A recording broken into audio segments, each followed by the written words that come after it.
pimp over here never see me coming. I was in your back pocket the whole time. A quiet power, a silent gold mine. A big old confidence boost, you never delude. Just know that you'll be winning cause I'm with you in the building. I'ma keep you with the good mood. Keep you up all night. Never around you. Baby, this is soul vibe. Got me dancing like a soul train. Laughing the whole time. Got me singing in the shower. Baby, are you all mine? Baby, I'm your four-leaf clover. Your rabbit's foot, your charm bracelet, horseshoe. Baby, I'm your good omen. You wanna keep me with you. Keep me with you. You been looking like you're down on your luck. Need a girl like me to come through, lift you up. Hold me in your hand, I like when you touch me. Kick me around and you might get lucky. Baby, I'm your four-leaf clover. Your rabbit's foot, your charm bracelet, horseshoe. Baby, I'm your good omen. Yeah, you wanna keep me with you. Oh yeah, keep me with you.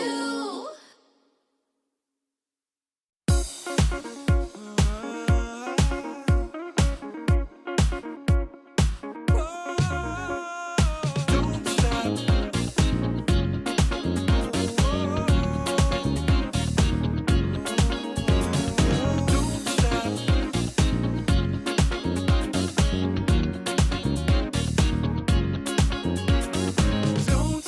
gotta get it going. Keep it moving, won't stop. Rhythm overflowing. Don't stop, gotta get it going. Keep it moving, won't stop. Rhythm overflowing. Don't stop, don't stop. Don't stop. Don't stop.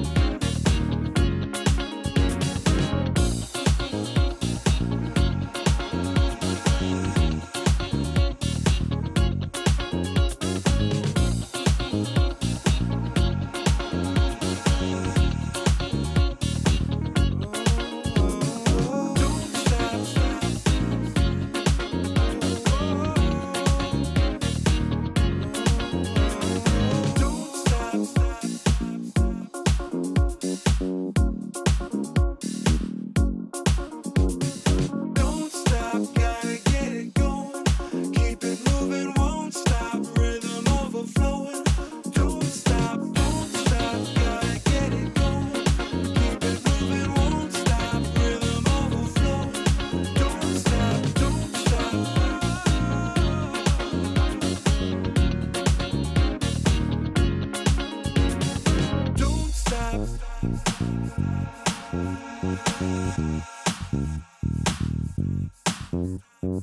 Don't stop. Don't stop.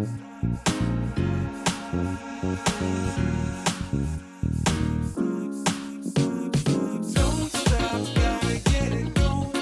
Keep it moving, won't stop. Rhythm overflowing. Don't stop, gotta get it going. Keep it moving, won't stop. Rhythm overflowing. Don't stop, don't stop. Don't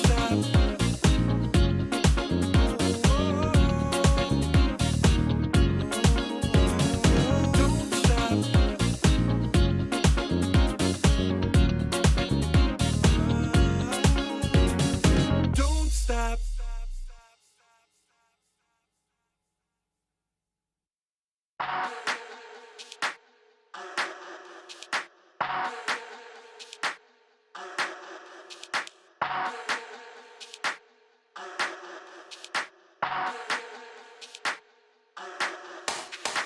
Let's get waved, let's get lit, let's get high, let's come have it. Let's get burst, let's get mashed, let's buy a bottle and splash that cash. Guess what, it's time for action. You're feeling fine, main attraction. Your vibes, not satisfaction. Feel the baseline, chemical reaction.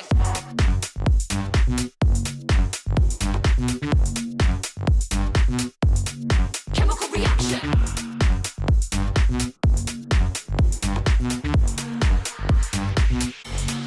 Chemical reaction.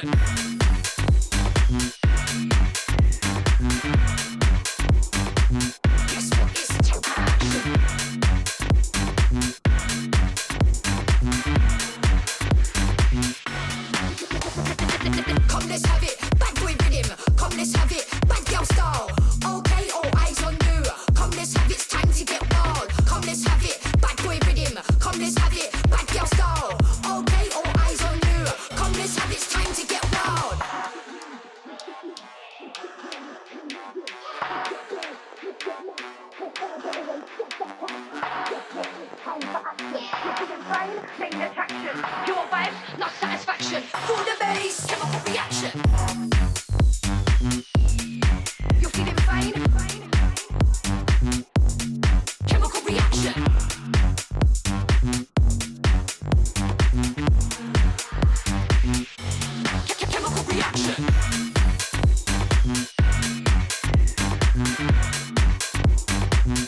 picking up my energy. The music never stops. They play my song on repeat, on repeat. I'm flying till I hit the sky. The melody is getting high. You know how to free my mind, my mind. When I'm with you, my world is golden, so golden. Baby, you make my heart shine golden.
logic into atoms.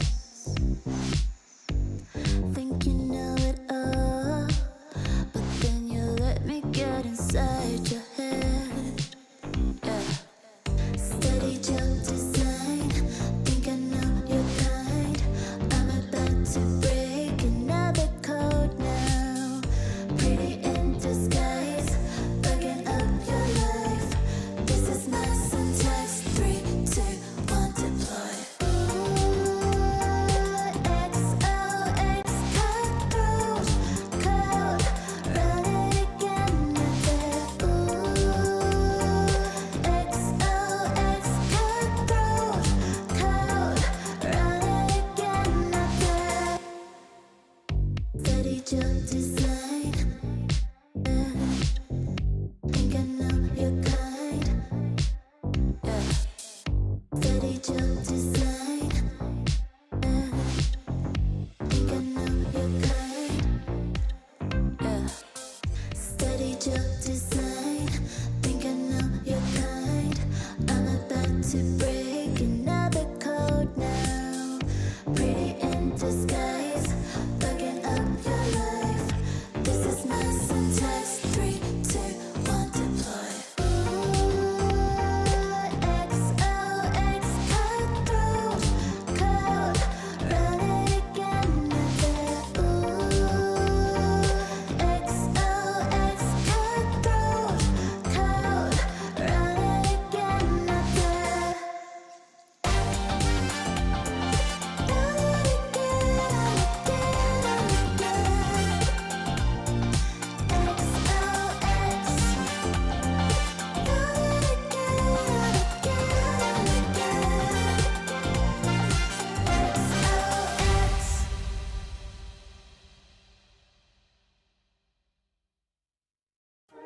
You waited all night for me to come back. Why'd you think that it's not alright? Told you that I'm not that type. Didn't mean to get you so excited. Tried to tell you not to fall in love. Why you always hit me uninvited? Was hoping you would get the picture. I've had enough. Now it's time for me to turn around. Thought you knew what this was. Yeah, I am superstar. You were never the one for me. Never should have fell for me. Take back your heart. Why don't you take it back? You never had a chance. I'm gonna take back the one. Call it a savage love, just till I had enough of us. I'm good, babe. I'm on my own. This ain't a phase. Just let me go. Told you that I'm not that type. Don't bother wasting breath. Begging for one more chance. Yeah, know you got carried away. Ooh, you made me to say you've been messing with greatness. Spaces, stay in your place. I was looking to play, then you got in the way. All the love that we made got me stuck in your brain. Got no time to stay here and say goodbye. Yeah, I am superstar. You were never the one for me. Never should have fell for me. Take back your heart. Why don't you take it back? You never had a chance. I'm gonna take back the one. Call it a savage love, just till I had enough of us.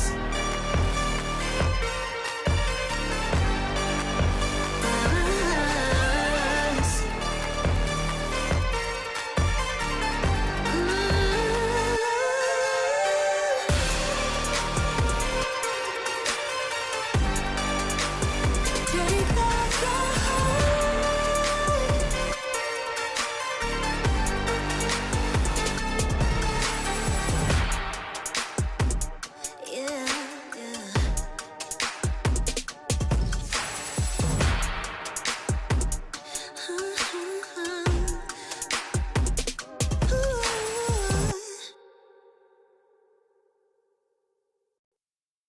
Give it more, give it more, give it more right now, right now. Give it more, give it more, give it way more. Yeah, we give it all that we got. Measuring what's in our pockets, then we give it a lot. Cause we've been hustling for years, now we up at the top. And no, it's still not enough, so we ain't gonna stop. Cause that's full throttle, zoom, zoom, hop, skip, jump. Gotta eat it up like the goal is lunch. I'm the big goose, so I never duck, just keep my head up and yeah, we going up, up, but don't call it good luck, luck. Earning what we got, cause all we do is give it more. Yeah, we going up, up, but don't call it good luck, luck. Earning what we got, cause all we do is give it more. Give it more, give it more, give it more right now, right now. Give it more. Give it more, give it more, give it way more, way more. Give it more. Give it all we got, we give it all we got. Give it more. Oh yeah. Give it more. Give it all you got. Now they know about our dedication. Not just hard work, it's also patience. Chipped away at it, ignored the hate. And now we big Tom status and it's us for the taking. We eat, dream about it every time we sleep. Making moves, just look at my feet. Yeah, we bring the heat. We make every situation sweet. Now all we need is yeah, we going up, up, but don't call it good luck, luck.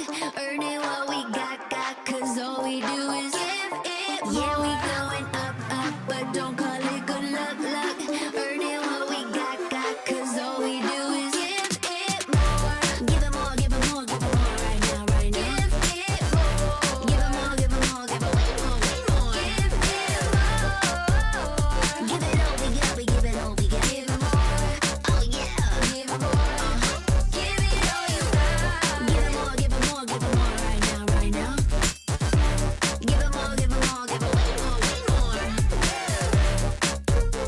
Give it all we got, we give it all we got. Oh yeah.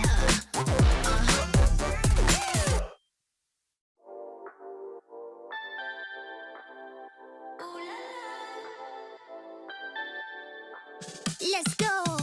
Put it in motion. Baby, we're going faster, faster, faster, faster. Seizing the moment. Baby, keep going faster, faster, faster, faster. Speed up, make that thing rev. Foot on the gas so you got nothing left. Let's drive to the top of the mountain and see the view. Let's vibe, looking back on the journey, just me and you. Ain't nobody wanna go slow.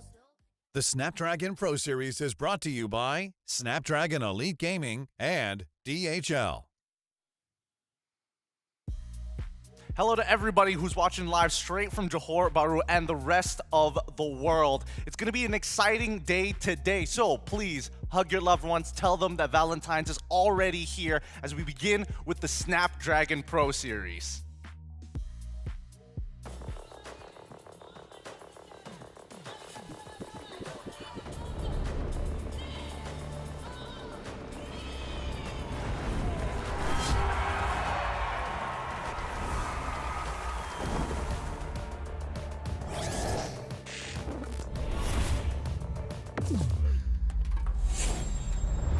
Let the weak melt away. Killing spree.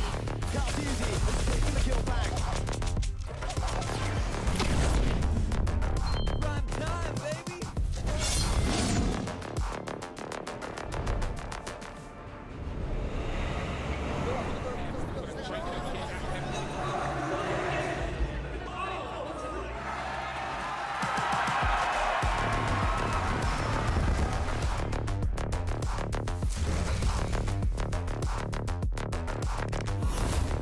Looks like the players are ready. Here we go!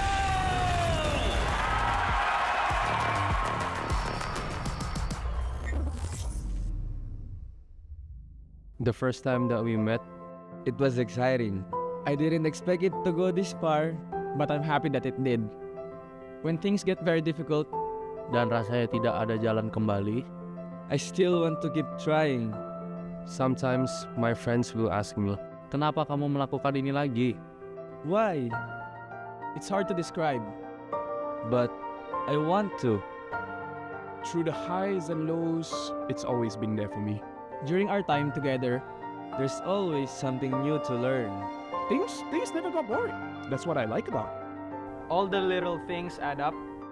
Every movement, every second, That's why I love. That's why I love. That's what I love. Welcome to Mobile Legends!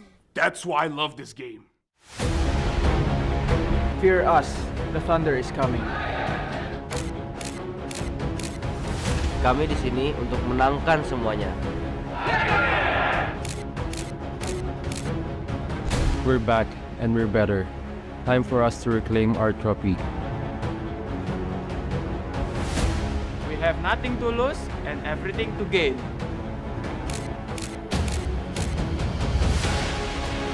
The trophy will be ours again.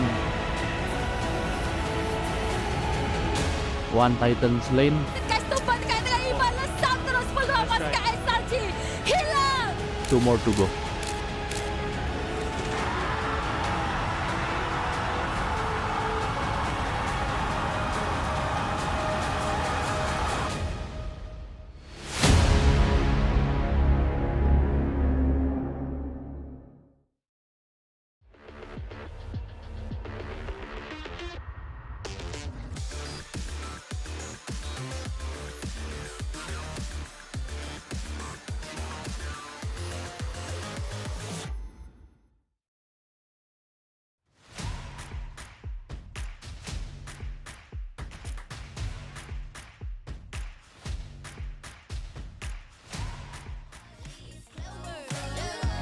Your rabbits with your charm bracelet, horseshoe. Baby, I'm your good omen. Yeah, you wanna keep me with you. Oh yeah, keep me with you.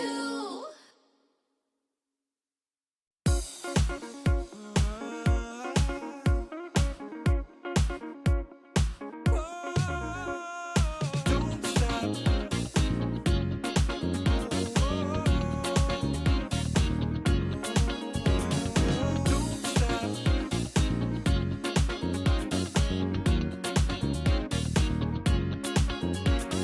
Don't stop. Gotta get it going. Dan puan-puan, selamat datang kepada semua orang yang berada di Persada Johor Bahru. Dan juga kepada semua orang yang menonton di rumah, di tempat kerja, dekat tempat makan dan juga kepada semua yang tengah menonton di dalam tandas. Pastikan anda settle cepat-cepat sebab orang tengah tunggu di luar. Selamat datang, nama saya Lefel and welcome to the Snapdragon Pro Series Challenge Finals Season 6. Yes, hello everybody and welcome. My name is Rose and we will be your host throughout this challenge finals. Kepada semua orang yang hadir di hari ini, kita ada 3 match for today. Di mana semua match hari ini adalah best of 3. Tetapi 2 perlawanan pertama adalah elimination match. Jadi 2 perlawanan hari ini yang mulakan hari ini, ada kemungkinan favorite team korang akan tersingkir. Yes, that is right, Lefel. Today we will be witnessing 3 best of 3 matches. However, the first 2 matches are elimination matches. So if your favorite team loses that best of 3, you can say goodbye to their journey in the SPS Challenge Finals. And with that, rasanya semua orang dah tak sabar nak mulakan perlawanan. Well, kita tak boleh mulakan dengan saya dan Rose dekat atas pentas. So, with that, kita akan throw it over to the panel and the casters. Thanks, Lefel, and as well as Rose, looking beautiful and handsome up on that stage at Johor Bahru Persada Stadium. Again, welcome into the Snapdragon Pro Series and happy Valentine's to all the lovers out there. My name is Gideon Q. I'm going to be your host here for the playoffs. And today with me, we've got Miracle and as well as Renmar. How you boys feeling this Valentine's? Lonely. I mean, I'm good, man. I'm excited. We're going to be watching the playoffs, the start of the playoffs with the rest of the world for SPS. I'm with you guys, and I couldn't ask for more. Yeah. It's a very romantic trio that we've got here today, Yeah. man. I don't know. I feel very happy to be here, you guys. You know, have Valentine's with you guys. Couldn't ask for something better. Valentine's with the boys, as some may call it. It's going to be a very good time, but keep in mind the competition is going to be very steep here. For those of you who are just tuning in, we are already to our top 6, and with our top 6 means that our prize pool is only going to get bigger for every single win in the tournament. Starting from 11th to 12th place, it's already at 1.8 all the way up. Each one of those wins are going to list off to the first place with 65,000 USD, and you heard me right. it's in real US dollars. So it's going to be a quick buck for those who make it further into the tournament. That being said, boys, what would you do with 65,000? 65,000 USD for your Valentine's. For Valentine's? For Valentine's. I'm going out of the country, man. I'm going to Europe. You're going to Europe? Yeah, go to somewhere where it's snowing. I want to see like castles and stuff. Castles and stuff? That's just for Valentine's. What about you, Mirko? What'd you do with 65,000? I'll go on a date with my girlfriend. Okay. To a very fancy establishment. Okay. I'll ask for something very weird. The guy will say, "What? No, I don't want this. You know, Okay. and I don't want to do what you asking." I'm like, I'll buy the restaurant. Can you buy a restaurant with 65,000? Like he said a fancy establishment, by the way. Depends what restaurant, Yeah, right? depends what kind of restaurant. I'll go to a fancy restaurant that's about to go bankrupt. You know, so it's like, hey, we can make a deal here. So they're just desperate. Yeah.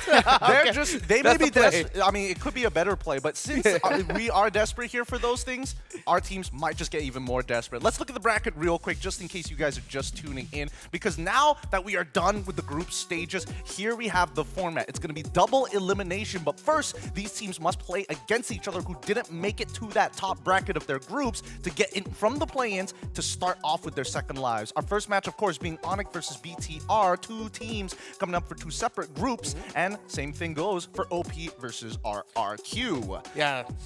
Not a lot of room for mistakes for the opening matches, considering that it's only going to be best of 3 in our respective playoffs. We're all used to seeing best of 5s for openers. But yeah, think about it. The grand finals of the Season 3 of Snapdragon Pro Series, they immediately have to eliminate one of the other, and you just got 3 chances to do it. The 2 chances to do it. I mean, things could have been a little different if the groups were just, one more win, another sweep under here so that Onyx doesn't have to go against BTR. I mean, let's pull up the schedule here. Mirko, give me your thoughts about our very first matchup of the day. I know even before the show started, you're like, those guys are my GOATs. Dude, I mean, again, Red? Yeah, red inside, blue to cover up. You know, so Bigatron Alpha versus Onyx ID. Onyx Esports will be the first match of the day. And yeah, we've been already talking about this off cam. Bigatron, they're like one of my favorite teams, and Onyx are there up there too. So I don't know, man. I just have so much love in Valentine's Day for both these teams, both these rosters. I really respect every single one of the players, the coaching staff, and for both of these teams. And it sucks in a way to see that one of them has to get knocked out by each other. Personally, for me though, I'm going to be very happy watching game number 2, or match number 2 rather, because I won't be casting that match. I get to enjoy pure MLBB and Valentine's Day greatness with Onyx PH versus RQ. Great that you brought it up, actually, because again, I think that OP is currently, most people are pretty shocked that they didn't make it straight into the upper brackets and, getting up into that next level. And keep in mind, the winners of those matches going to face off against Falcons, and then our top bracket will be facing off against TLID. So it's either BTR or Onyx ID. It's pretty much an Indonesian derby at that point. But Remar, give me some of your thoughts here, because again, OP, pretty shocking that they, again, dropped an entire sweep against TLID of all people. Yeah, Onyx Philippines, they were thunderstruck by Team Liquid Indonesia. They got swept. No, I'm pretty sure no one expected the TLID sweep win. I mean, there were predictions there that saw TLID winning, but there was always, 30 games. But the fact that it got to the sweep really showed just how different TLID is. And Fabian made it a point in this interview that they really improved their discipline now. And that seemed to have caught Onyx PH off guard, because in the M6 Grand Finals, in the previous times they faced off against TLID, it was because they capitalized on TLID's lack of discipline then. The free-flowing style did eventually hurt them. I do agree with that. However, certain things have changed, not only for TLID, but for the game itself. We are going to be playing on the current latest patch here for MLBB, patch 1.9.43, with the only exception of Revamped Hanzo still not going to be in competitive play for the first 2 weeks after the patch, so we don't have to worry about that. But let's go through them one by one. Buffs. Interesting heroes have been buffed. The adjusted buff on Hanabi is kind of like whatever to me, but the nerfs coming in were also kind of strange. Yeah, I think for the Layla one, it's just kind of like, for you dudes back at home who still struggle against the Layla. I don't know why you would struggle against Layla. Hey! But yeah. My friend Ferdy always preaches to me, Mirko, inspire Layla. That's how I win. And I'm like, dude, this is why you are the dirt standard. This is why I call you dirt standard. But then you have a Sun nerf as well. Now this one makes a bit more sense. Sun has been terrorizing the ranked games, together with Badang, to be fair. But yeah, I like it. These are some rank game changes for the most part. I think Novaria, that change, we've already seen a few Novarias come to play, especially for Liquid ID, so maybe we'll see more with the cooldown of second skill, right? Getting reduced. What are the big standouts for you, Remar, here? Oh, it definitely has to be the Selena. I tried playing the Selena earlier. Still terrible at using that hero. It wasn't classic. I was up against a Selena that knew what he or she was doing, and I got absolutely decimated. It was really fast. There's not a lot of room to move out of the Abyssal Arrow. Not impossible to, but it's really going to test your reaction time with how fast it flies now. And the fact that they took out or greatly reduced the backswing in her being in her, if I'm not mistaken, was it the Elvish form?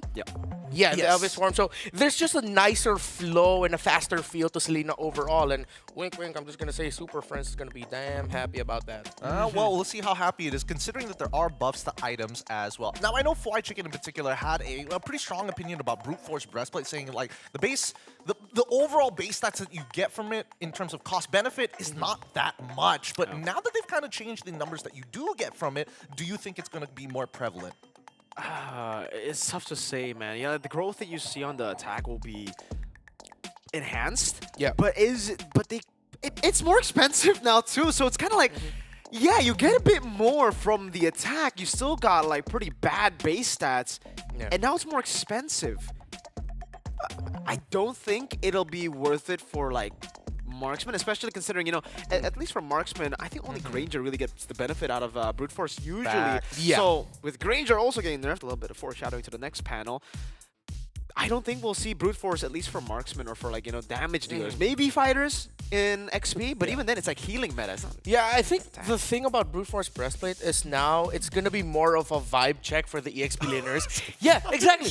If they feel confident that they're going to win early, you'll see them rushing that Brute Force. If not the first item, it's going to be the second item, because that attack is actually felt. Because from max 32, it's now max 40 extra physical. Excuse me, adaptive attack. Yes, adaptive attack. But I think it works well, because since we're bringing up the topic of a Brute Force Breastplate, and especially now that we do have some interesting, these are the big impact ones that we feel here at Snapdragon Pro Series is going to really shake up the meta a little bit more. The CC buff definitely feels a lot nicer. Now her passive just doesn't, it just doesn't disappear into thin air once you're out of combat. But the Granger nerf's pretty significant, and I know, you know, Topic Online saying Granger's basically dead. He's got no wave push, but he has a couple of like increase in ratios. Does that really change the hero enough?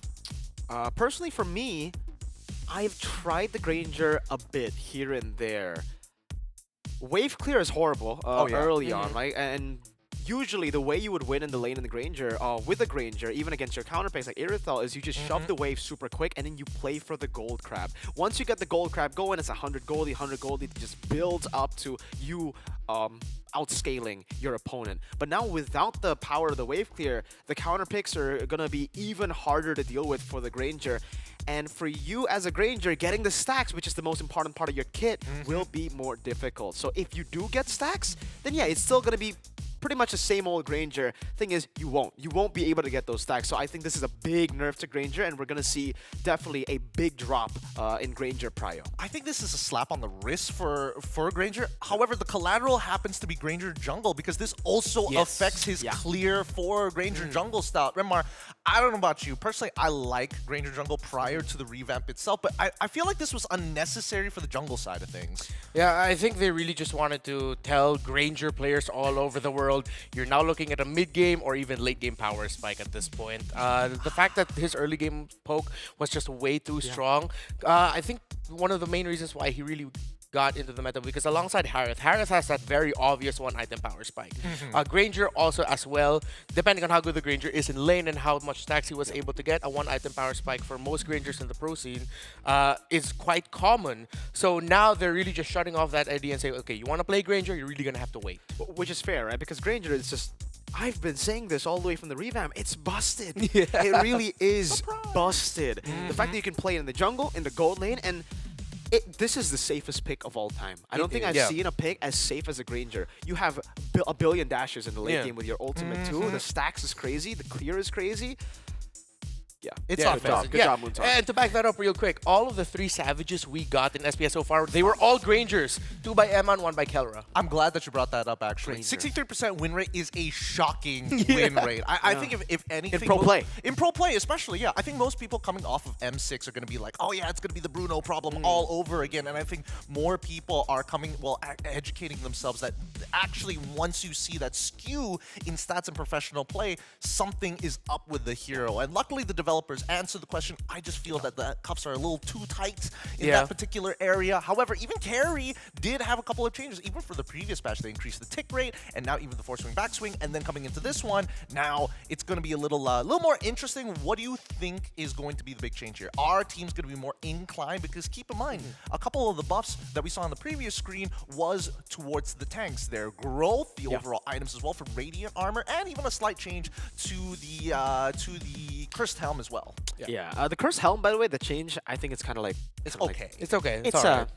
I would say below okay. It's kind of like a kind of change because, yeah, you don't really shred that much hybrid defense anyways. It's kind of like Tenacity, or Emma mentioned it when we were talking about the patch itself. But the carry here, I do think the laning phase has been buffed by quite a bit. Now, if you guys play carry, skill 1 is so slow. It's so slow. It's so hard to get unless you know your opponent walks up or dashes forward to you. Then they just don't know how to lane against carry. But now you can actually surprise people by dashing forward and then throwing out skill 1. So you can bait out the dash of the enemy enemy laner, and then you throw out skill 1. It's so fast. The backswing reduction on the animation has made her very good in lane. Yeah, and similarly, CC's changes with her also made her even scarier to lane against. And yeah, we got to test it out yesterday. I remember we were talking about, can you go from EXP lane to the mid lane and still have your passive stacks? Now you definitely 100% will go into the mid lane if you're rotating there to help cover it with your stacks there. Because when I tried it out, I think I still had, depending on when your last hit happened coming out of lane, like at around 7 or 6, you'll still have it with you once you get there because you only lose 1 stack every second. Yes, the decaying effect. Well, with that being said, we're going to wrap this up, hopefully with you guys already informed about the changes. This could shake up the matchup, especially for BTR, who has achieved Savages with that Granger. Same can be said about Onyx Esports here. That's going to be our very first best of 3 to see if they get their second life available before they face off against big challengers TLID for our very last match. With that being said, you're watching the Snapdragon Pro Series. We're going to go on a short break, and when we come back, it's going to be more loving action here on Valentine's Day for the SPS. Oh, yeah.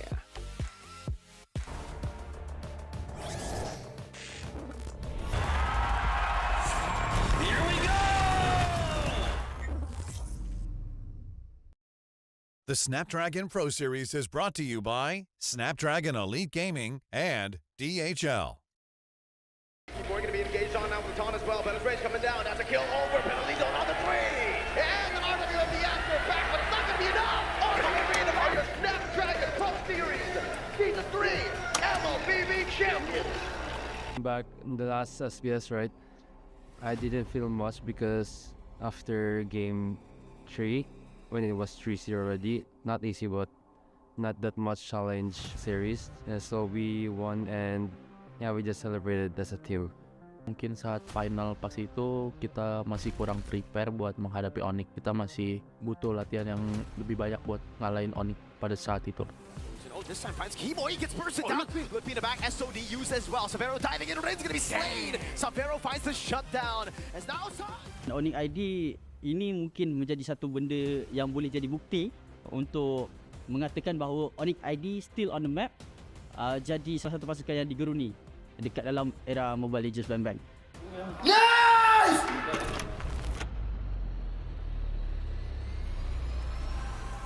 I think people should take notes about Eman because he's been doing pretty good in the latest matches. The addition of Iman and as well as Light, I think they bring some sort of a new energy into the team, and I think they can give a big challenge to the others Indonesian teams.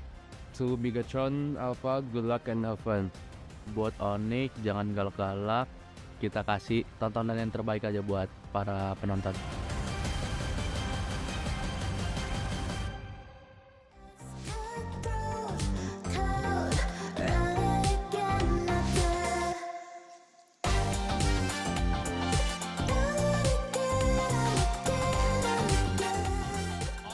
Esports up against Bigatron Alpha. We got the stats of the team head-to-head for our upper bracket round 1 match number 1. Boys, walk me through this because, again, Mirko, you're all in for Bigatron Alpha. So, Renmar, tell us about Onyx Esports. Well, I have an interesting little factoid about Onyx Esports. So, we always talked about them having just a really strong mid of the map, right? They're Roam 3v with Keyboy, Sans, and Kyrie.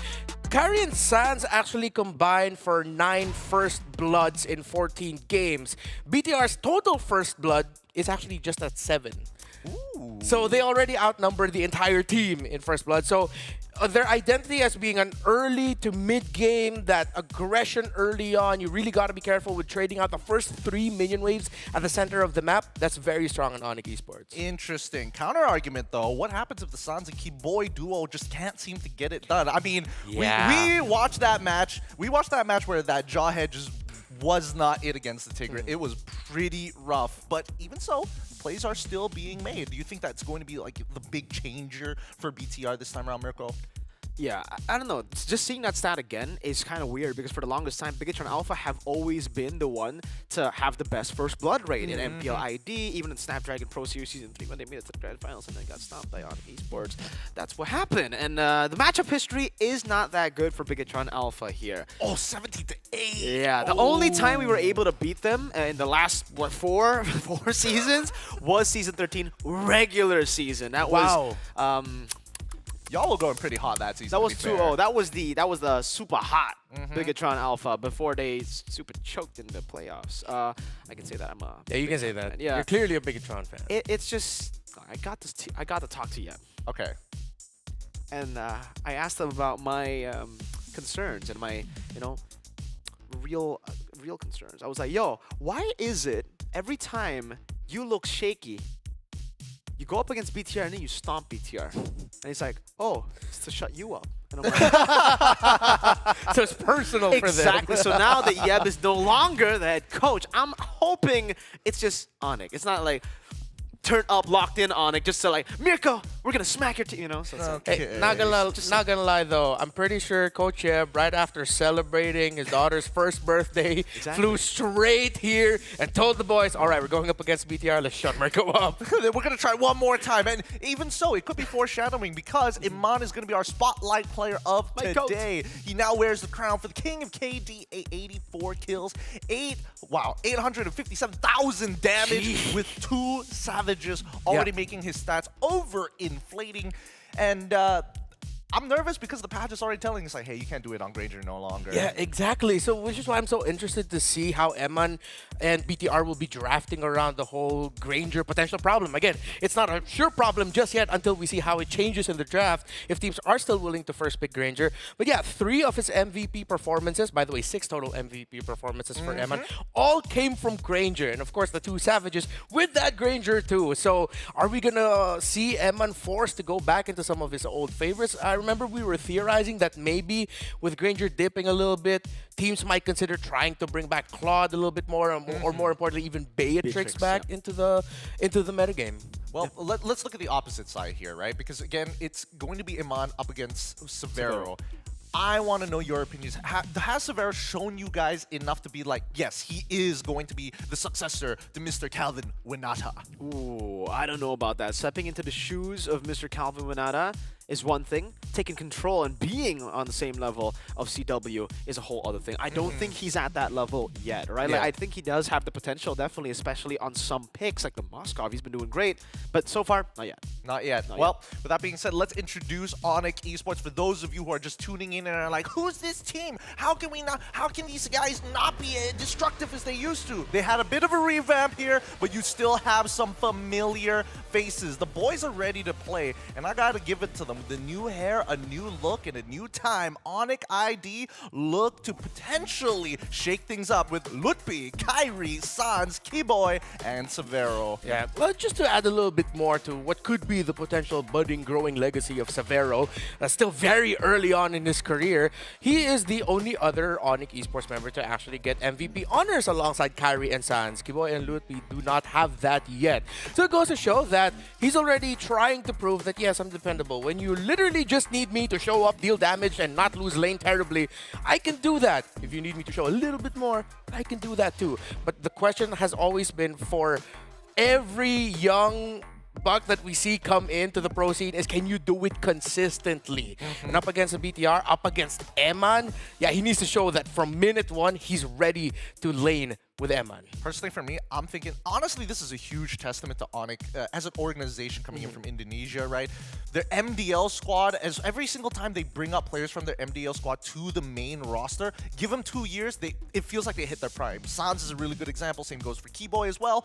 And then now that you're seeing Severa and Lupi, who's actually, now it's about a year, going into a year and a half now, he is getting to that point where he's really starting to fit smoothly with the rest of the squad. Yeah, I think for Lupi, it was almost instant, right? Because he got promoted and they won MPL Indonesia Season 13. So they tried with Rez again. It started from MDL. Didn't really get the same result. But with Savero here, he's gone through a lot as well with Lutpi in the Liga Nacional team on top of being MDL. So Lutpi going down has kind of helped that team with the experience that he's had to build some of these players like Savero to be MPL ready. I think Savero is very much MPL ready, but like you said, guys, I don't think he's ready to just to lane and dominate Eman, right? This is a very, very tough laner that he's up against. And I'm a BTR Glazer, but also, objectively, I think Eman is just a better gold laner right now. I think he has what it takes to outlane Savero and to stop him, even without the Granger. We gotta add that, even without the Granger, because yeah, Eman, most of the wins has been him just put a Bigatron on his back and saying, I got this, man. I got this. All right, let's shave the icing off of this cake here. What about you, Renmar? Do you think that that's going to be the case here? Do you think that Severa is like, this is his moment to really shine against Eman? Of all laners, at least against Eman.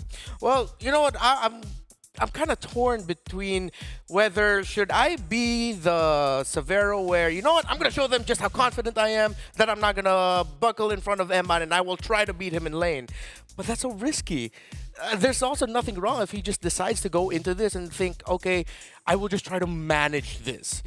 Try really not to lose this tower real quickly. I have to watch out for the rotations that might come in the early game that will allow BTR to get Eman out of lane quick. That's something that they actually like to do. So if I'm Severo, it's such a tough call to say what he's going to think going into this. Is he going to be aggro and try to prove that to Eman that he has to be careful, or will he just try to hold it?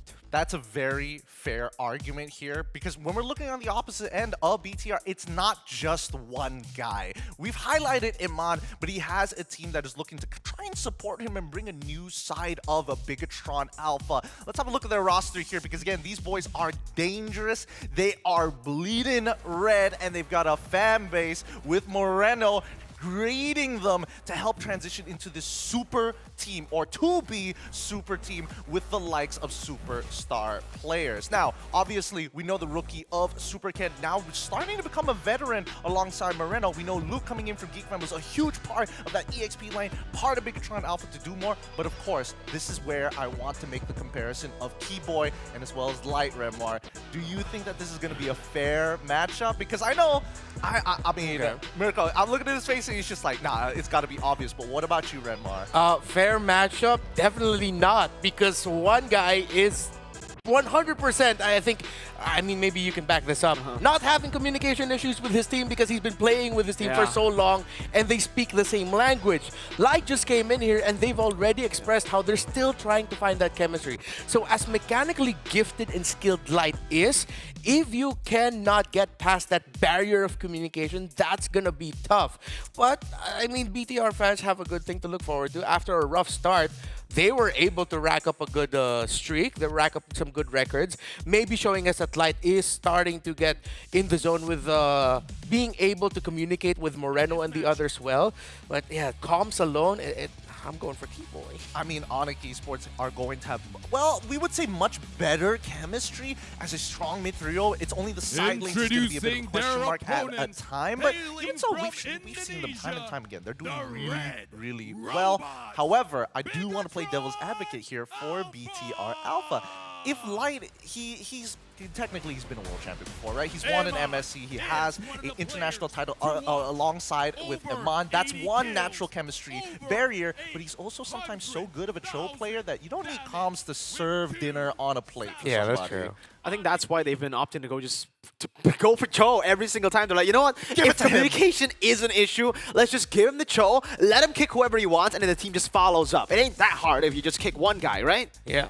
But what do they feed in the Bigatron bootcamp? Why are they so tall? They're swaggy, man. I didn't realize just how tall they were. They are is very a tall man. He is. Yeah. He's surprising. He's deceptively tall. Same goes for Iman.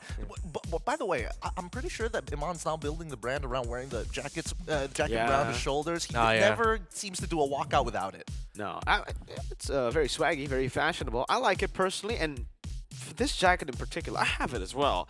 It's very bulky, man. It looks very thick on you. So yeah, I think that is the better way to use it, to wear it.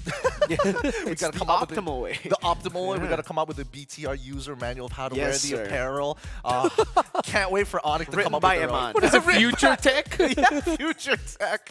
I love it. I love it. But coming into this matchup, we got to focus on picks and bans. And that's where I think things are going to get a little scary here. We've already talked about the goal lane. We've already talked about we've also talked about Light. What about EXP? I mean, let's first pull up our predictions here. Maybe that's going to, change some opinions for those of you out there, because when we're looking at it, okay. This was to be fair, is expected. Yeah. Yeah, I like that we all thought about 3 games here, because I think maybe it's, especially with the result of the SRG BTR series that we saw, that I think that was what put BTR on the map of like, all right, we may have messed up our initial games. It was not the cleanest. People were wondering, okay, was this the right move to get like OG to max? And then we're like, oh, wait a minute, just give us some time to cook. So yeah, it'll be difficult to accept a sweep here. I'll leave it at that. In a way, yes, right? Obviously, based on their performances, I think Onyx and Bigatron Alpha both have kind of looked shaky. Bigatron obviously looking more shaky, but I would also say they were up against like ridiculous opponents in the top 3 of the M6 World Championships, right? The fact that they got the 3rd best team in the world means that they're the best team in the world. No, that means that they have a chance. I think they actually have what it takes to make it close against Onyx. In my books, to take a dub against Onyx, or I'm gonna get my ears pierced.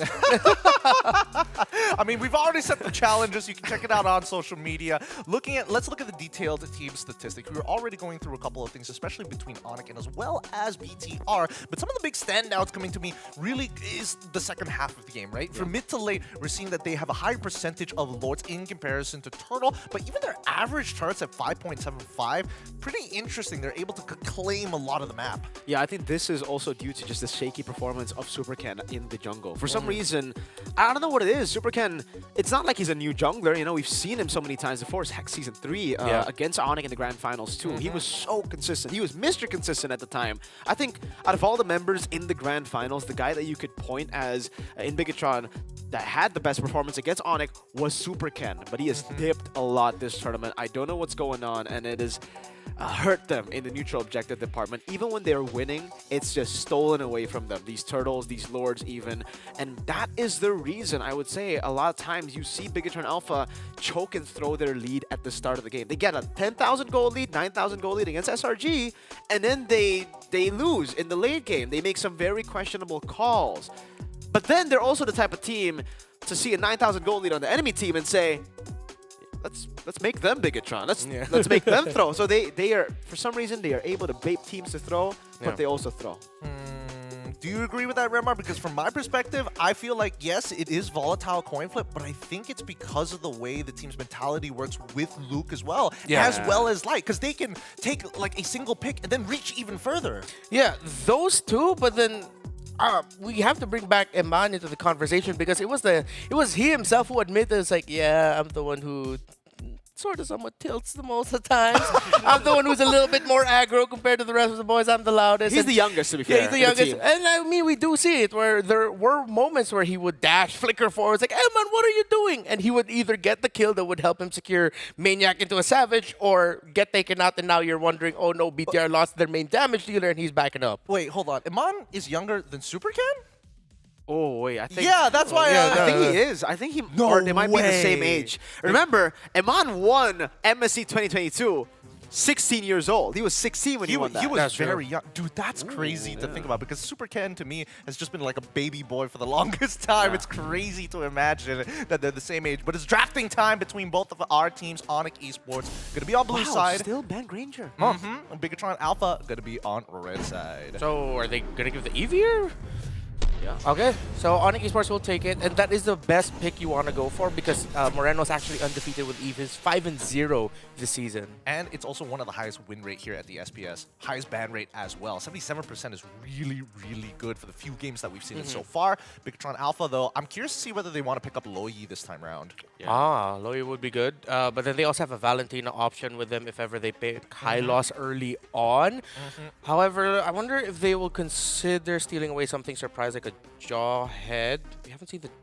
I'm trying to remember if we've seen Jawhead Eve, because Onyx rarely gets the Eve at this point. But Moskov and Suyo are their priority here, and I think because of the dip of Granger and the fact that he's not here right now, it seems like Moskov is the best marksman, gold laner available with Harith gone also. Yeah, I think it's also a way to deny the pick away from Onyx, right? Because for Onyx, they really love to start the draft first phase on blue side with the triple purple.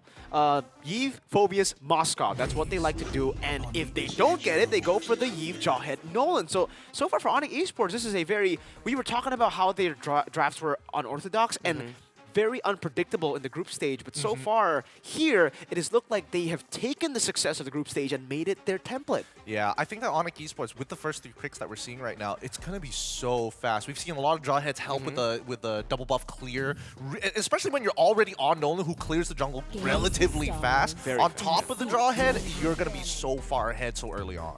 Yeah, and I think the Jawhead was sort of a soft block pick towards the Valentina. Because with Valentina, you want to get close, and you don't want to get anywhere near close to a Jawhead early on. So they go for the low E that you mentioned earlier, Gideon. So they have a lot of macro control. I think Bigatron Alpha saw what Onyx Esports can do if you're trying to dance with them in the close to mid-range with what happened to RQ. Hoshi getting swept and had a lot of difficulty there. So they're going to be playing around the map a bit more. With the Suyo already in the jungle, hopefully they can pair it up with a good roamer and EXP that can supplement with the early to mid-game trading that you will need to take. You cannot just focus on the mid to late game. You need to supplement the Suyo to be the bridge for your Moskov to get to his farm. Which really begs the question of what exactly are these bans going to be. High Loss, one of the generally on average has been doing pretty good in the win rate as well of its pick rate on red side. Coming back to Onyx Esports, they respond by getting rid of the chills. So now they're getting rid of the signatures, and I like the fact that both Onyx Esports and as well as Bigatron Alpha, they're not going for the double flex pick. They're just going not even for a regular flex pick even. They're very honest with their mid trios. Yeah, so far very honest. I think it's because, again, they both know each other so well that even if they go for flex picks, they can kind of read it out already. Great high-low span here. They have the Loyi, Suyo, and also the Moskov. So they have a lot of damage, but it's going to be very difficult to deal with someone as beefy as a high-lows. And the fact that they already have Suyo and Moskov means that maybe they might go for the Gatot Kacha ban too, right? I think that's also open. But the thing is, in this patch, it is, or not just this patch, previous patch too, we don't see a lot of XP Gatots anymore. So they decided to go for the Bruno ban, stopping Savero. Maybe Onyx Esports might consider actually banning out the Akai from Luke. Because the Akai doesn't need to worry too much about Jawhead Eve or the Nolan. Actually, you could mess up the Nolan quite a bit if you can time your heavy spin right to stop his combo or his entry, or you could even use the heavy spin to push the Jawhead away when he has a moment to toss one of your teammates back if you're really looking at taking away a strong EXP laner option. I feel like there needs to be an enabler, right? I think that right now Onyx has a pretty strong combination of Jawhead as well as the Eve, but I think that Masha ban also really good coming in from Onyx Esports. At least now you don't have to worry about the bulldozer in the back line that takes way too long to get rid of. Gatot going to be locked in for the side of Bigatron Alpha. We're expecting it to go roam. Now over to Onyx Esports. So it's going to be light on the Gatot Kacha, and this is where we start to throw out the questions, because we were talking about the Cho, why it was picked for light. It's a comfort pick, and it's very easy to communicate, right? All you need to do is, I kick this guy, you kill this guy. Gatot is a bit weirder when it comes to the communication. You have to have proper coordination with your team as to how you use the AOG, how you use the taunt, and even the Revitalize to play around the team, especially with the Lo Yi. Great Phoveus and Irithel pick from Onyx Esports, though. The Irithel against Moskov is kind of a 50-50 matchup, but the Phoveus here is great. They are now going to have two picks, Nolan and Phoveus, that can capitalize on Jawhead physical defense shred. I was curious about this because I felt like Onyx Esports, there was probably an argument for Badang here in case you didn't want to go into the coin toss of Lucas into Phoveus. Bigatron Alpha now, they're very not inclined to picking Lucas at all at this point. They might just have to throw Gato into that EXP sector unless they're comfortable with just playing CC into Phoveus. Exactly, yeah. CC's still open, so I think that's why they picked the Gato Kacha fourth, because they were looking for the EXP trade that might happen, and they go Guinevere.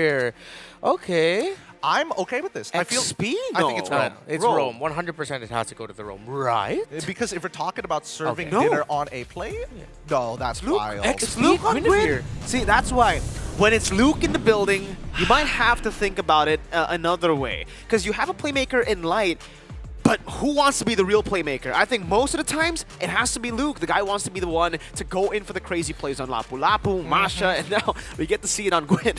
Oh man, that is some wild stuff. I don't know how this is going to play out. I'm actually really liking the way the draft is starting to shape up for both of these sides. We're getting a little bit of a flavor from BTR, and Onyx being Onyx, it's going to be those big wombo combos. So coming into this match here, what do you guys think of? We'll throw it to you guys for the compositions. Break it down for us as we move into our very first best of 3 series here in the play-ins.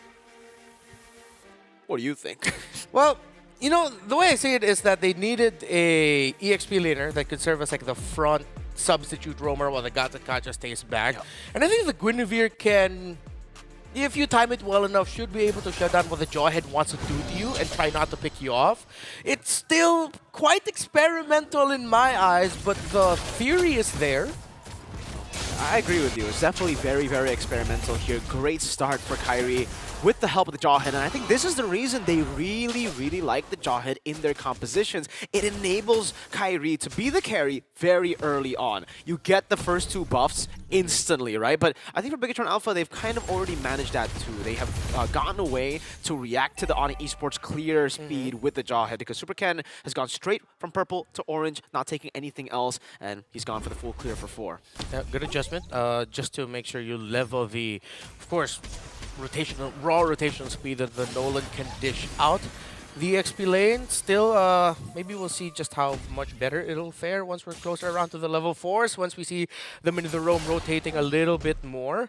But all I see right now is very active center of the map, and actually the side lanes might both be dead lanes for quite some time. Yeah, it's just about farming, about getting to their power spikes. Luke, though, has gone for Flicker, not the Revitalize. I played with a couple of XP Guinevere's. Shout out to Ray Ash. He always goes for Revitalize, and this time it's a Flicker. So really all about that playmaking, engaging. Oh, going out to Luke P. Spatial Migration does not land now. Going for some damage. Luke P able to escape, but gets chunked, gets punished for taking the wave. Shame that didn't land. That could have been an early first blood already for Bigatron Alpha, and it did. But now with the Phoveus pushed a little bit back, that means that allows Bigatron Alpha a little bit of breathing room since Keyboy had to help clear the minion wave first. But Onyx Esports can contest. Taunt. Oh, Super Ken misses the retribution. Kyrie steals it away. Lippy walks up forward, gets the Infernal Pursuit, and it's a win for Onyx. First blood and a kill. Slight slip up. That was the best chance for Bigatron Alpha to get that without that much of a problem. Just really need to hit that retribution. But it hurt because Super Ken also got taken down. And just as quick, though, Luke. Spatial Migration escape, and Keyboy follows with the unstoppable force, gets the kill, and now it's 2-0.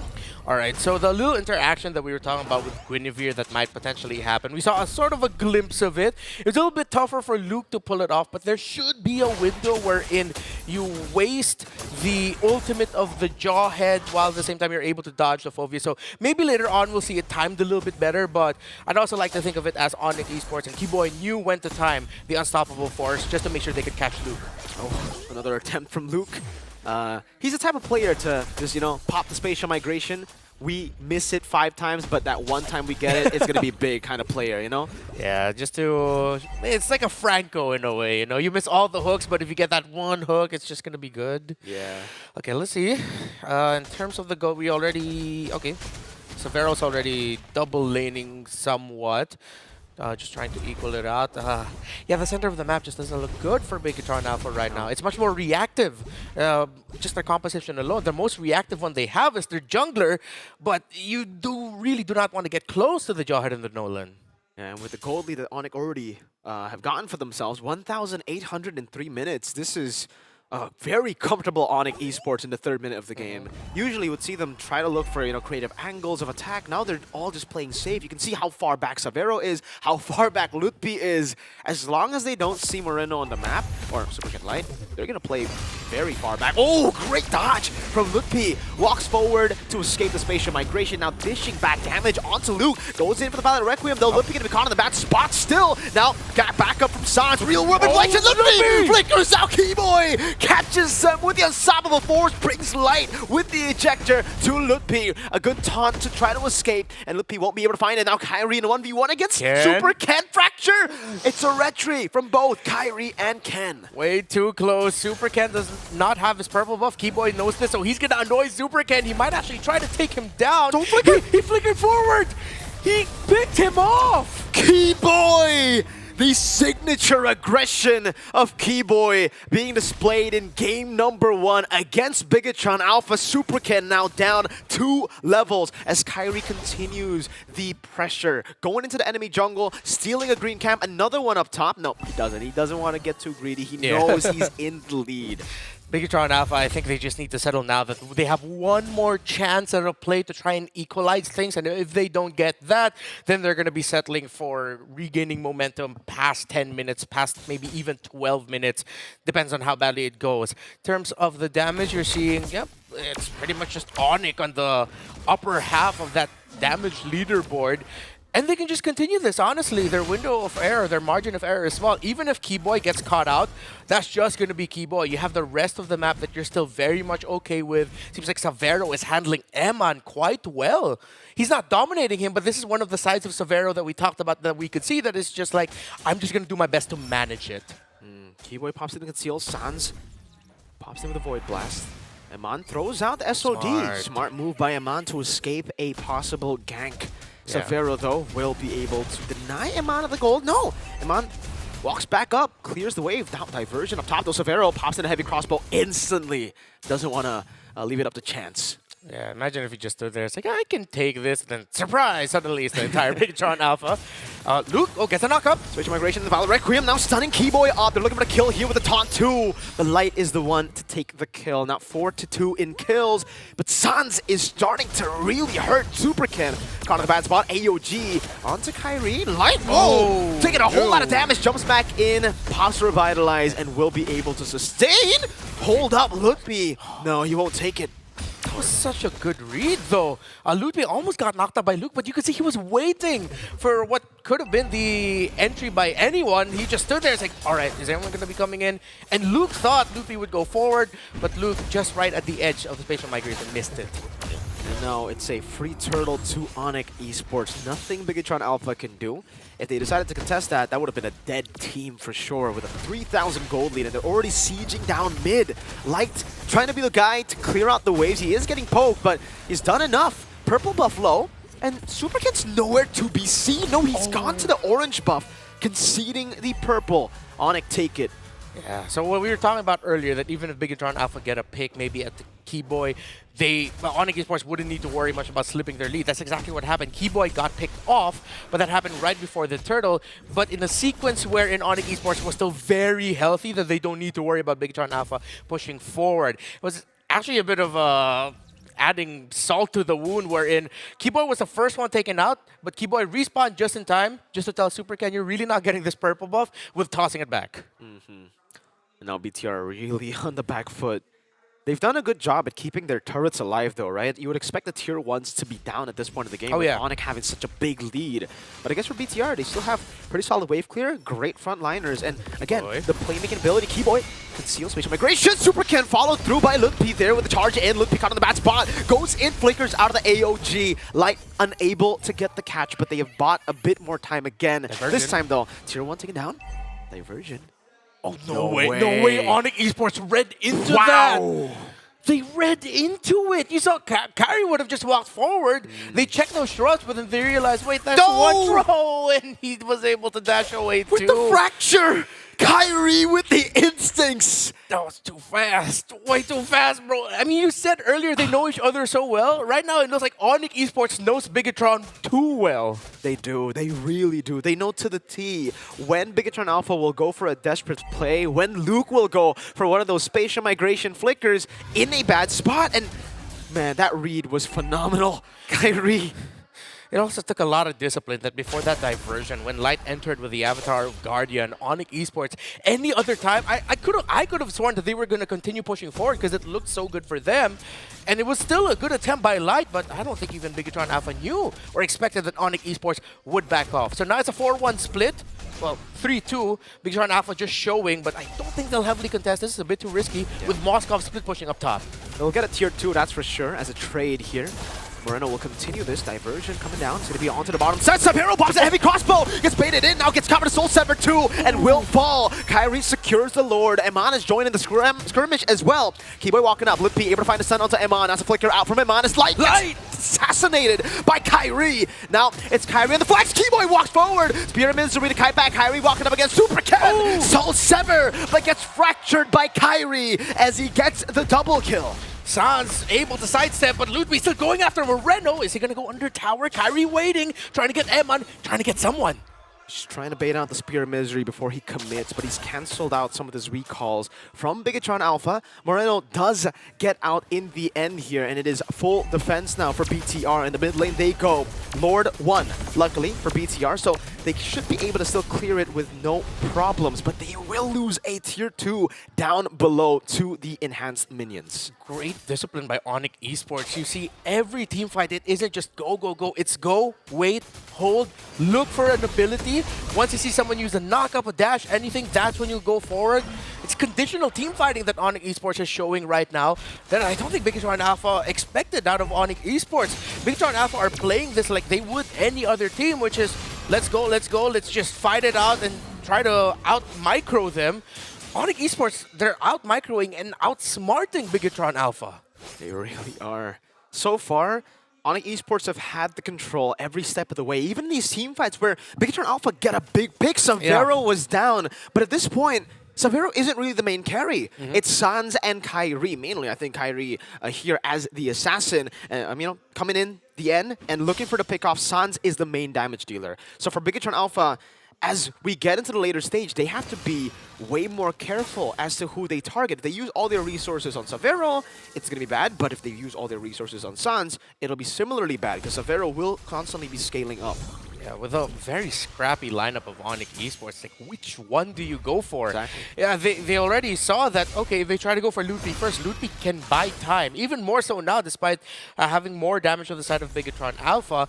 At this point, there's a conceal on the side of Onyx Esports that they can utilize so they can respond to whatever trouble Ludwig finds himself in. Wow. So, in terms of the items, Thunderbelt and Tigras. Eman is actually up on gold. Well, he's even with Savero, which is, again, impressive considering Onyx has held such a strong grasp in this game for 12 minutes. True. I mean, they did level the laning phase, and then Eman was able to get that push up top, so maybe that's where the good amount of the gold came from. Purple buff. Take it again. This time, Retribution from Kyrie.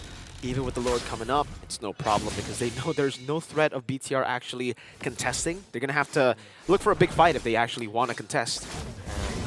Again, poses the question, where are you going to find it? Who are you going to punish first? Clearly, Kyrie or maybe Savero might be your main target, considering that with the scrappiness of the Onyx lineup, they don't really have a peeler for Savero. Their peel is with aggro. Where are Onyx? Yeah, Savero was in the bottom side, actually. So Bigatron Alpha have an angle to start this up. The diversion used up. Luke will be the one to take it. to the back he goes. It's you. That's an ejector. Oh, they find him on Keyboy! What a pick! Moreno trying to run away. Flickers out to safety, but gets caught in the midst of the battle. Kyrie slays him. Luke is next to fall. Light. Revitalize won't save you here. It's a double kill for Kyrie, and it is all Onyx Esports. That was just way too clean. They were adjusting their positioning, but in that split moment, it was Emma that was in front of the pack, and now it's only Supercat left to defend. This looks bad for Bigatron. Lutpi chasing forward, just zoning Supercat away. 13 minutes is all it takes for Onyx Esports to dispose of Bigatron Alpha. Oh my goodness. I'm pretty sure that's not how Bigatron Alpha would have liked to start this. While Onyx Esports, what did Coach Yep tell you again about when they're starting to look weak? What do they like to do to Bigatron? God damn it, Yeb. Man, I have to do a little run in here. I wasn't expecting the game to finish in that fashion, but boys, what I've seen today, these are extremely decisive fights. It's not a oh, it's a tug of war, we're gonna pull the rope a little bit harder than you. No. It is, we flip the coin, one of us is gonna win, one of us is gonna lose.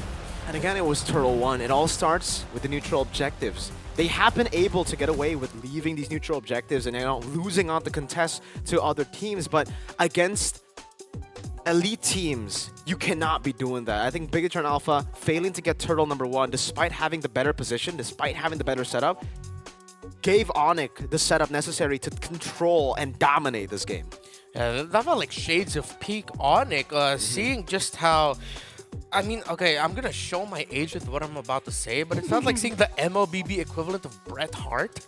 You know, with just how mechanical they were with every team fight approach. It's like, is that basketball? Sure. Yeah, you know what? For your age, you'll say that's basketball. The excellence of execution from the Toronto Raptors, Bret Hart. Yeah, they just knew every condition in a team fight that they were watching out for, and once they see that condition ticked, what you mentioned, they're decisive. Yeah, it's a coin toss, but just like Two-Face, they make their own luck. They really do. But at the same time, I think the most impressive part was just the preparation coming into this game. The read on when BTR get desperate with the diversion plays to like reach out and trying to grab something out from Onyx side, completely shut down. And I think BTR, they're going to have to really, take their time, play fundamentally for the first couple of minutes of the game. Because unfortunately enough, Iman did get punished heavily for having Flicker instead of Purify. Yeah, that final moment, man, the ejector flicker from Keyboy. We've been talking about how Keyboy has been, quite unstable, has gone for these big plays, hasn't really been able to find it a lot of times, but when it matters most, when it's on the offline stage in Johor Baru, it does seem like Keyboy has stepped up and said, it's time. It's time for Keyboy to come back. It's time for 2023 Keyboy to come back. Yeah, and to supplement that, it's... well, 2025 Lutpi, I guess. I mean, the man had 0 kills, 9 assists, but he was the MVP of the game with 82% kill participation. And it showed because when you have a pick-off focused roamer, all the pressure goes into the EXP laner to hold the line. And especially that key play in the bottom lane that he held on for so long. For that 2-man, it became a 3-on-2 because Sans helped out Lutpi, but Lutpi said, thanks for the help, but I think I can do this myself. But no, I'm pretty sure that Eve being there was good for him.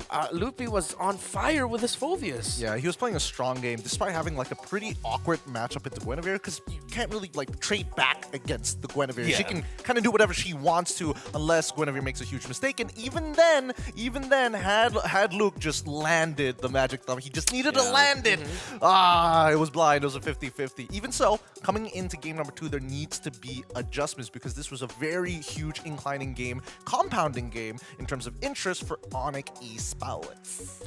It was a stomp. From start to finish. You're willing to admit that? Yeah, of course. Straight up just a stomp. I think so. No, Saw your face. I think for Onyx, right, the fact that they got the lead so early in the game and they were able to just translate it, and again, the read was amazing. The diversions were all just completely read out. They always played it safe.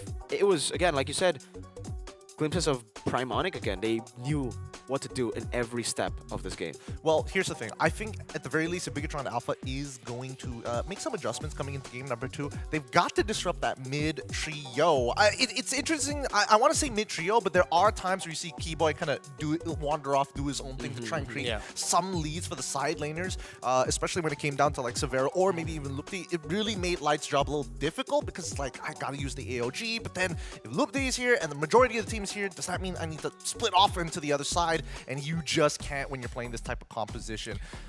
Really, really, really, really difficult to do. But hey, that is Flavor Fave, the usurper. He's usurped Lutpi's picture. Oh no! How could he take away his MVP? God damn it, you usurper, you peak usurper. No, but yeah, again, Lupi just knew his role here, and he did it perfectly. Again, considering that Sans, Carry, and Keyboy were all on fire, Lupi needed to be that sense of stability because those three will be going around doing their own thing. Sans, it's either helping Carry or helping Keyboy, so he has to manage that. It's just like, Lupi, can you please just hold this? Help us hold the front line? Sure, boss, I got you, man. I'll be able to do my job properly. In Onic Esports, everyone else just did their job right. I think the one player we can say as didn't get to shine as well would be Severo. But then at the same time, we also see here the benefits of being a young gold laner in a team full of vets, full of champions. You can just rest easy a little bit, you know, and just focus on the farm. I suppose. I would say on the opposite end for me, it was Light because unfortunately this Gatot just does not have the tools to kind of keep up with what Onic is trying to do. Like the damage is already done. You're like waiting for the RWM, but then you've already lost 2 of your teammates. It's like, man, do I do it now? Do I do it later? There's just no way to get an effective ult.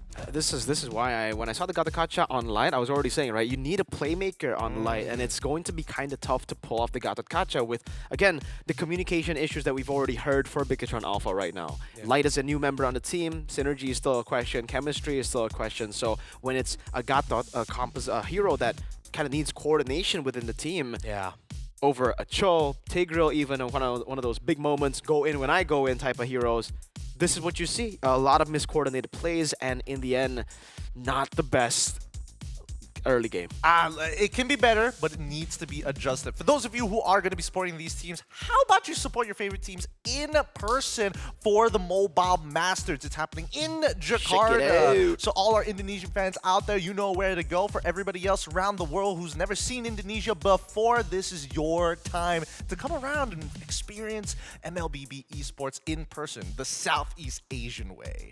Yeah, and again, Indonesian fans, some of the most active, if not the most active fan base, like on-site energy, non-stop chanting, the noise, it's just unreal. It's a whole different, it's a whole new experience for most people, right? Not to mention when they start getting some of the bigger teams in, they got the marching bands as well. That's that's when it gets fun. While we are here going to be deliberating about adjustments here for game number 2 between both of these titanic teams, we're going to go on a short break. And when we come back, it's going to be the conclusion or maybe an equalization here at the SPS.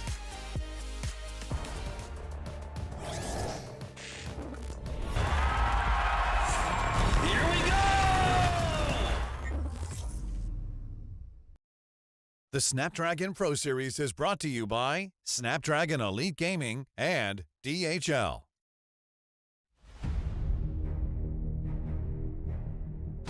The journey to greatness starts here. From the 11th to 13th of April, the race reaches its peak at the Tennis Indoor Senayan.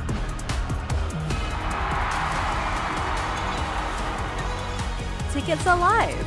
Be part of the climb and secure your spot now.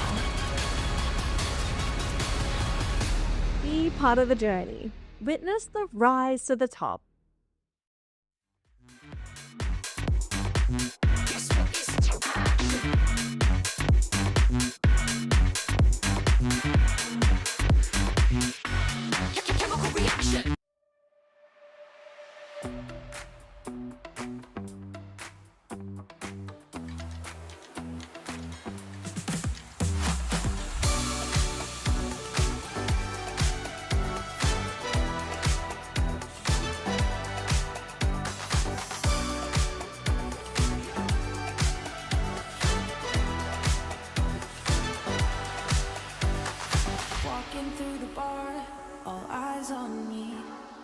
People picking up my energy.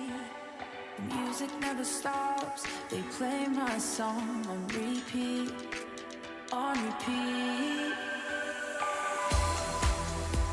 I'm flying till I hit the sky. The melody is getting high. You know how to free my mind, my mind. When I'm with you, my world is golden, so golden. Baby, you make my heart shine golden, so golden. Feeling so alive, let's dance through the night. Come on, raise a glass, we're electrified. When I'm with you, my world is golden, so golden.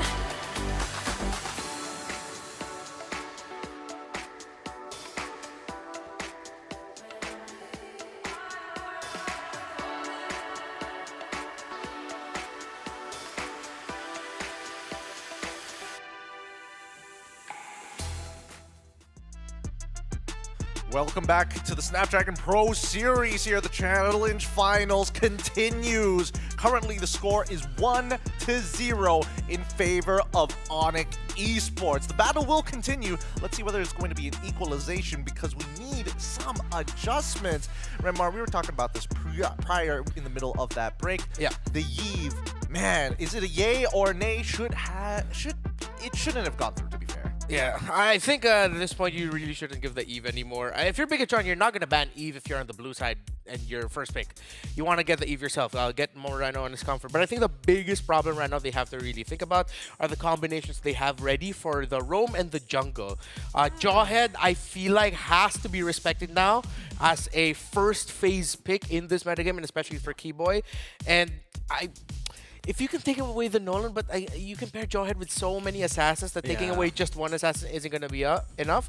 I think Jawhead is the main thing they also have to look forward to taking away from the hands of Keyboy. All right, as we're starting to head, as the players get ready for the draft, looking at Severa and as well as Emon's stats overall, it's looking a little better for Severa. As if this keeps on going, he will be able to overtake Emon in the current stats, even despite him being the KD king at this point of time. But do you agree with Remar with these opinions about the Jawhead or even the Yves? Yeah, I think the Yves for sure. We've got to agree on that. You know, I think it's a very, very hard contested Yves kind of game. For Moreno, he's undefeated on the Yves. For Sans, he's been doing amazing on the Yves too. It's one of the core strategies for Onyx. So contest the Yves for sure. The Jawhead though, I will say, I think you can beat it. I think you can try to beat it. But yeah, you have to try to beat it in a way where I don't know how you beat it. Yeah, the way is maybe you pick it away. You take it, because Light can play it too, especially if you're already expecting something like, you know, the Cho to be banned out. Yeah, quite a fancy way of saying that you ended up agreeing with me too. I agree. Yeah, I mean, that's why I brought up the Jawhead, because I was thinking about it.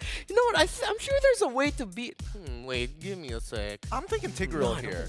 I think that Tigreal might just be a potential option as a way of like, oh, you eject somebody, now I look to force engage, or the opposite way around, either or do you think it's more favorable just to have picks to be, oh, Jawhead tries to go for the initial pick, you kill him before he gets there? Yeah, but then, you answered that with the roamer. So, sorry, it loops actually back to the pick that you mentioned. It loops back to also to Tigreal.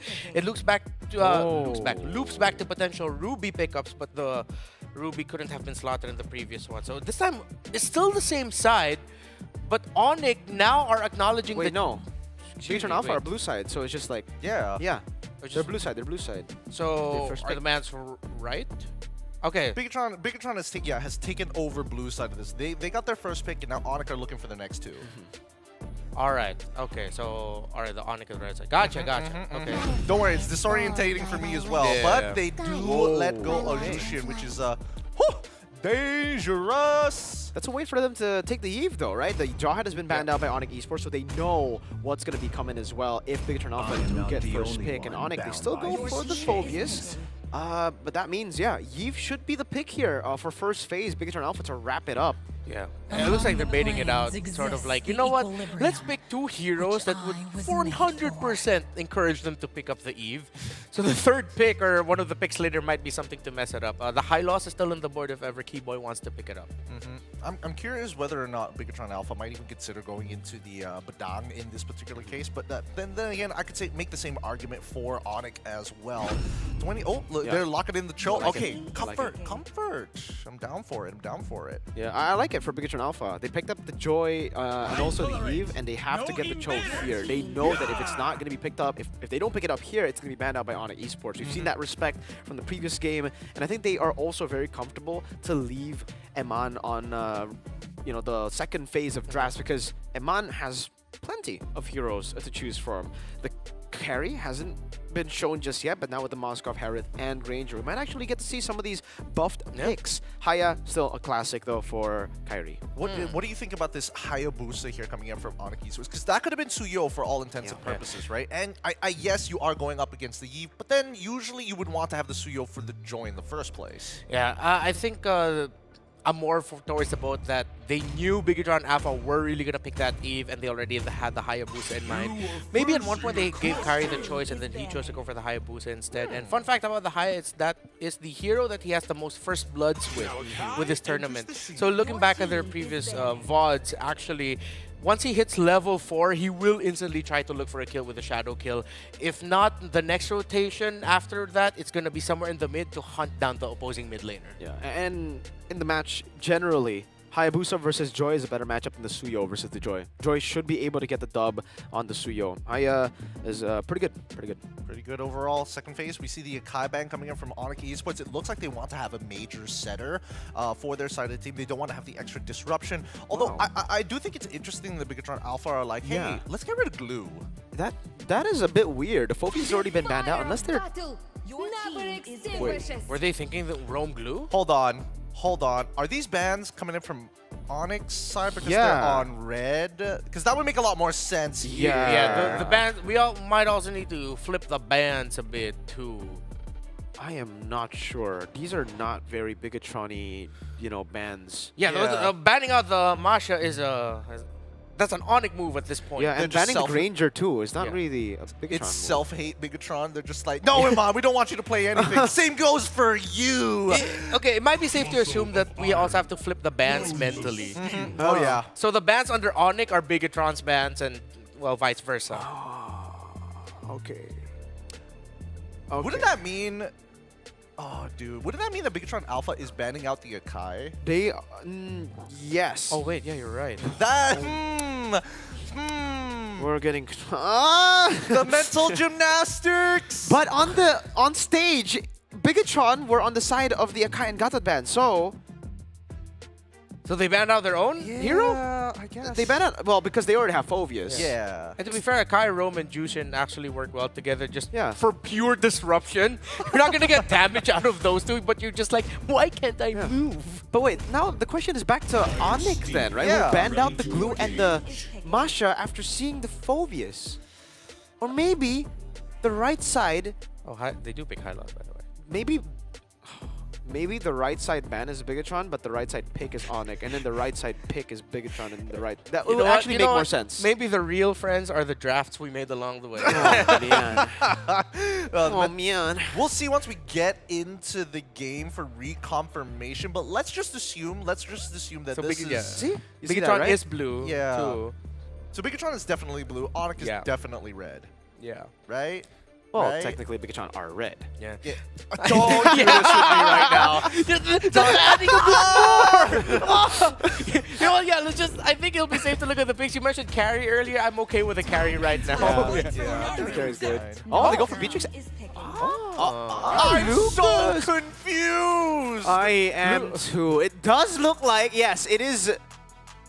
Yeah. But see, Bigatron bans are the one in the... You see? Yeah. It's like the picks are correct. Okay, The picks are correct. yeah. I'm surprised that Luke is opting to go. I'm surprised Luke is opting to go into this matchup, right? So the bans are flipped. The picks are the ones that are correct, just to confirm. Okay. The fact that Lucas has to go into the Fulvius, good luck, Luke. I don't know how he's gonna win that lane, anyways. It looks pretty doomed for him anyway, for the most part. You actually do okay before 4. on the Lucas Phobius. You don't. Like, you should be able to actually contest, because your laning phase is still really good, especially if you're all in. It's just, do you want to all in because you get ganked? Level 2 onwards is where it gets a little rough. Level 1 is where it's like a little awkward. Oh boy, this is going to be a tough one. I don't know about you guys, but good luck to both you. Mirko and as well as Remar, please take us away into game number 2. It could be an equalization. It could be a sweep. Cool, I like how it just goes to us. Yeah, that's pretty interesting. But here it is, ladies and gentlemen, a possible elimination game here. Bigatron Alpha, their last lives are on this game. For Onyx Esports, it's back to another day of MLBB against a team that they have had quite a good record on. Okay, I'm still wrapping my head around the confusing topsy-turvy draft we had, but Light loses the initial trade. Actually, no, balances it out with Keyboy. Both roamers have to go back. So, typical Sans things, just wants to hug the shrub if ever he has an advantage against his opposing mid laner, pushing them back, and now he gets some little bits of pokes onto Moreno as well. Player emblems. Oh, both of the gold laners have gone for Master Assassin, so they're expecting to actually trade a bit more here. Kyrie instantly up top with the Hayabusa, wants to steal the gold crab away.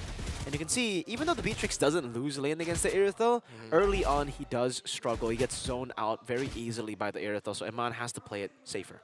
Alright, so trying to see where the next sequence could be. I think, yeah, both of them are just going for the slow approach, nothing too crazy. Onyx Esports does have the info where Super Ken is right now, and I'm sure Super Ken has read the rotations of Kyrie, knowing should be somewhere around the mid. No opening currently to try and get Moreno with a shadow kill in mid, so BTR has read that early condition for the Hayabusa, so that'd be a soft reset. Yeah, just Both soft teams. reset, yeah. Soft reset, going back again. I wonder who's going to get the XP crab, because that's the objective on the map that's currently up right now for both teams to try to contest. It does look like it'll be Kyrie, so he'll have an advantage in XP as we get into Turtle 1. If he gets purple buff, I think he should be 5 already. When you get, yeah, he'll be 5, and we're gonna see if Super Ken will be. I think he'll just be close to 5 by the time he gets that orange buff.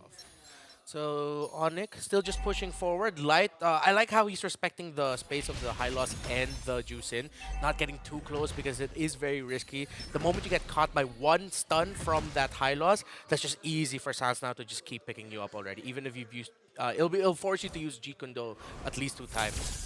Now Super Ken is the one to start it up, actually. Closer to level 6. He's actually gone and full cleared his own jungle. Okay. Lucas had to recall earlier. Now it's going to be Light jumping in with the Jikundo. Won't be able to find a knockup. Lippy goes in, able to zone Super Ken away. Doesn't get that second skill. And as Luke goes in for the beast form now, gets popped up with the Crimson Beacon and the Lancer Flare. Luke caught in the shadow kill, gets assassinated. First blood, Super Ken winning on the red tree battle though. And now Electrifying beats way around. Light flickers out Shunpu and gets away. It is a 1-for-1.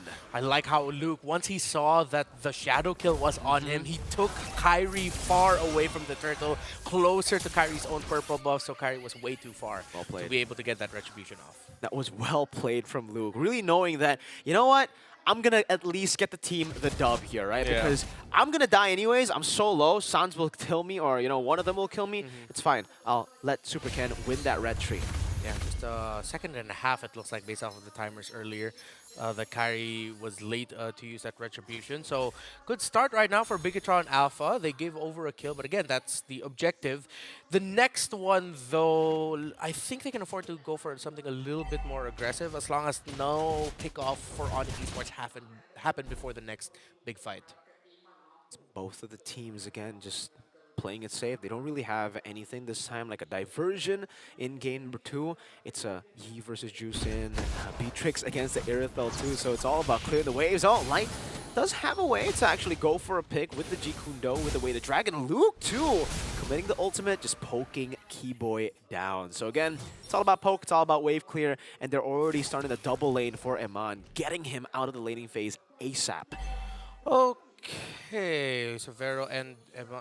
Oh, there's going to be a big movement potentially towards the purple buff. Severo will show himself or not. Oh, no, Light goes in. Oh, wait, the Dragon Neighbor find it. Wow, well played from Light. That's a kill over to Sans. Super Ken electrifying beats. Shadow kill coming in. Super Ken low. He lives. Kyrie doesn't get that kill, and it becomes a pick on Sans 1-for-0.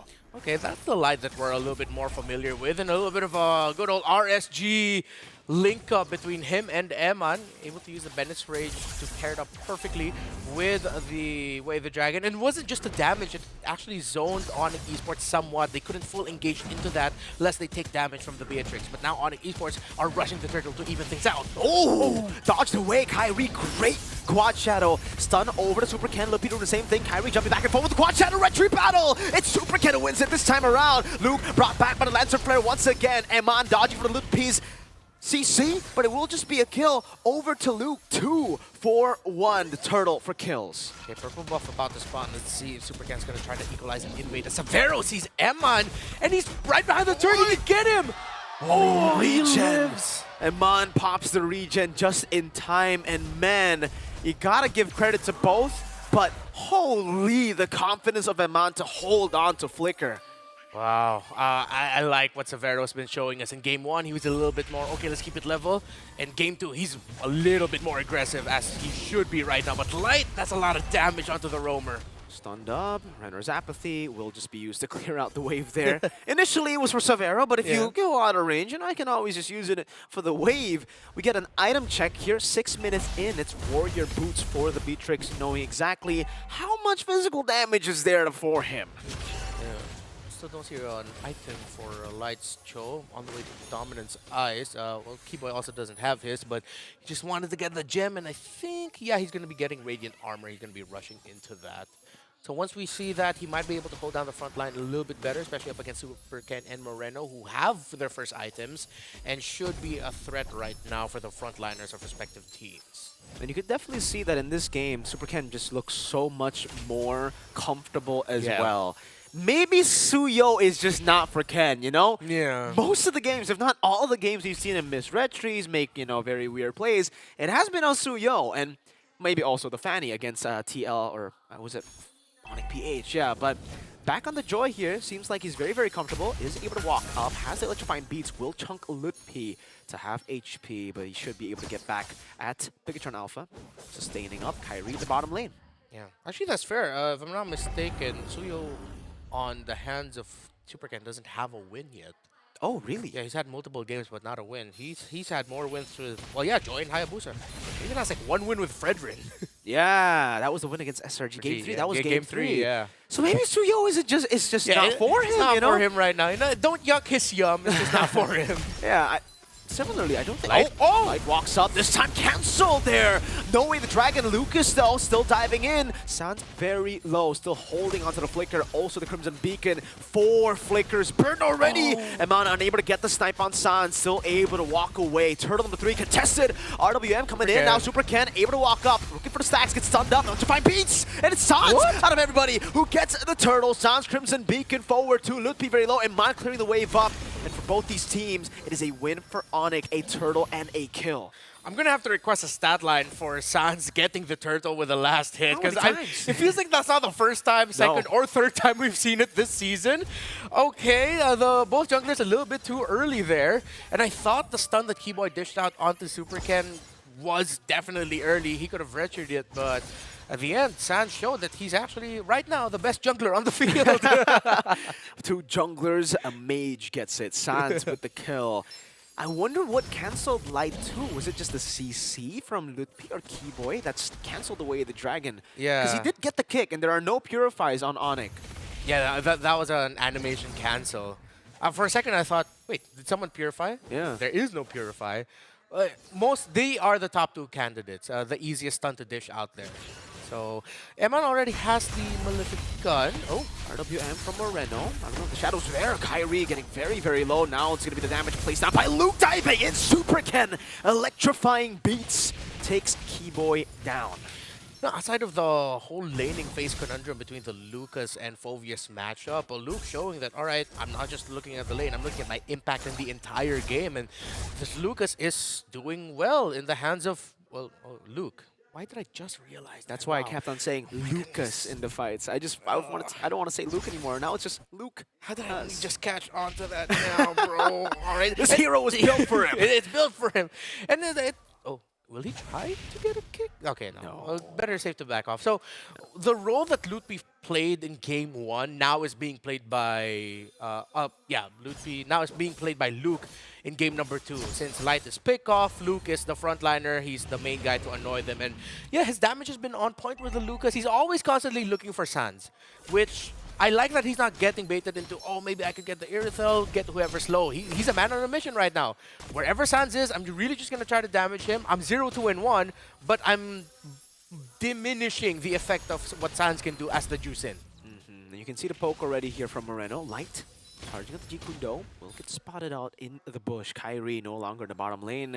It is an equal lane. No slow pushes built up. But obviously with BTR having a turret, means it should be better for BTR later if it continues to push in. Okay, slight adjustments with each positioning. So I'd want to see Eman respect the rule of one shrub behind just a little bit more, because the range of the range of wave the dragon means the kick will always be within the range of the Beatrix anyway. No matter what gun she wants to use, either she needs to commit a dash forward or a snipe. Light will find a kick. Oh, doesn't find out the Bandit's range. They try to put him in on him already. Is able to get the kill anyways. Iman caught in the bad spot. Lupi jumps in. Flicker out from Iman. RWM immobilization. Super Ken with a chase into the back with the electrifying beast. Now gets stunned up by Lupi. Chased down by Savero, but is still able to escape. Kyrie with the quad shot. Oh! Now stunned by Luke. Iman gets the kill. 3 for 2.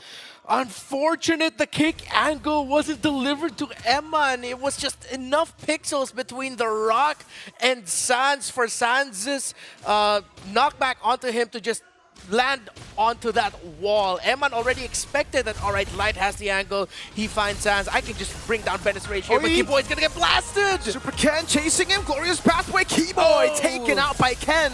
Eman buys the win of nature, and he tries to go for the lifesteal. Sans Lancer Flare forward, now a snipe down, not connecting. Light will choose to back away. Onyx Esports might want to consider using this moment to not fully contest, but really just try to buy time. It's 5 versus 4. Keyboy's only coming back, but it's only going to be 10 seconds. See what trade you can get, but no, they're not trading. They just want to play it safe. They're really waiting for Keyboy to get back. They want to go 5v5 again. Super Ken already charging Luke.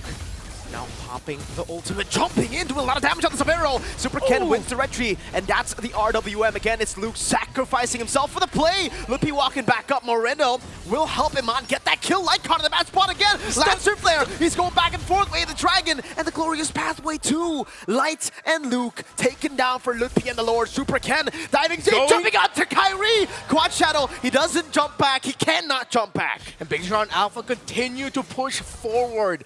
3 members up. Eman Moreno and Super Ken are just going to try to level out the waves. Eman missing the Renner's apathy, but that doesn't matter. They were able to get the win there. Luke, a great start. He's 0-4-3, but again, we go back to the thought of he's just doing his job. He zoned out Savero and Sans perfectly.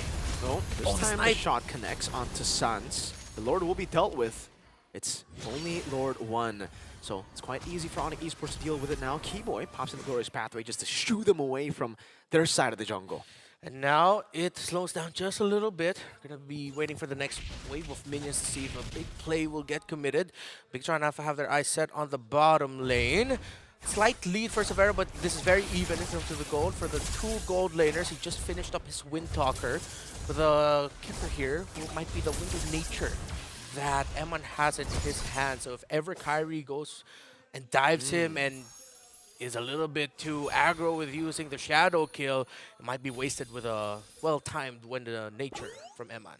1,680 gold lead here for Super Ken against Kyrie. Oh, the snipe, the basic attack. That could have been a big moment. Sans, though, a bit too tanky for that to happen. What items does he have? He just took that like a champ. It looks like it's all offensive items from him, but this could be one of those juice-ins that's packing tenacity. Could be. Maybe that's why he's still surviving. So now BTR, a good choice here to still apply the pressure, but just try not to bait into something overly aggressive, take resources, and they do not. Kyrie still secures it. Yeah, even though the retry too, it was just Kyrie with the retry diff winning it out. Okay, we take a look at the items again. So he's building towards DHS, that's why, right? He goes for BOD into Malefic Gun and then Wind of Nature. So it's not the usual like just damage build that you go for with the Malefic Roar third. Yeah. It's he goes for a bit more defensive with the Wind of Nature, but now he's gone for DHS instead of the Malefic Roar too. Sorry, yeah. Yeah, he's really respecting the... He wants a little bit more space, really, between him, the Phobius, and the Hayabusa as well. So, again, what we've been saying about Iman for such a long time, the itemization on his side is just really, really good.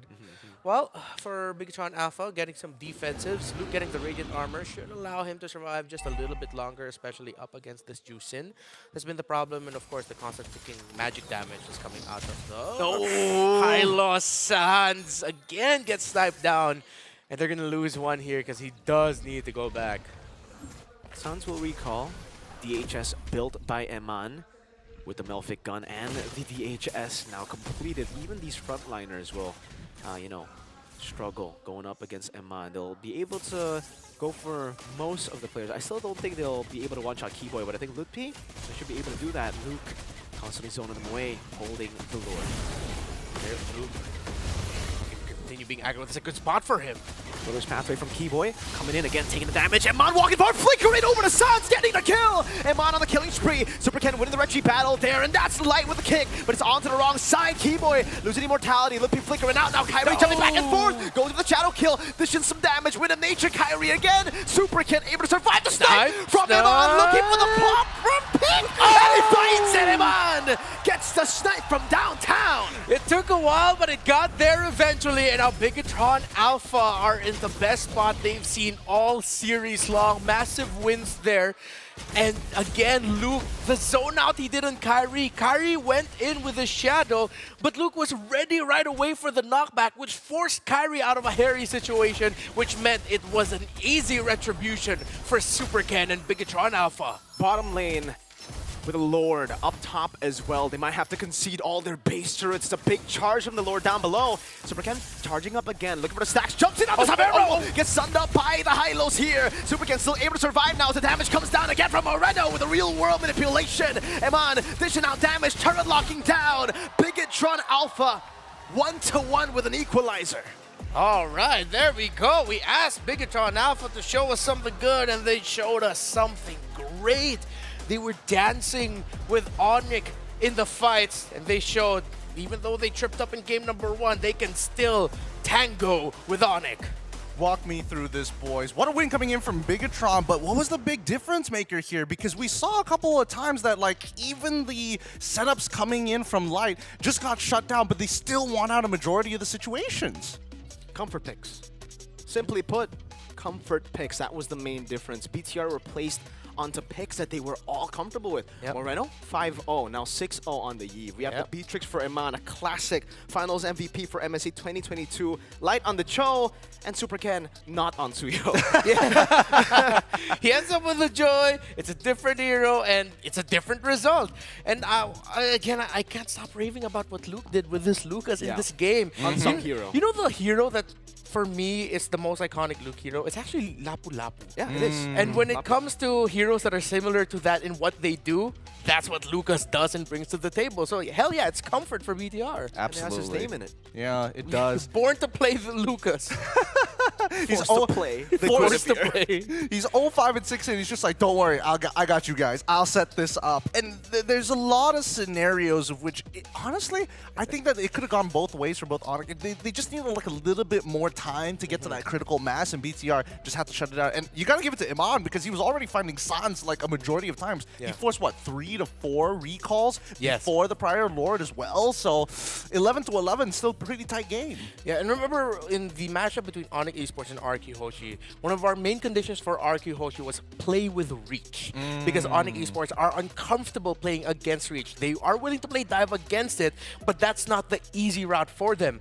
This time around, they had, of course, the Eve pick of Moreno. What does Eve give? Reach. What does Beatrix give when she has the sniper? Reach. And they take that condition, they won against Onyx. Looking at the golden EXP graph, we see the ups and downs. There was a good amount of contention coming down to the mid game, but I think what really set the tone for it was the tempo, right? The fact that Keyboy got taken out at a really awkward time building up to that Lord as well. Put Onyx Esports in a bit of odds. You don't want to play, with a man disadvantage, but you really need that glorious pathway to make this Jushin really pop. And you can see the gold graph here constantly, it was a bit back and forth here and there. There were moments in the game where Onyx were able to get the dub in the fights as well. But in the end, it was Superken who's had a 180, complete 180 from that first game performance on the Suyo. And Renmar actually brought it up in-game. 0 wins on Suyo? Yeah. 0 wins on Suyo. I think at this point, right, Suyo should just be left open. I don't even think Kyrie has picked up the Suyo here. Like, he's picked up once, I think, but most of the times, Hayabusa over Suyo.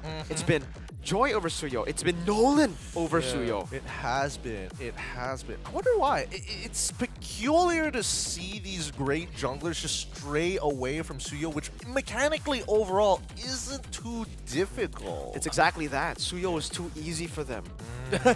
No, seriously. I can't relate fully, but when you're so used to having these outplay moments, like the mobility movements and these type of mechanics, you play the Suyo and it just feels slow. You want to make the fast plays, but you can't. Yeah, there is a calculated approach you really need to take with Suyo. It's not like the Joy. Yeah, you're waiting for that beats, but you feel like you're a little bit more active. Yeah. And I'm pretty sure Leia would agree. It's like, yeah, Suyo's easy. Yeah, you can't just like go in and press buttons, right? Which is exactly what we did see here coming in from Superken. Man, he was having a pretty good time overall. I'm not gonna lie, Severo had a couple of brushes with death here. Thank God he decided to go for sprint a couple of those times just to keep himself alive. But generally speaking, is this the way that we should be handling a Jushin built composition here? Because there are some very clear counter matchups overall, and I'm not gonna lie, I was hoping that Ludwig would be able to do a little bit more, but I gotta give it to Luke. He understands, I don't want to beat you in line, I just have to clear the wave and then start moving quick.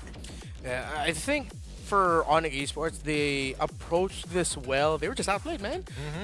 You were up against a team that knew they needed to win this game. You could see it in the reaction. So, Bigatron, are you trying to read what they're saying? Let's go! No, it probably was, probably some toxic words. Something a little bit more unbroadcastable, I guess. I love you. It's Valentine's Day. Yeah, it was just a big, I love you. Yeah, that's what Filipinos are saying. When we're saying I love you. Yeah. Are you not just saying? All right. We're having a lot of fun here on the broadcast, but really it comes down to this very final game. Keep in mind, whoever wins this game moves on to the next stage, and then they unlock their second life. And it's really coming down to the wire here. I feel like as much as we want the draft to kind of go into either or's favor, the execution is starting to play a major role in this game. I think, draft played it for game 1, coming into game 2. But even coming in from game 2, that there's a certain degree that needs to be hit. Yeah, I think here though, one thing that I can talk about for Onyx is why go Jushin? Do you know that Jushin is up, gets countered by the Eve. You have been the one to first pick Eve. Similar to game number 1, it felt like this game 2 draft from Onyx was them, I wouldn't say testing the waters because it diminishes the victory of BTR, but this was them showing this is our approach of trying to beat it. It just didn't work out.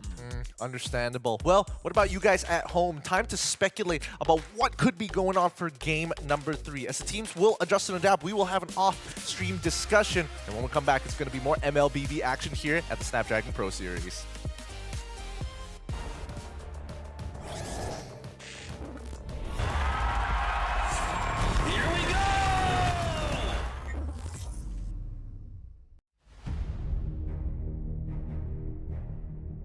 The journey to greatness starts here. From the 11th to 13th of April, the race reaches its peak at the Tennis Indoor Senayan.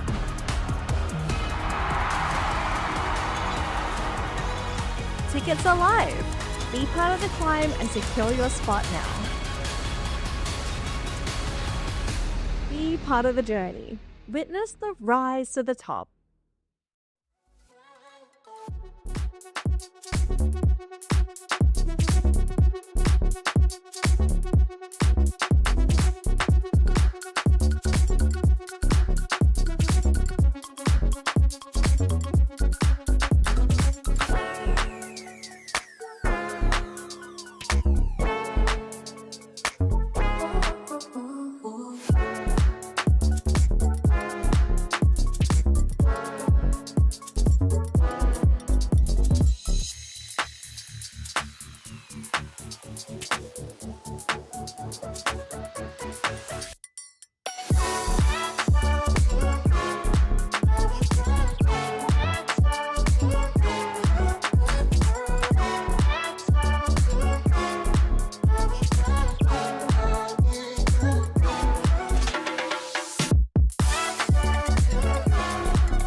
Anybody else nervous here at the Snapdragon Pro Series? I know I am. 1-1, the current score between these two battled beasts here. Onyx Esports up against Bigatron Alpha. For those who are just tuning in, you missed out on some pretty epic games. However, notice that these games are actually speeding by pretty fast overall. It has not touched that 20-minute mark. We're not even getting close to it. These fights have been decisive coming into Game 3. How you boys feeling? What are we looking out for?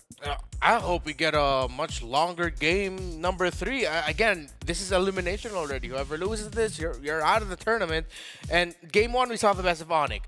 Game 2, we saw the best of BTR. Now, hopefully now we'll get to see the best of both of them.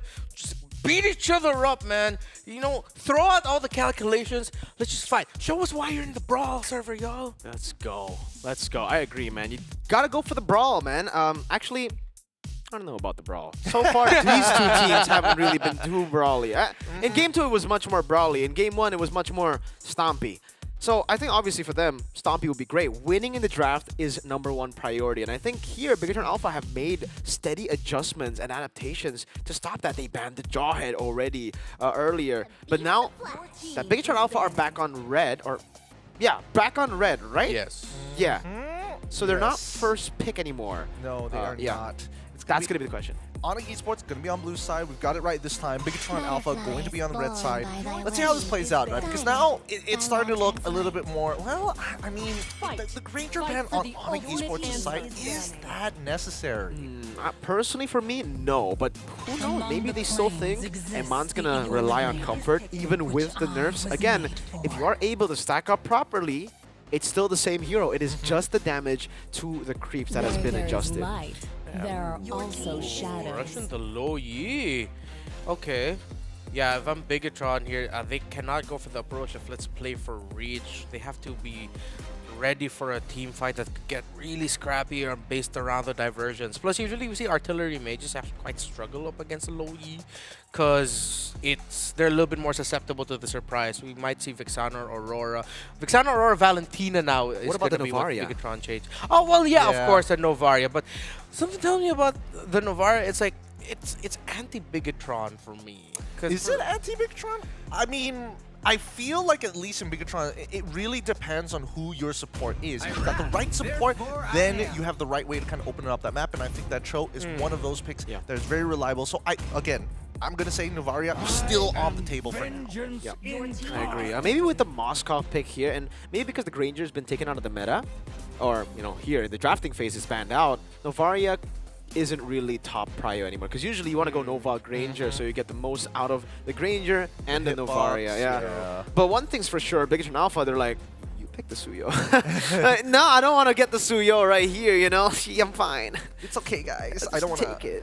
Please. Another thing that I wanted to bring up is the fact that Matilda has not been touched. Surprisingly enough, right? Surprising. I mean, obviously, both Light and as well as Keyboy, they're like major setters. It feels a little awkward for them to sometimes play these Enchanter-style supports in the meta currently, but even so, I still think it's good, and I don't know if he seems to want to play around it, though. Yeah. Yeah, they're really prioritizing the Aerithel for Severo. This is a Hayabusa then, yeah, for Bigatron Alpha. It should be a jungle. Yeah. Unless they want to, again, bank on a possible, like a Fredrin or utility jungle in the second phase. Because we have Sin Super Ken go Akai in jungle and Fredrin. So, it's possible. Yeah, I'm okay with the utility type here. Your only problem at that point would be the low yi. Don't have to worry about the Aerithel so much, but Little Birdie tells me the Novaria was already considered, maybe, by Bigatron Alpha. I think Novaria, Novaria is a good choice against the low yi, even without the Granger. But yeah, I understand why you wouldn't go for Novaria now that the Granger is out of the drafting phase, but the vision control is great. If you actually do catch the people who take the diversion with the Astral Echo, that means they're in a bad spot in the flank already, and they're going to take all the hits with that big hitbox. Absolutely. Not to mention that Light is going to be on Cho, which is one of the safer heroes that actually open up bushes thanks to the help of the anti-CC of the Shinpo. But now we come on over to the second phase. And I just love the respect given by Coach Adi to Bigatron Alpha. respect and Adi, sometimes, you know, a lot of fans will not like to put those words together.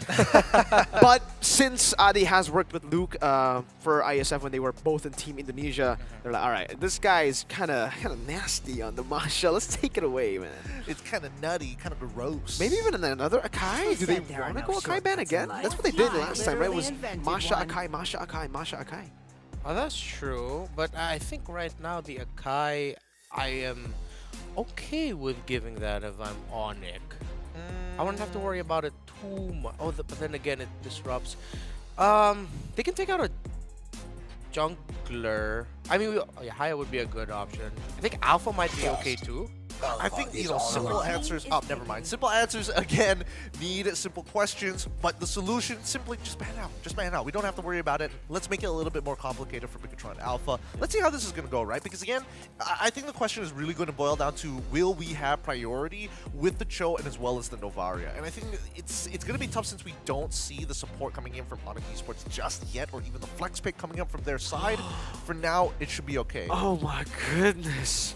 I'm sorry for spoiling y'all, but we got information early here. Bigatron Alpha, Uranus on Luke. And remember, I did mention this when we were reading through the patch 2 days ago, guys. Yep. Yes. Luke plays Uranus, Esmeralda. These are the Luke plays, and I don't know if we're going to see it, but because it has just been buffed, and ladies and gentlemen, it is Luke on Uranus. Oh my, Gideon hates this hero. I hate it. It's awful. Just the worst. And you know, I was so excited. I thought we'd also get the Esmeralda for Onic. You know, just really throw it back. I never want to go back to that meta ever again. Just the worst time to be alive. But at least they're going to go with the CC this time. And again, both of these heroes, both Uranus and CC, has been buffed before, but they're also pairing up with the Gatot Kacha. So they've got soft CC to work with, and they've got Gatot just to be a big deterrent in case they want to kind of set up a fight within neutral rounds, I'm assuming towards neutral objectives. Bigatron Alpha, final pick here, and keep in mind, this battle, this final game in this best of 3 is a 4.5k USD differential between 5th and 6th and 4th. Okay. We also got a little bit spoiled too. The jungle for Bigatron Alpha is something Onic is very familiar with. A trade in sides for the Nolan from game number 1. CC Uranus, though, is... yeah, that is a big question. CC recently buffed Uranus too, but on paper, CC does counter the Uranus. The raw damage, but I'm trying to recall if it was a recent game I had where I played CC against Uranus. It might have been a few months back, so... Oh, and of course, a different patch landscape. But I think I remember it. Maybe I just played it wrong. It's kind of dead.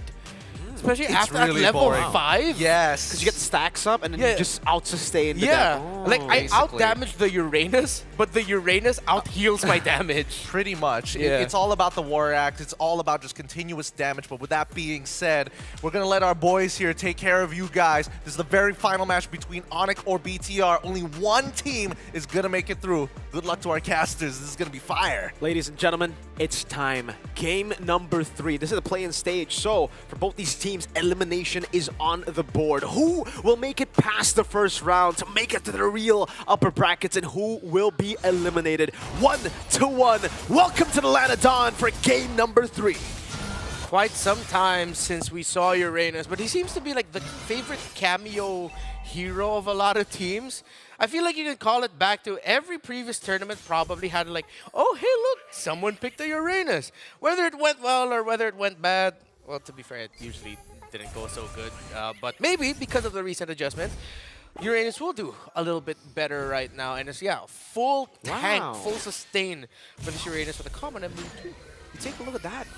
Eman has gone for a very weird emblem for gold lane. It's Vitality and Master Assassin. I don't usually see Vitality. Like Tenacity, Vitality he's gone for here in this matchup. I think he's thinking about the... Is it a thing about the trade between the Irithel with like a good amount of her damage is like that initial burst? So it's that sort of like offsetting the initial burst combo that you can deal with an Irithel. Yeah, maybe try to survive it. Maybe it's also kind of a way to play with the common emblem, right? You get the regen, HP regen too, so you have more HP equals to you regen later on. You know, you get maybe I don't know. We're gonna have to ask the mad genius Eman him ourselves. Why did your accent suddenly change for a moment? I don't know. That's my accent when I'm assuming things. I like how you have a specific accent for assuming, but let's assume nothing happens and it becomes a reset, unless, ooh, that's not the right shrub, you're walking into light, but he sensed something was off. So, yeah, nothing too crazy still, again. No crazy invade starts, but Onyx Esports will forgo getting that purple buff and go ahead for the turtle instead, as Super Ken is getting his. Yeah. No moves into the turtle. Onyx Esports will claim the first turtle. Navaria gets a 3-man Astral Echo here. And you can see that Super Ken was attempting an invade, attempting a trade down below. But unfortunately for him, Kyrie has already dealt with the entire bottom side jungle before he went over to the top lane to go for the turtle. So now he should be able to get the orange buff for free too. No trades for BTR. Yeah, let's see if that changes in this next rotation. Let's see if we're going to see an adjustment in where they're going to exit. I think Onyx Esports would want to consider making a play for Eman, but he's not really giving a lot of give for that option. Keyboy is level 4, so if he overextends, Keyboy could jump in, but now they reset. They go to the center of the river. It's all about making control again. Completely different from the past 2 games. It's just been action-packed in Game 1, Game 2. Turtle contest number 1, both of the teams were ready for it. Here it's more of a, no, it's okay. Lo Yi teleports up top, Luke pops in the Consecration, has the Purify still, so he's all good. And yeah, so far it has been looking like a dead lane, yeah? Even with the burst here from Sans, Ludpi's like, no, I don't want to commit. You're too annoying. Yeah, and he's fine. He doesn't need to get back. He took so much damage, but with the passive Consecration and everything, he's good. Center of the map. Good poke there from Super Ken. Gets the Fracture down. I thought for a second that surge from Kyrie could catch him, but good moves, good moves. Both teams, again, just resetting again, looking for farm.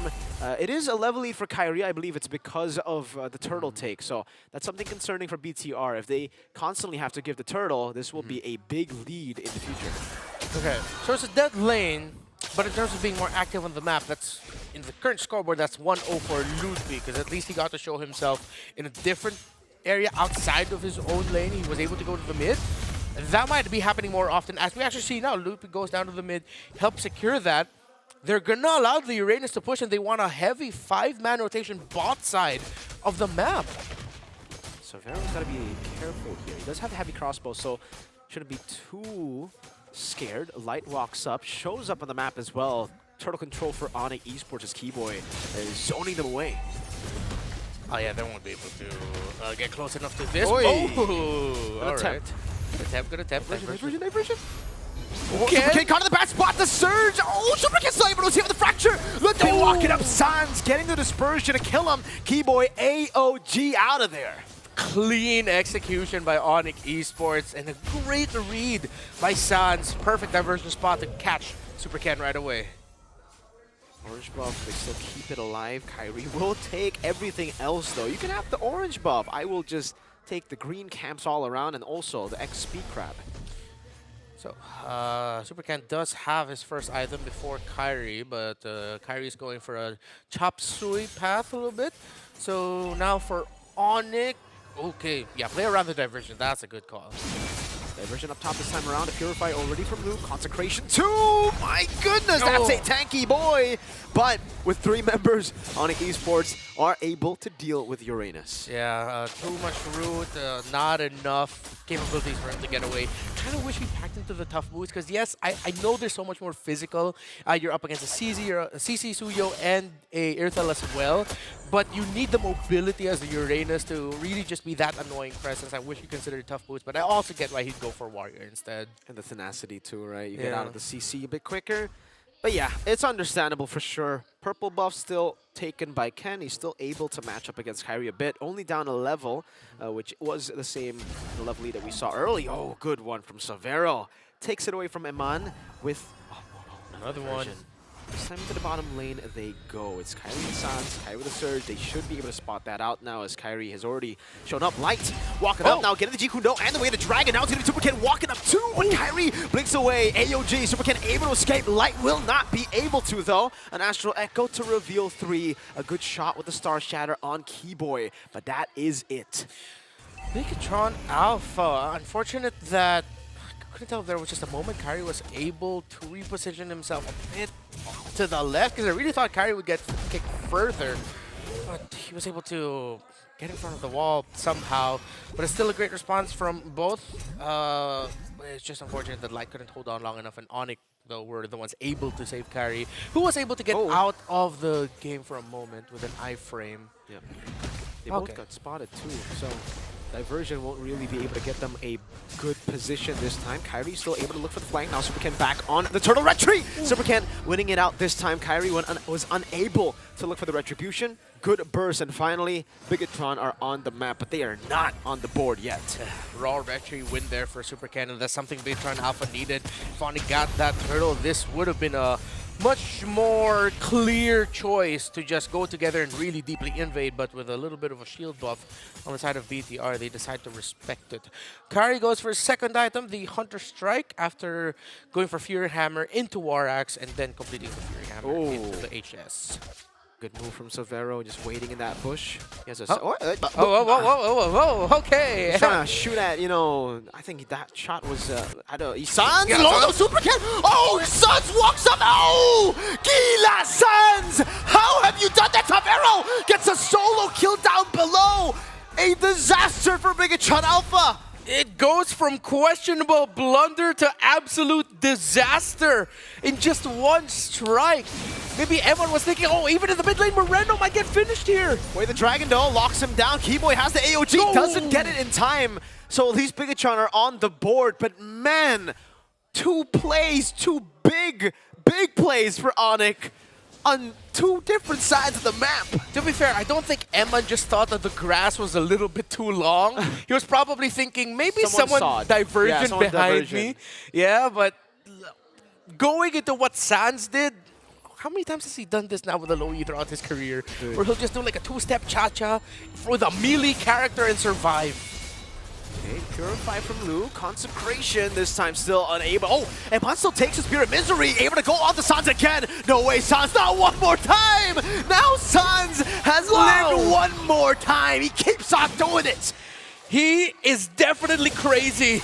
That might be an understatement at this point. He is definitely just Gila. Severo takes down the Nolan, and it's just Moreno left to watch as history might repeat itself again in the Snapdragon Pro Series.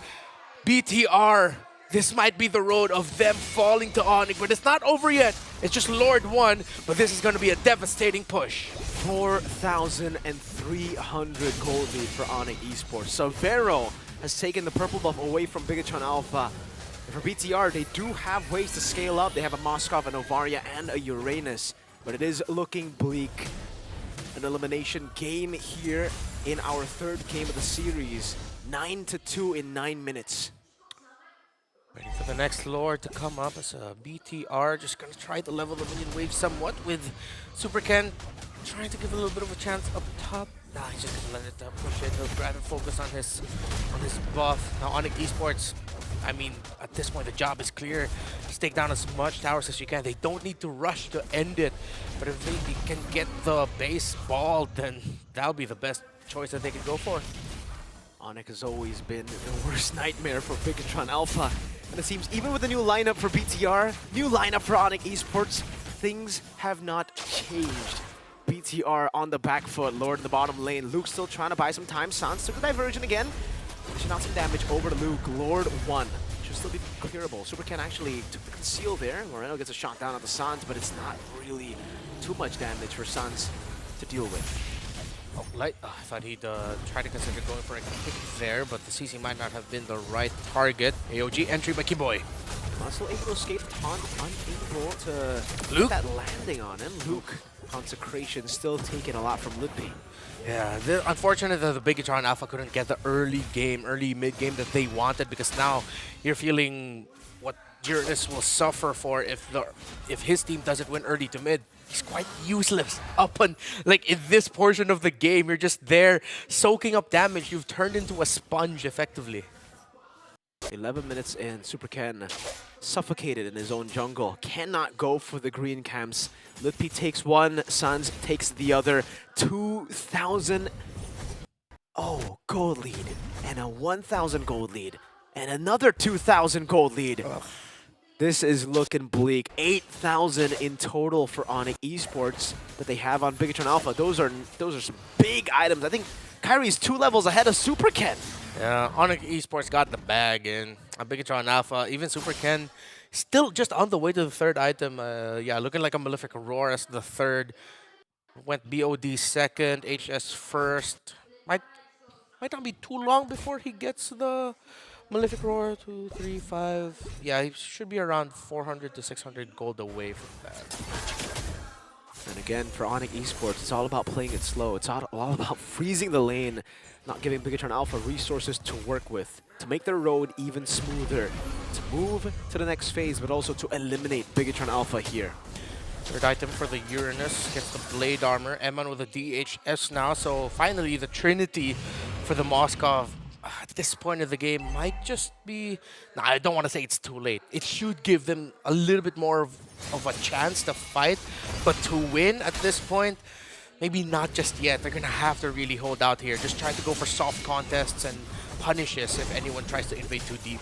They might have to just defend at this point, right? They have some high ground control. They got good wave clear, but they definitely do not have a way to fight right now in the 12th minute of the game. Onyx Esports secure the Lord for free. And now begins the end of BTR? Is that what we're going to say? Yeah. I mean, you said it with a question mark, so it's not a statement yet. It's still just a question. But it looks easily answerable for Onyx Esports with the lead that they have. Call it way too risky. They should be able to end with the next one. Luke has the Purify, is able to escape. That is a big Astral Echo on 4. Super Ken able to get the orange buff, so at least some resources back. And for Onyx, no diversion for a while. But at this point of the game, it's on a very low cooldown. They committed it, but they decided to back off and respect. Let's see if the Astral Echo will come back in time. It should, right? Like by the time the Lord gets to the base, they should have the Astral Echo, which increases the fighting chances of Bigatron Alpha. If they don't have it, well, that's when we'll see Onyx Esports be a little bit more active. No, yeah, they do get it back. So, Bigatron Alpha is a good tool to defend with the Astral Echo, helping them spread out the damage much better. The waves aren't the best, actually, for Onyx Esports here. Mid lane is going to be coming in first. They're going to sacrifice the bottom lane. Turret Super Ken has dealt with most of the minions in the mid lane. Keyboy looking for the taunt. Red tree from Super Ken to deal with the cannon minion. Now one more wave up top as Iman deals with the Lord in the bottom lane. A good shot onto Savero. 4-man Astral Echo again. Luke in the midst of it all there. Keyboy going to be... Ooh, what a shot! Look, taken out by Moreno! The turret shot was enough to take him down. 1 for 0, 2 base turrets for Onyx. Oh! Okay, Spirit of Destruction, is he going to commit it? No, he won't. A little bit too risky for Eman, but Bigatron Alpha, they're pushing forward. They have a chance to get a few more resources and a few more footing in the map. Diversion from Sans. Ken will hold his position. Luke backing away. They cannot get a single turret, even though they got Lutpi. Still 2 base turrets for Onyx, though. So even with the big move of Bigatron, the big charge, it was all good for Onyx. It was a win. Still no turrets right now. Barely any presence in the map. 38 to 48k should still be a very uncomfortable situation for Bigatron Alpha. But you see how much Onyx Esports, with that last siege attempt, really are respecting the ultimate of the Novaria. Did he just... He's mad at that lizard. He's got beef with that lizard down below. And Savero, oh, he got stopped by the Gatot and then shot down by Savero. Little creep. Okay. You know what? Our overthinking analysis, let's say Keyboy did that to see if the Scale Lizard would go in and check the shrub to see if there was someone in there. Let's go with that. Let's go with that. No, that was just hilarious. Yeah, it's okay. You know, sometimes you just have to enjoy the game. Even though it's a high-stakes moment, it's some way to actually get back at the Keyboy taunt. Looking for Light, looking for Luke. Jumps in, doesn't find Luke. Luke gets that fully stacked passive and will be able to reach it again. Astral Echo again, great one. Catches 3, not Sans though, so he's still open to go for diversions. Okay, no more Echo, diversion to the back. It's going to be Sans against, let's see, with Savero. Uh-oh. Light able to bite that out. Now gets stunned up by the Surge. SOD into the fight. Luke going to be caught very, very low. Chased out by Luke. Curtain call. Purify from Luke, but it is not enough to stay alive. 2 members of Bigatron Alpha have been slain by Onyx. Clutch Winter Crown 2. As the fracture of Super Ken was wasted, the early Astral Echo led to nothing, and it's now 3 versus 5. potentially a last-ditch effort to defend and hold as Onyx Esports will wait for their Lord. Moreno clips Lutpi, but will be able to regen back healthily. This could be the end for Bigatron Alpha. Lord advantage. Superkin walks up, orange buff, however, is still taken, secured by Kyrie. Now, BTR, at this point, nothing short of a miracle to be able to turn this around. Somehow, some way. Well, that's a lot of damage on the side of Onyx Esports. They can just lock down turrets and lock down heroes. If I'm Severo, if there's a chance, just go ahead and try. Here's Kyrie and Keyboy. Luke still, Sans with the burst damage. Superkin walking back again. Way the Dragon is down on the Superkin, finds the fracture. That is 1 kill, but they've lost 2. Moreno trying to defend. No more frontliners for Bigatron Alpha. Onyx Esports will move forward as they eliminate Bigatron Alpha from SPS. History repeats itself. In the Season 3 Grand Finals, it was Onyx that got their championship against BTR. But in the opening matchup here in Season 6, it's Onyx that sends BTR home. Well done to Onyx Esports. Hands together for these boys. Bigatron Alpha, they're going to be walking away with the SPS, something to think about and motivate them as they prepare for the regular season of MPLID. But man, looks like, well, even despite the patch coming in, some things just do not change. Thank God. Thank goodness. Woo. Very happy that Uranus did not win that one. Yeah, it's not a BTR thing, it's a Uranus thing that, you know. Yeah. Could have been better, could have been better. It's an unfortunate game here for Bigatron, definitely. But for Onyx, it is all smiles for sure. Well played, man. Again, resetting to game number 3, getting that draft in, the low Yi prioritization. After seeing Yves and Jusin, there were no more trades available. Yeah, this was like a 100% Sans MVP game with how the flow of battle just went. Because I think Bigatron Alpha just didn't expect that Sans would have the game that he did. They picked a dead lane EXP to dead lane the EXP because they were thinking, you know what, we can win in the center of the map. But Sans just had eyes everywhere, his own eyes in the entire map. Very, honestly, pretty shocking that his trigger finger is just, it felt undisciplined, but it was so decisive every single time he uses those divergence. The fact that they were kind of able to, you know, take advantage of that early game, which is not what you expect when you're playing with that low Yi, but cutting off those jungle path things really sped this game up so fast. Even for Severo, who was able to get a pretty decent lead for himself. Yeah, we're seeing Lutpi struggle to remember how to take a selfie. But I think okay, they're just deciding on the angle. Okay, yeah, get the fans in there. Get the fans in. Oh, wait, no. Keyboy wants it. Did he get it? Did he get yeah, I think Lutpi's confused because Keyboy keeps telling him like different directions for the selfie. Now he's just taking pictures of the crowd. I love it. I love it. The Onyx boys still out, coming into their own prime. They're going to be up on stage. They're going to quickly have an interview with, as we pass it on over to LaFell and as well as Rose.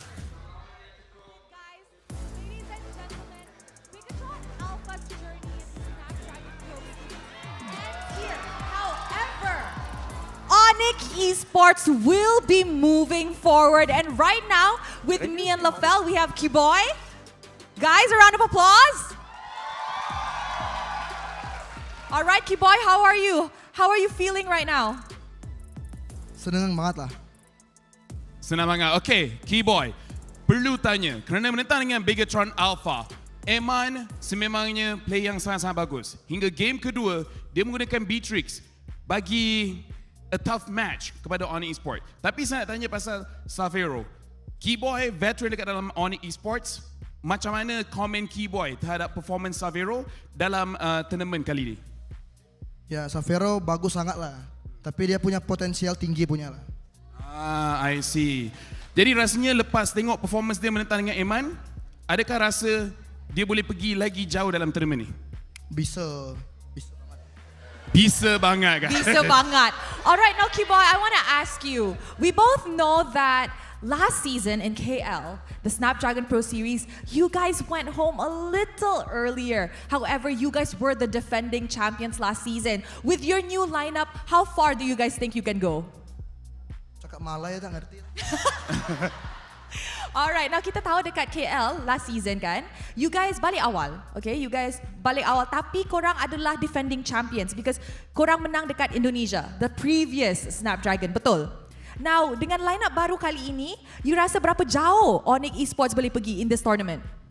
Ya, saya mau grand final Onyx Indo, Onyx PH lah. Wow! I like that. He wants a Onyx ID, Onyx PH Grand Finals, and I think the audience would really like that too. Alright, K-Boy. Sekarang ni semua penonton dekat sini dan juga di rumah menonton kita punya interview. Jadi ada tak apa-apa yang K-Boy nak pesan kepada semua orang di Persada Johor dan juga di rumah?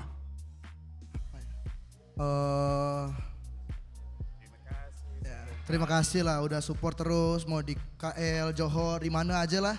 Selalu ada buat Onyx dan kita juga mau berjuang juga lah buat balik Onyx Jaya punya. Thank you semua. Alright, there you go. Give a big round of applause for K-Boy! Alright, thank you very much, K-Boy. Again, big congratulations. Kita akan lepaskan you untuk prepare dengan team. And with that, we're throwing it back to the panel. Thanks, LaFell. Thank you, Rose. Interesting thoughts. I mean, again, the potential of Severo.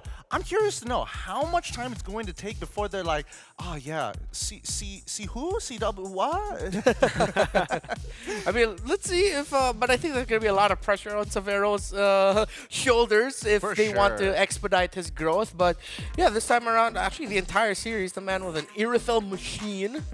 But it wasn't the most star-making performance from him. It was what he needed to show up here. Again, it was two sides of Severo we posed, and this one we got the I'll just do my job, Severo. To be fair, both gold laners had a pretty inactive run here. We saw that Iman, he was landing SODs, but never a situation where he should take the SODs. And even the 4v3 up top side, oh my goodness. Man. That was rough. That was certainly rough, man. Sans just keeps on pulling these plays from out of nowhere, man.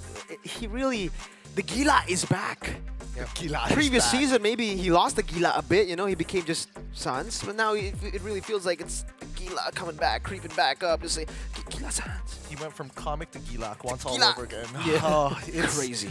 Could BTR have done a little bit better in this game? I feel like a lot of it just came down to early momentum, and then it's just, boy, this game is slipping out of our hands really quickly. I'll be honest though, Uranus was pretty bad. It was a fun pick to see. It's like, oh my god, it just got buffed. I would love to see it, but then there was no impact. Legit no impact in the game. Yeah, it diminished the CC in lane, which meant CC needed to leave lane, which meant most of the time it was 5v4 in favor for Onyx Esports. Yeah, the calculated the experiment didn't work out for them.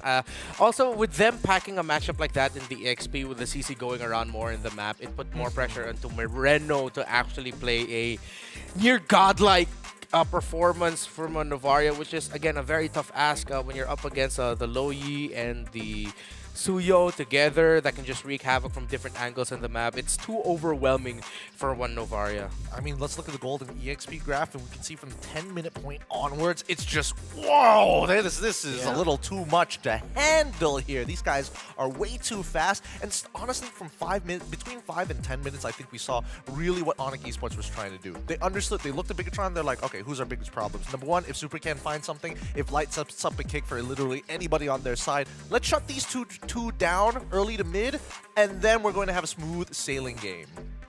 Yeah, I gotta say, Kyrie also kind of deserves the MVP, right? Because again, it was the combo together with Sans. Sans was doing amazing with the divergence, obviously always catching the opponents, even baiting out Eman to throw out SOD, just like, oh, maybe he's behind us. But it was all because of the combo with Suyo, Loyi, Suyo. This is the combo that you have with the Loyi. It's you can just charge the surge, and then by the time the diversion pops up, insta stun. Can't really react to it, to be fair. Yeah, I felt like at some point BTR was just really trying to chase down Onyx, who were slowly running away with it. They knew that they had to make a play, but when you have a very static EXP laner, it's so difficult to find that.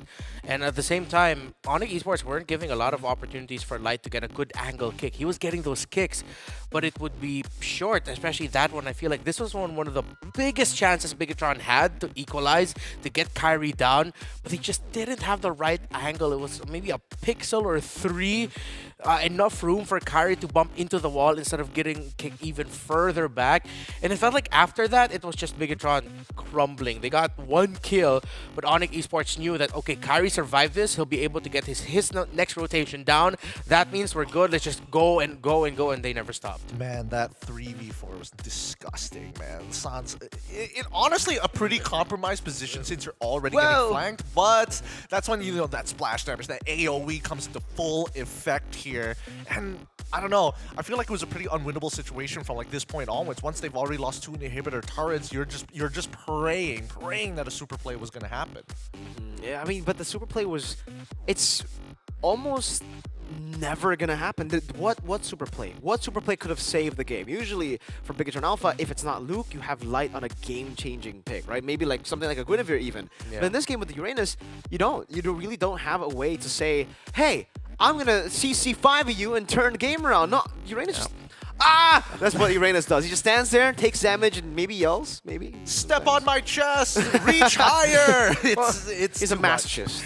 Oh, he likes pain. He does like the pain. But once again, congratulations to Onyx Esports here. For them, this is going to be 10K secured in the bag already. And BTR, unfortunately, just walking away with 5.5. 4.5 difference in a single game. That's how much that match was worth. Yikes. It's a lot of money.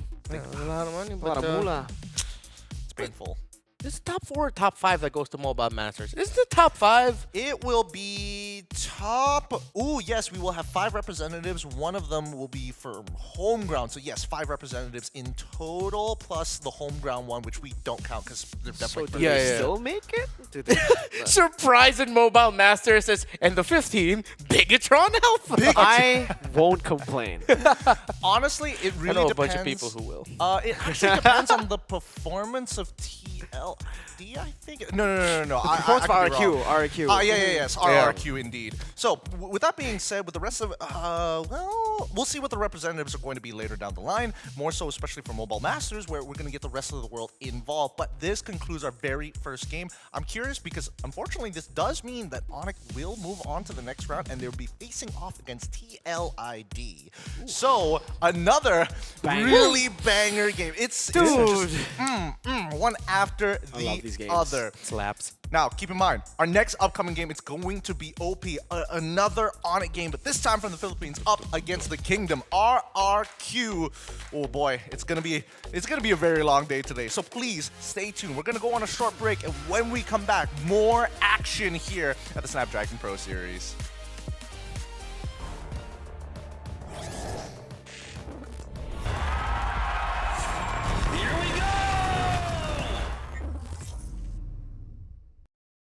The Snapdragon Pro Series is brought to you by Snapdragon Elite Gaming and DHL.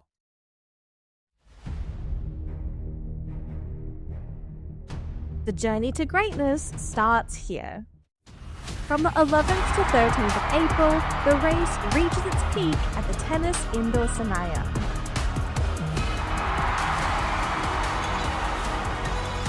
Tickets are live. Be part of the climb and secure your spot now. Be part of the journey. Witness the rise to the top.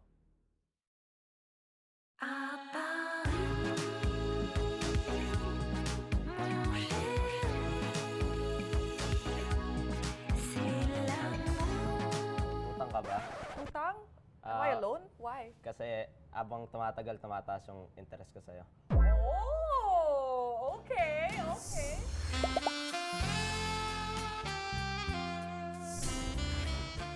I hope you know CPR because you just took my breath away.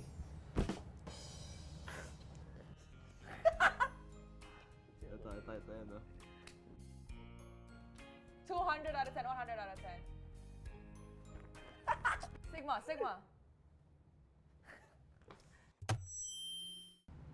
Kape ka ba? Why? Kasi hindi kompleto yung umaga ko pag wala ka. Okay. Ay, mali. Yung araw ko pala. Google ka ba? Camera Sa didiin mo ako sa'yo? Or sa'yo lang? Kala ko sa camera. Iniris mo nga siya eh. Google ka ba? No, why? Kasi nasa na lahat ng hinahanap. Oh my God, that's so cliche. Oh, Ganda na pick line. Pick-up line. Overused to, overused. Overused, right? I'm lost. You're lost? Can you give me some directions to your heart? Oh! Because I think it's so like cheesy. Nothing, just bad boy. Just bad boy, not loyal? Yeah. Are you a time traveler? No, why? Because every moment with you feels like a glimpse into the future I've always dreamed of. Wow! Delivery 10 out of 10. Very good, thank you. Why 3, bro? Hindi ko alam eh. I think there's a missing piece. Missing piece. Okay. Kinilig ka? Hindi nakakakilig, nakakainis. Yeah, so to all the girls out there this Valentine's Day, if your guy plays games and hasn't really asked you out to be their Valentine's yet, I think you know the reason why. Because these guys, they are literally not romantic. So if you're looking for that, maybe. Happy Valentine's Day, everybody. Bye. Got me singing in the shower. Baby, are you all mine? Baby, I'm your four-leaf clover. Your rabbit's foot, your charm bracelet, horseshoe. Baby, I'm your good omen. You wanna keep me with you. Keep me with you. You been looking like you're down on your luck. Need a girl like me to come through, lift you up. Hold me in your hand, I like when you touch me. Kick me around and you might get lucky. Baby, I'm your four-leaf clover. Your rabbit's foot, your charm bracelet, horseshoe. Baby, I'm your good omen. Yeah, you wanna keep me with you. Oh yeah, keep me with you.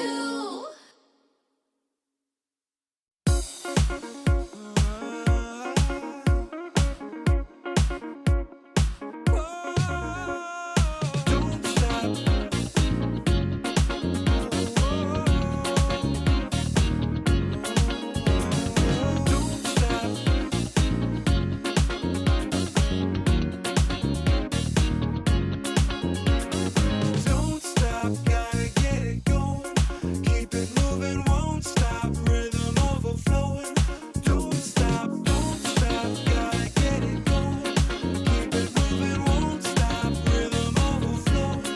Don't stop, don't stop. Don't stop.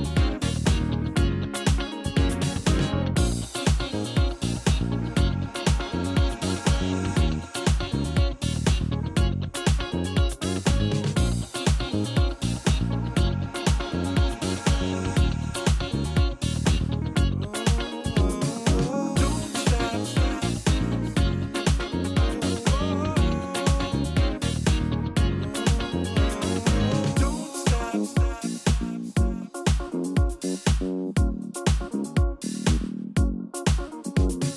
Don't stop, gotta get it going. Keep it moving, won't stop. Rhythm overflowing. Don't stop, don't stop. Don't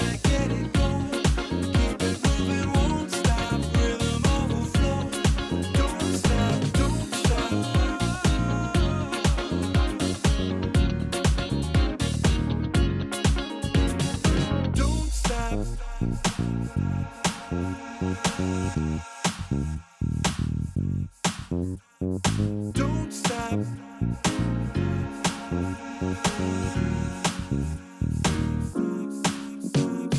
Don't stop, gotta get it going. Keep it moving, won't stop. Rhythm overflowing. Don't stop, gotta. Ya pendapat gue sendiri ya mungkin mereka tim yang sangat disiplin dan mungkin sangat kuat lah di objektifnya kan. Ya kita nggak boleh sepelin hal itu ya. Kita pasti cari cara gimana cara bisa mengalahkan mereka. But so much damage coming in, but Siyempre gusto lang namin bumawi, ganun. Tapos normal na preparation lang na ginagawa namin tuwing playoffs.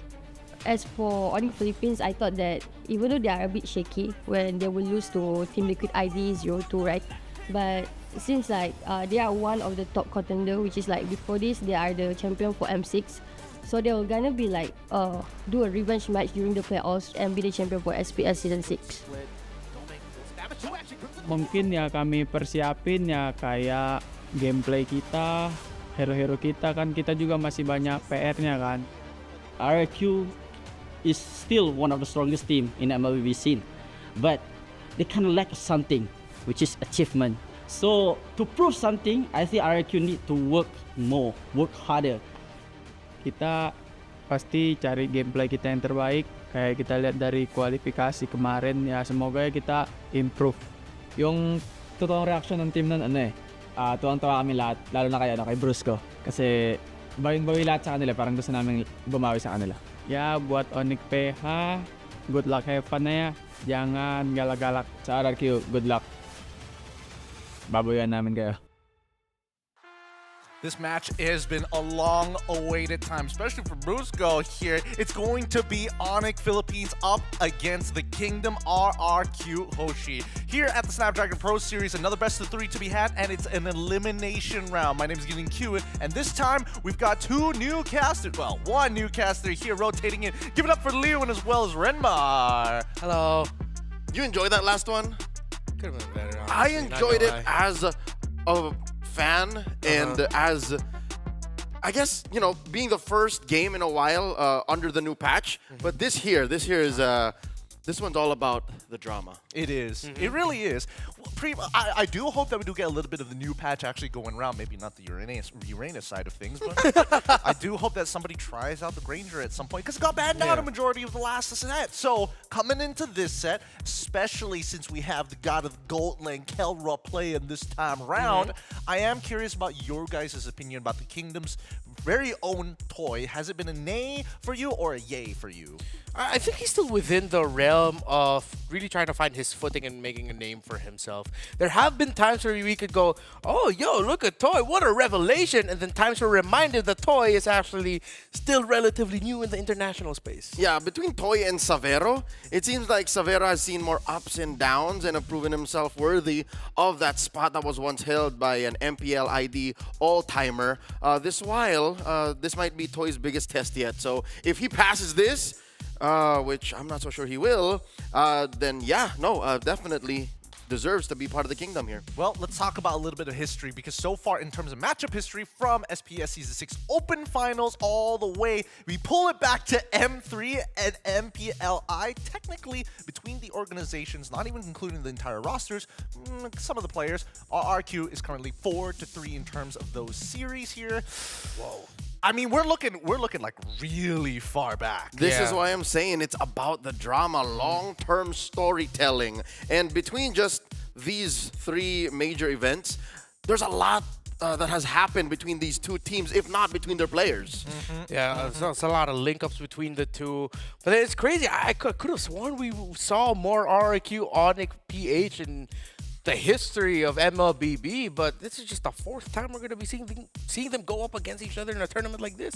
I mean, RQ has always been around. I think that Onyx PH definitely had a much bigger ups and downs in their competitive lifetime in comparison to their brothers in Onyx ID. But, you know, they're all coming into a full stride. Onyx as an organization, whether from PH or even from ID, are doing very, very well as of now. With that being said, let us quickly introduce your M6 World Champions, Onyx Philippines, because these boys are looking so very, very hot. And of course, we also got a highlight on Brusco. Previously, being a sub for RRQ, he's coming in with a vengeance even after the Open Finals. Talking about subs, you have here the veteran of multiple years joining the Super Fam. Hate has found home once again in Onyx PH, but today it's all about the main five, the starters in Onyx PH. And just in case y'all forgot, the last time we saw them in action here in Snapdragon Pro Series Challenge Finals, they actually lost a sweeping loss against TLID, which now we wonder,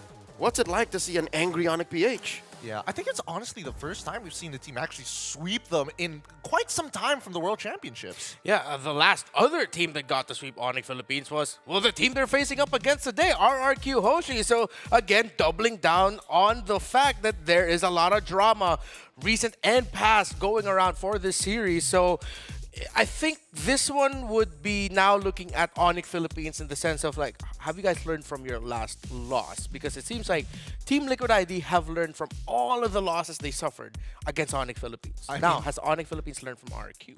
I feel like it's a little easier for them at the very least. But quick fun fact here, highest average GPM in the group stage. Kelra ended the group stage with an average GPM of 867. Unfortunately, didn't break the 900 or even make it into the crazy numbers like 1,000. But overall, considering where the patch is right now and how good some of these teams are, the fact that he's breaking the 850 mark is pretty impressive. Mind you, this is taking into consideration the game that they lost. Yes. That sweeping loss against TLID. So that means Kelra, the gold standard, the Filipino Savage, has found a way to maintain a certain level of farming even when they're behind. So now with the nerf on Granger, with the buff on Carry, the adjustment on Hanabi, he might be able to use, this almost 900 gold GPM. Oh, pain. I keep hearing about everything about the new patch, and we just know that, well, and you know what? I'm not going to jump too far ahead. For now, let us introduce the competitors here. In the Kingdom, RRQ Hoshi. A lot of people have been questioning whether or not the veterans will be able to hold their own even without Lord Skylar himself, King Skylar, the royalty himself. But Sutsujin has really found a place in the Kingdom, and now not only leading the charge, but with the help of Rins and Edok as well to lead people like Toy. I want to see how the Kingdom wants to approach OP this time round. Yeah, are you going to try to match them in the fights? Are you going to try to be aggro with them? They couldn't dance with Onyx Esports, Onyx Indonesia. Can they dance with Onyx PH? If it's not going to be that approach, okay, are you going to play the map? Are you going to play the macro? But you're doing that up against a team that won the World Championship with an iconic 4-1, 3-2 split that they do so well. It's crazy to think, well, maybe not too crazy because of recent history, definite underdogs this one. So whatever they prepared to show it here, even if they could get one game against Onyx PH, that's already a massive statement and could potentially help us crack the code of how RRQ Hoshi will beat Onyx Philippines. My hope is that with Toy in the lineup now, they leave a little bit of that whole templated, macro-focused Kingdom playstyle that they were so good with under Skylar, right? But now with Toy, I'm hoping that they learn a little bit more jazz, some more impromptu, more improv style of aggression on the map, since the first style didn't really work against OP. They got to just scat sometimes. Every single time we bring it up, unfortunately this time round, we're going to still lean into OP here. Oh my goodness, the transformations. But the predictions still 2-0 on us. I think, the World Champions have definitely set a standard that's going to be hard to beat. If this is going to be an upset, where do you think it's going to come from exactly? We heard from Leo that it's going to be a little bit more free-flowing, but the free flow can't just be like every single lane is winning. Then I don't think that's a fair argument. Yeah, well, as cliche as it goes, gonna have to start in the draft. I think for this one, the thing that will be heavily contested, other than trying to trade out for good gold laners, because I think maybe the Onyx one was a little bit of a teaser where Irithel was their main prio instead of the Granger. They were banning that out. I'm still really looking at the Jawhead. Brusco is actually undefeated with the Jawhead right now in Challenge Finals. So I think that's something RRQ Hoshi will want to take away from them, considering that teams that have gone up against RRQ Hoshi wanted to ban the Jawhead away from them. Well, that's a lot because the first half of the draft had a lot of Granger bans in the first place. So I don't know about you, Leo. Do you think that is one of those things that they're going to like kind of change up? Because Kelra, he kind of plays everything. He's got that Moscow, but also that Beatrix nasty during M6. And of course, Harith untouched.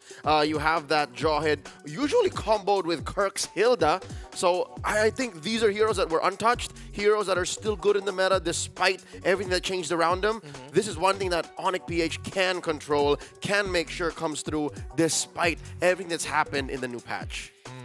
I hope that's going to be enough, really, because like you can tell that Onyx PH makes very decisive decisions prior to something actually happening. That's why they don't have every single turtle, but a majority of the lords, 57% compared to 48%. The ones that they give over to their enemy teams, you could see their GPMs just skyrocket. Yeah, the interesting thing about Onyx PH now is that they've sort of changed their ways somewhat, in that before they'd always be the team that get the first blood or close to it. They get that first blood, they'll invade, they take tempo, bam. Now for this challenge finals, really enough, they're the team that finds their spike and their sudden gold swing towards around the 6, 7, 8 minute mark. Something that we knew TLID to be really consistent with. The last time they faced each other, again, with the sweep win for TLID, it was TLID who were getting the first blood. So if I'm on PH, try to bring back that kill early mentality while still being able to balance out and respect that Arki Hoshi might be ready for some disciplined approaches to fighting. You might say disciplined approaches to fighting, but they are from Indonesia. The Brawl server is there for a reason, and RRQ with King Skylar at the helm, they knew how to brawl in a macro sense. I'm curious to know whether Toy is able to get down and dirty and scrappy with it against OP. All right, here's my opinion. We've been talking about Toy a lot.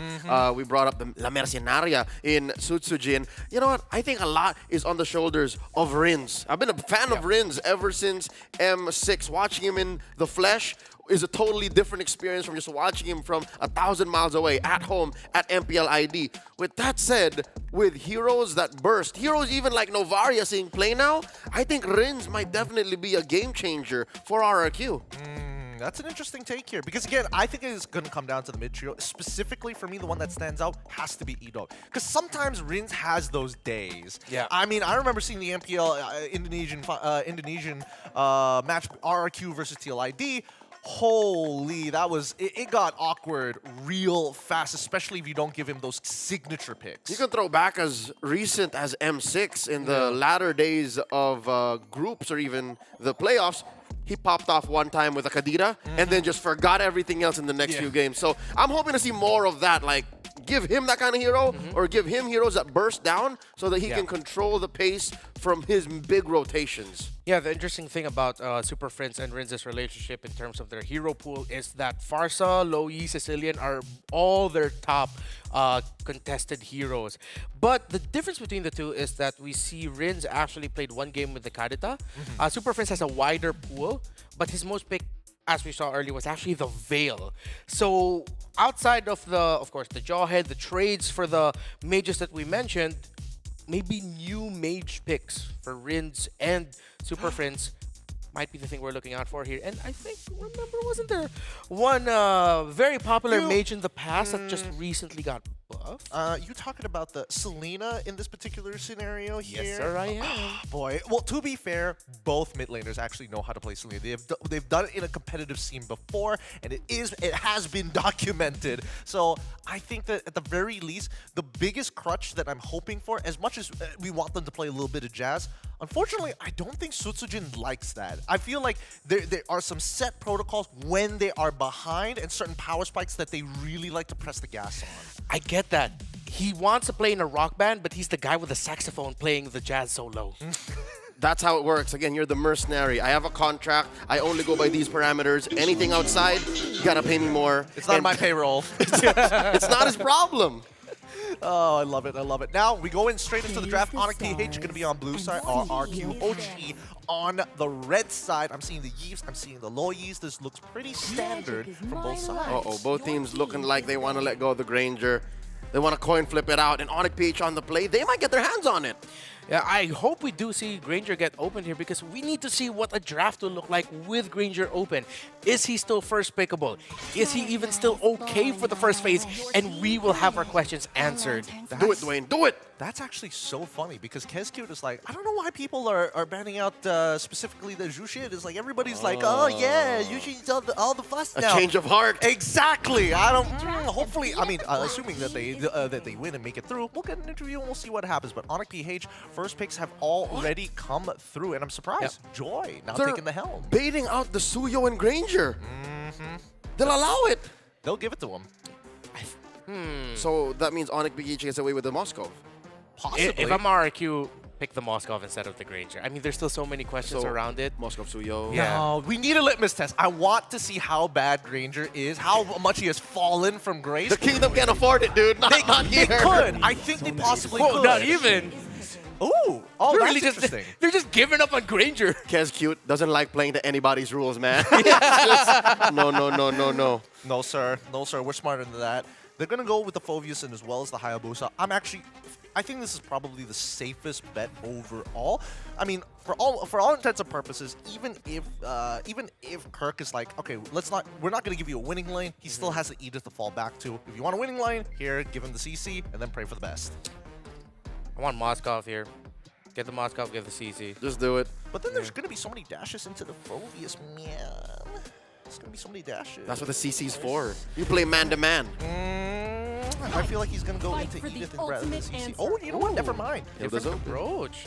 Okay, so the Hilda also undefeated for Onyx Philippines. Oh, wow. 4-0 in the hands of Kirk. Joy's still open too. Banned out, first phase. Oh, there it is. Yeah. Moskov, Granger, still open. I don't think they're touching it. Like, Gold Lane is not getting touched at all. Yeah. And I'm more surprised that Onyx PH is actually going to go for, like, a blind Valentina. Tigreal gets locked in for the side of RRQ, mainly to deal with the Joy, as expected. Not so blind anymore. Not so blind, but even so, I feel like the Valentina was an interesting call by Onyx PH. I feel like the Valentina, so they want to play a little bit close range and dive. I don't think they expected a Tigreal would come in right away unless they know Araki Hoshi that well. I felt like this was just a call for Super Friends. Like, dude, just go ahead and pick your comfort. What do you want? Okay, I'll pick the Valentina. Because either way, looking at the first two picks, Araki needed a solid CC hero in Rome. Yeah. So if it wasn't coming here in Red 3, it was going to come 4 or 5. It was definitely going to get banned, yeah. So they were thinking ahead with picking up the Valentina. I'm with Leo on this one. I agree with that. So with that said, another thing I think Onyx Page are doing, Coach Hayes, Coach Tony, they're allowing for Kelra to just say, you know what, relax. You're going to win the lane. Regardless, mechanics, instincts-wise, we think you're better than Toy. And I'm going to agree with that. So just let it be. Whatever he gets on the trade back, both teams seem to let the Granger and Moskov through. Yeah, I think that I think it's a bit of a coin toss, right? Whoever picks their gold lane first, they're gonna get counterpicked regardless, right? And it sucks because red side will get that very final pick at the end. If our theories are correct, that means gold lane is gonna get very picked for last for RQ. The next two bans here on a PH, focusing down on mid laners. Interesting. Taking away the Faramis. Could have let it through, but just respecting again. They want... they're whittling down Riz's options to the likes of Vexana, Farsa, Aurora. And all of them have great ultimates that Valentina can steal. I think this is them manipulating that. So... we'll see what it's going to be, but the Farmus is kind of interesting because that just means that they also want the possibility of having blue in the EXP. Unless Vexana, oh, never mind, Vexana gets locked in, maybe a little less now. It's more of the, we don't want to get our dive punished so hard, so you'd rather ban the Faramis. Now, Onyx PH still playing with the gold lane gambit. Again, it's clear that they don't want to make the first move, but they're forced to. All right, there's the Irithel, fresh in the hands of Kelra, doesn't change much, and I'd reckon a Rome Hylos. More likely, it's a Rome Hylos. Yeah, it does feel like a Rome Hylos. All right, so if... I've been waiting. Carry? Oh. Great read. Okay. I like this. There's a lot of targets. There is a lot of targets. There are two valuable ults that at least Valentina can steal overall, but I think that RRQ, they don't mind. Dive us. We're totally fine with it. We're going to chunk out your frontliners and then pray that Toy has enough that we can peel King Kong away from him. Might be a tough game for King Kong looking at that Tigreal. I mean, even in recent memory, when we've seen Joy go up against a Tig, it never ended well for a Joy. But I think the pressure would now fall into the hands of Brusco and for Super Friends to maximize what crowd control they can get, what abilities the Valentina can get, so that they can help King Kong enter as the Joy. I'm praying that Rins is going to be that rock that RRQ needs, especially if they want to get to this next stage. It's elimination match, a best of 3. Leo, Remar, take it away as we head on into game number 1. Not just the meta has shaken up, but as well the priorities of the teams in play are also switching it up. The best of 3 begins now. The first game in a contest. Who moves forth through the brackets? Onyx Philippines facing off against RRQ Hoshi. I've seen Irithel now for all games so far for the playoffs. I think it's safe to say that is the effect of the recent patch. No? Yep, Irithel just skyrocketed, mainly because I think she's good in lane. Her ramp up is solid as well, and looking at what's going on, you can choose between Purify or Sprint and not get punished hard when you overcommit.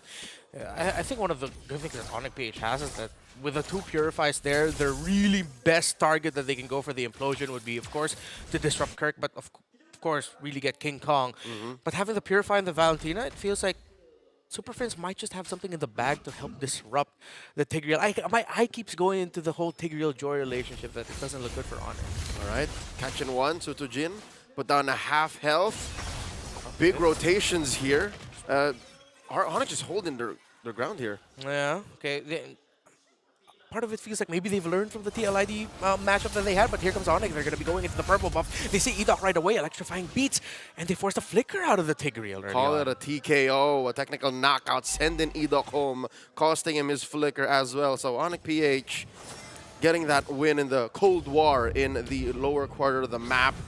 Upper quarter is where the turtle will spawn, though, as Kirk checks in on Sutsujin. Mind you, we keep thinking about this whole... Oh, wait, they catch him! Oh, Kirk, he's going to get knocked back, stunned. The Revitalize is going to keep RQ Hoshi a little bit healthy. Kirk still alive, walks into the shrub, gets a bit of shield, but they're really controlling the rotations of Sutsujin right now. And they're still going. I was about to say, it's not just King Kong who's in trouble. Even Sutsujin has to think of where Kirk is. They catch Edok. And Edok trying so hard to buy time, but he gets first blooded. Kirk goes down. Kirk got a kill, but Onyx PH are going to be able to walk away with a turtle. Oh dear God, Dairen behind enemy lines, but the rest of Onyx PH a step ahead already. King Kong finding refuge in his purple buff. A quick clear while Brusco keeps tabs on Sutsujin. I'm loving so far how Onyx PH have really just leveled up their awareness, their quick turns, because that was one of their main weaknesses when they faced off against TLID just a couple days ago. And now Dairen sees King Kong electrifying beats. He commits the flicker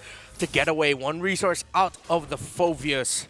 Now Onyx PH will go back to controlling their side of the river as they've kept good tabs on Sutsujin all throughout the game so far. But Sutsujin is going to try to level things out now. Glorious Pathway committed. Shadow in, Shadow out. He does commit ultimate, but it looks like he is still trapped. Edok gets a kill onto Brusco. Sutsujin eventually gets taken down by Keller. Here comes King Kong going after Rins. Amazing trade, Brusco for Sutsujin. I'd reckon about 5 seconds before that fight even started, they knew that Brusco was going to have to die. And they were putting themselves like chess pieces down around Sutsujin. And they were baiting out the quad shadow. And, all right, we're going to flank you. We're going to stay where the shadows are remaining.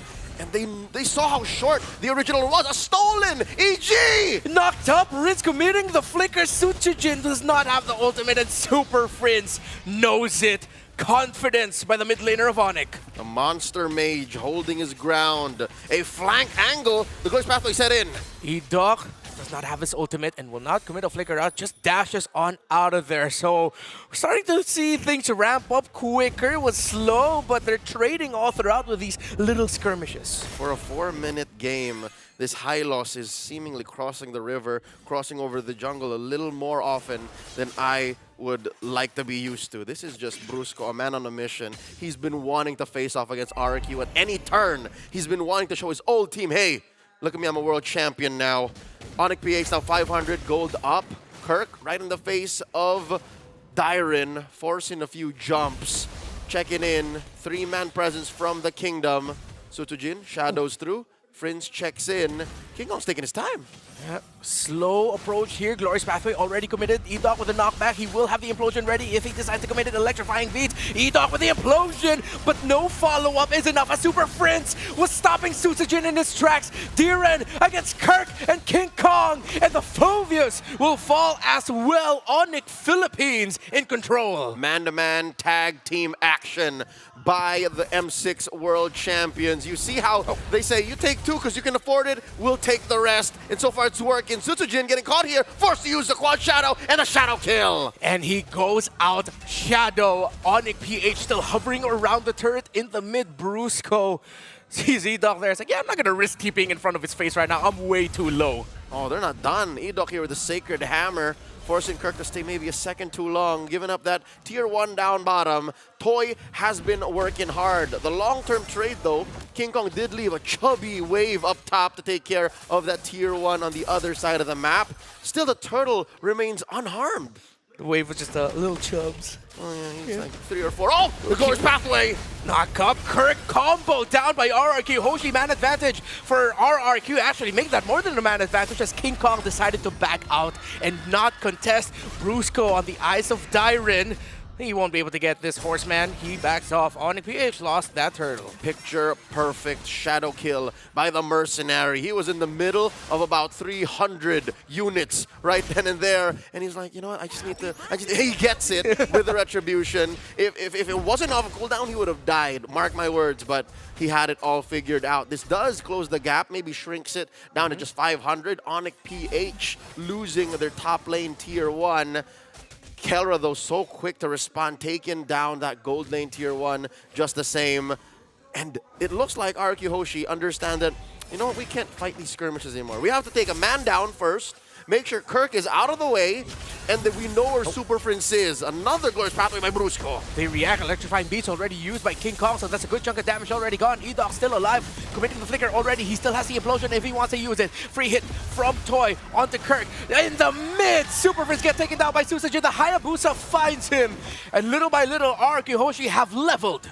Maybe too soon. Super Prince clicked his implosion, and the perfect response by RRQ Hoshi. With that said, RRQ again keeping this lead very, very close. Just barely 1,000 between them and Onyx PH. But check out the damage leaderboard. Super Prince at about 23k. All right? The magic damage from this Valentina is about to hit a fever pitch. I'd reckon he's just this close, it's really small, this close to a lightning trunch. So all the extra damage all around should pay off, if not a book. If not a book, that'll keep Super Prince a little more extra hyperactive, keep him right at the front lines where he needs to be, and that should allow for RQ Hoshi to maybe take a turn again, because for the past, 2-3 minutes, they've been the aggressors. Concealed play by Edok. Who is he going to find here? Implosion on 2. It looks like Brusco is going to get taken out by the Kingdom, their former roamer. Kirk tried to go to the back line, but now he's going to get punished. Focused by 3, and he gets taken down as well. Onyx PH are falling apart. RRQ Hoshi are surgical. 2 for free. No one taken down. RQ Hoshi unpunished with their aggression. All this while, Kelra was escorting a wave in mid, trying to push that tier 1. Lord now gonna get taken down. Suchujin scores. Where's the clapback? Super Prince has an implosion if he wants to commit it. Electrifying beats already used by King Kong, but it's a bit too risky to fight it, as it is 5 versus 3.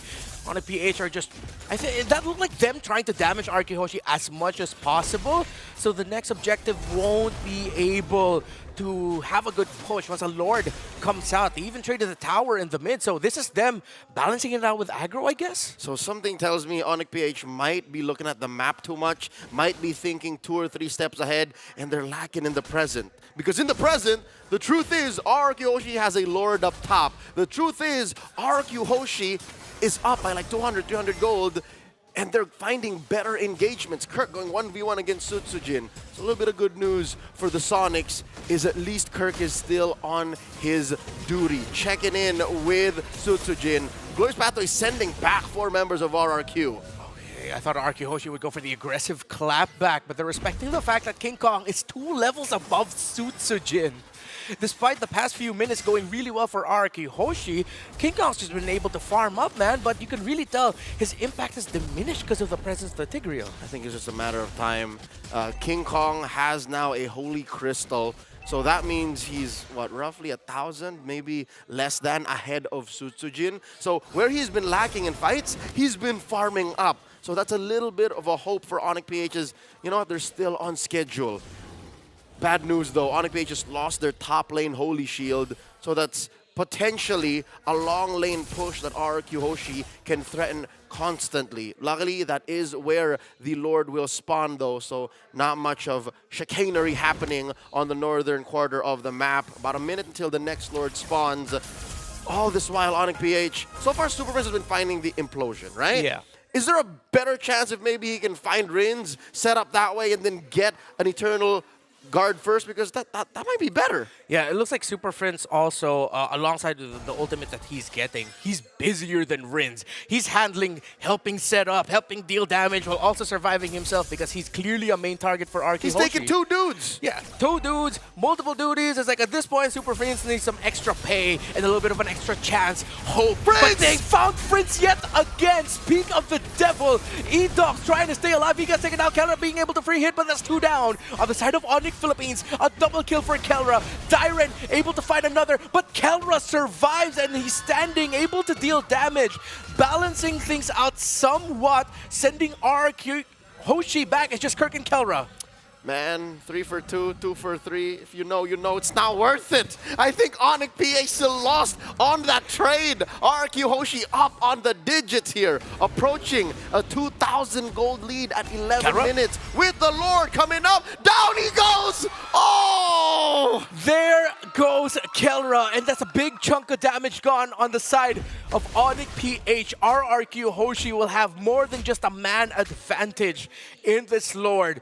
We've seen Onyx PH pull some crazy stuff out from scenarios like these, but trying something crazy might be a little too much as the RK Hoshi begin to burn down the Lord right in front of Onyx PH. King Kong still trying to get his purple buff. He will not be able to get close enough for this Lord. Dyren holding the front line for RRQ Hoshi. Glorious Pathway E-Dog with an implosion. He's stopping while Toy is free hitting. Toying with Onyx Philippines right now. King Kong able to hit back though. 2 for 1. RRQ Hoshi though afraid of the incoming Savage. Kelra just respawned, happy with a 2 for 2 and the big objective scored. Sutsujin though, playing with our emotions, checking in if anybody will bite, instead keeping the safe shadow up. All right, so RQ Hoshi, I'd reckon that could have been safer. They could have definitely not lost out on a 2 for 2, so that gave him something to think about. But, whoa, King Kong! 1v1, Electrifying Beast already used, Shadow out, he has 2 more. And now they decide to call it a stalemate for now. All right, even King Kong has to think twice.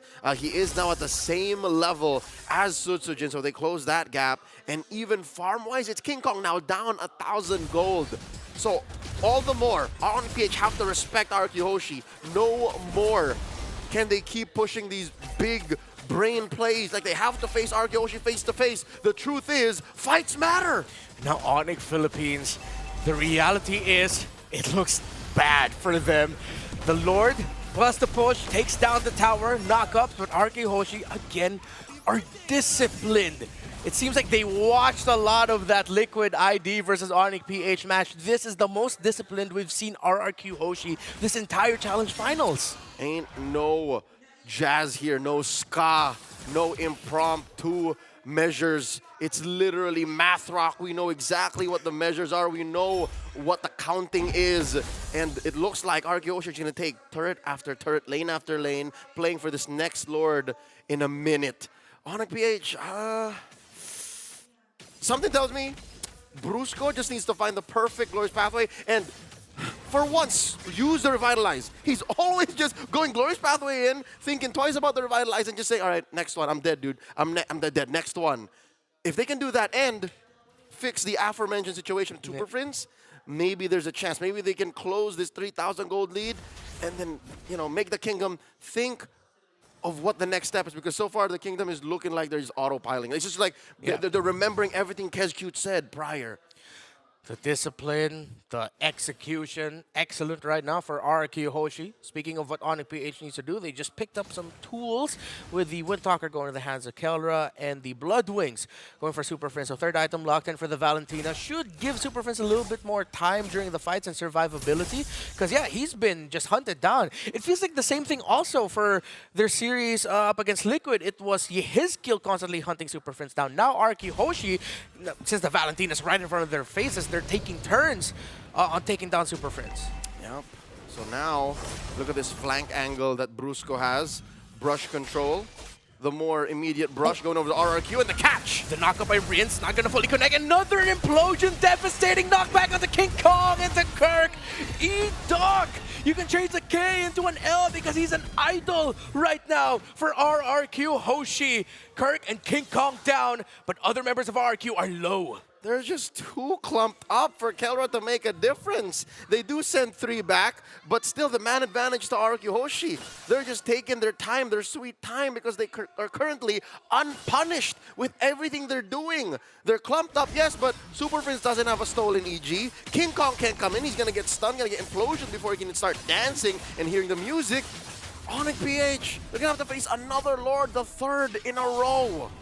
E-Dog has made this Tigreal game look so easy. He wasn't unkillable. He's died 4 times, but every implosion so far has counted and mattered. And that's making Rinz's life, in turn, all the more a cakewalk. Rinz, 0, 0, and 11. I'll tell you now, I played a Vexana the other day, Yeah, and I was always afraid for my life. Oh, yeah? I was even rocking a Purify. You were in the game, I think. Oh, right, So yeah. he was rocking a Flicker here, and not once has he been touched. Not once has he died even. So that means even if Onyx just spend everything, all right? Onyx PH is the perfect Glorious Pathway. There's always the threat of Rinz still just coming up, following through with the final touch. And could this be the final push for this game? There's still 2 towers, and Onyx PH have the items to fight back and clap back. Super Prince gets the Eternal Guardian again, but the knockups of the crowd control getting dished out. Onyx PH just wanted vision, but Kirk gets punished. It was a Rinz again. It looked too easy for the Vexana and too difficult for the Hilda, as RRQ Hoshi have eyes on game. Shadow kill, but they say not just yet. Discipline is what we need to end this a little later on. Onyx PH staying alive, sacrificing Kirk, spending a good amount of battle spells and ults to keep RRQ Hoshi at bay. All 5 members still on the map, hell-bent on finishing the game. Kelra jumped down really low, 40%. Brusco gets bursted down. There's way too much damage on the side of RRQ Hoshi. The front of Onyx just keeps crumbling at the sight of the kingdom. To be fair, the front of Onyx is just one dude. Kirk isn't even really a frontliner. Kirk wants to find that flank. Kirk wants to find Sutsujin, wants to find Rinz, maybe compromise Toy's positioning. That's his job.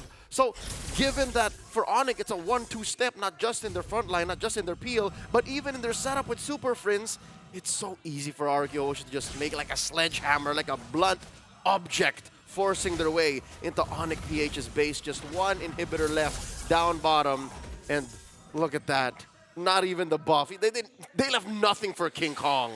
What is 2 revitalizes against true damage and just raw burst coming out of RRQ Hoshi? Just realized that too. It's the double revitalize strat for Onyx PH, but the healing is quite nothing. It's just buying them what? Maybe half a second of life more? It's like having really good cardio in MMA. Like you're gonna lose, but just for a long time. Yeah, you can roll for a long time, but you're still gonna get pounded. That's right.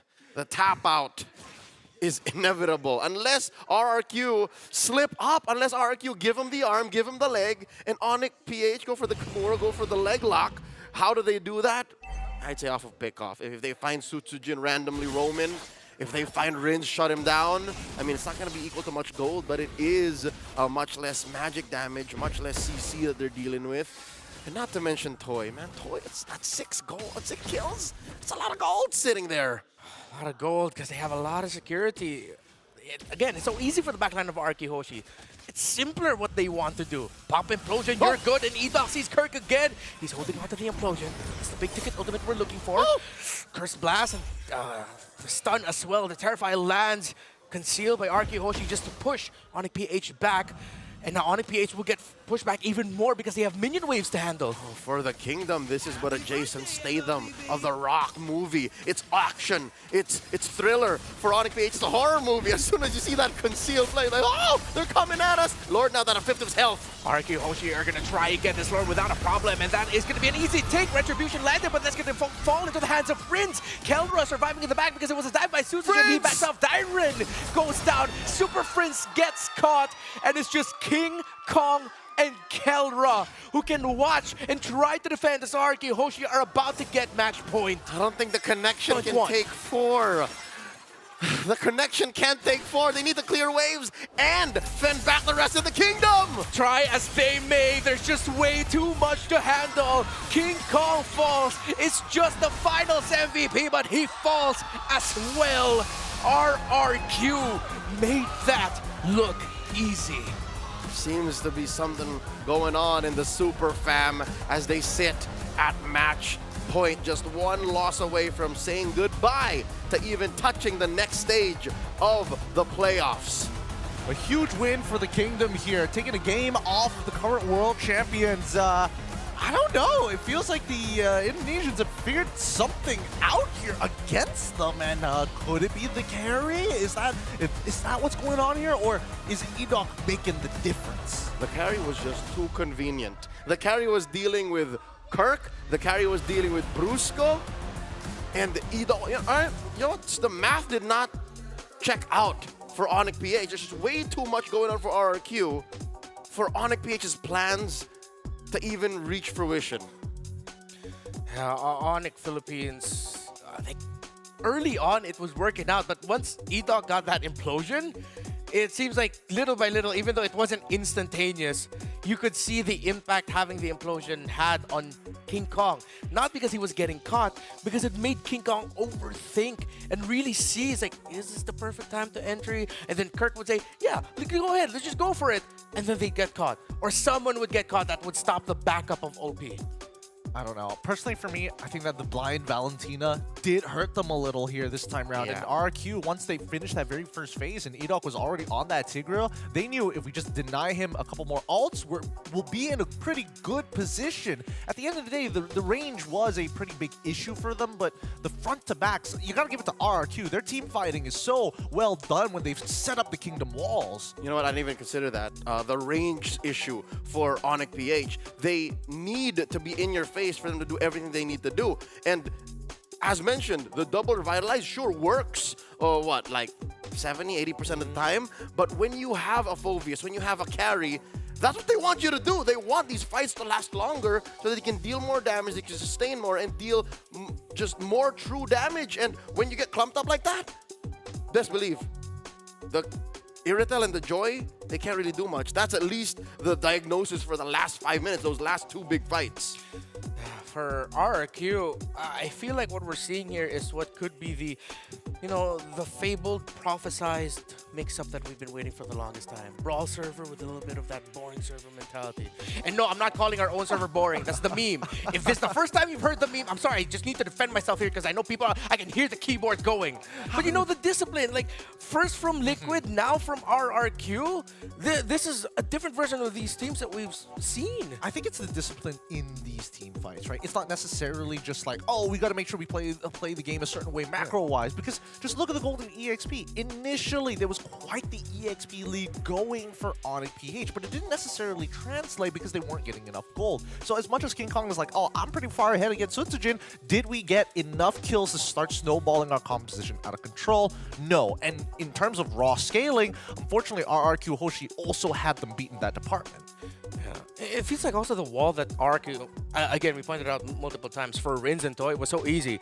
And Kelra couldn't just join in all the time because most of the time, Dyron was what he had to deal with. The Phoveus just jumping all around him with a vengeance. Yeah, he was right up in his face as well. And I mean, even that last fight, he sacrificed his life to get 2 back, which is how they got that big setup at the very end. But you got to give it up to Toy here, playing a very, very strong carry game, especially when you're up against an Irithel with Master Assassin as well. Very similar setup in terms of the emblems. And honestly, they came out pretty unscathed. Yep, kit-wise, there's just very little an Irithel can do to a carry because, folks, if you guys are wondering, the wind of nature carries through, damage goes through.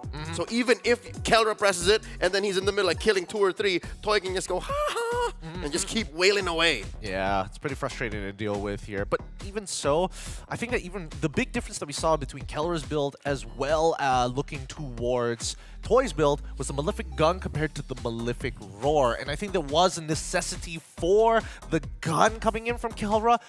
Unfortunately, Dyron was a little too big of a problem, especially once he had that blade armor. It just takes way too long. Making the range situation all the more real. Even the carry shoots further than the Iritel, and it's not like the Iritel can even get in there. I mean, there was a couple of moments in these fights you could see, like, let's look at the entire shape of it. You can see that Kelra, he wants to get in specifically towards Toy's side, and then Toy he's spacing himself out as much as he can to maintain distance against Kelra. Sometimes it doesn't work out, don't get me wrong. But also, it's a push and pull game. It's a tug of war, you may say, because even Sutsujin is gunning out for the backline.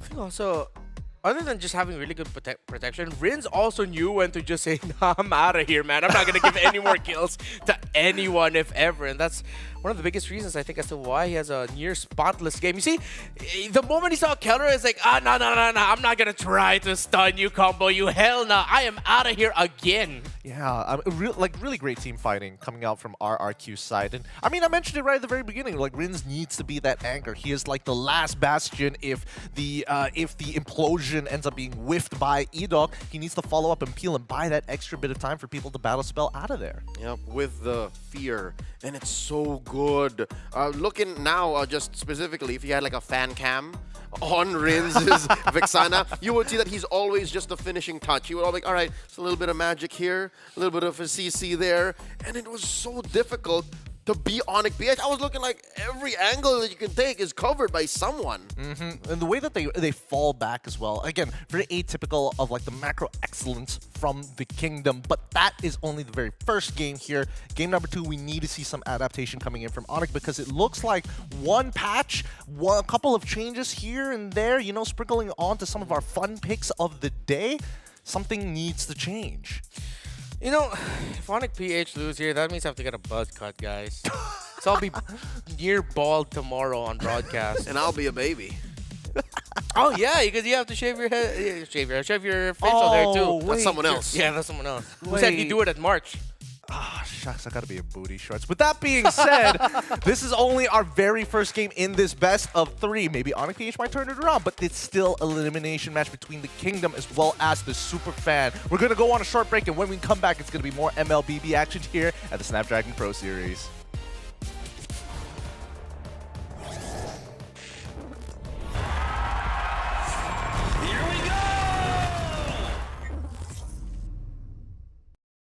The Snapdragon Pro Series is brought to you by Snapdragon Elite Gaming and DHL.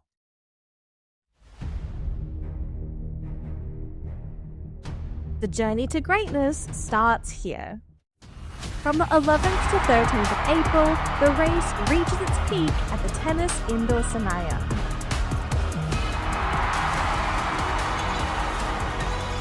Tickets are live. Be part of the climb and secure your spot now. Be part of the journey. Witness the rise to the top.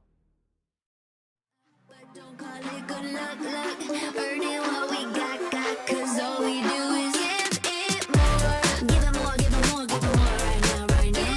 Give it more. Give it more, give it more, give it way more, way more. Give it more. Give it all we got, we give it all we got. Give it more. Oh yeah. Give it more. Give it all you got. Now they know about our dedication. Not just hard work, it's also patience. Chipped away at it and ignored the hate. And now we big time status and it's us for the taking. We eat, dream about it every time we sleep. Making moves, just look at my feet. Yeah, we bring the heat. We make every situation sweet. Now all we need is, yeah, we going up, up, but don't call it good luck, earning what we got, 'cause all we do is give it more. Yeah, we going up, up, but don't call it good luck, earning what we got, 'cause all we do is give it more. Give it more, give it more, give it more right now, right now. Give it more.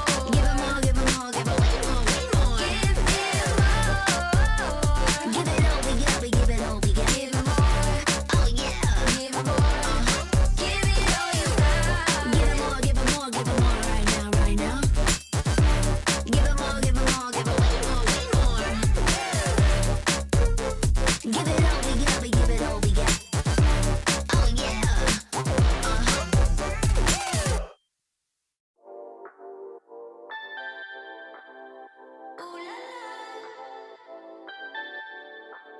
Let's go. Put it in motion. Baby, we're going faster, faster, faster, faster. Seizing the moment. Baby, keep going faster, faster, faster, faster.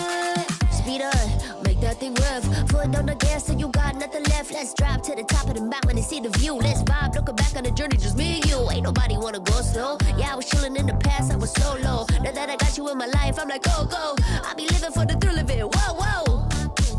I hear you like to gamble. Let's take the road, let's travel. Know I'm a lot to handle, but I wanna go fast with you. Think we can go the distance, although I know we're different. Together we both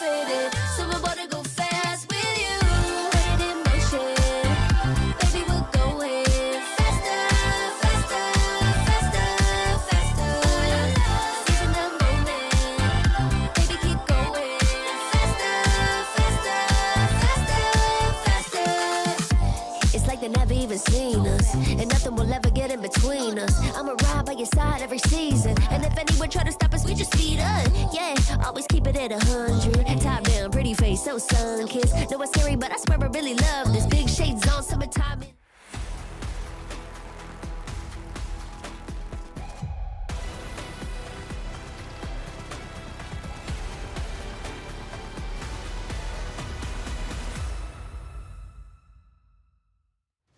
The play-ins continue between Onyx PH and as well as the Kingdom RRQ.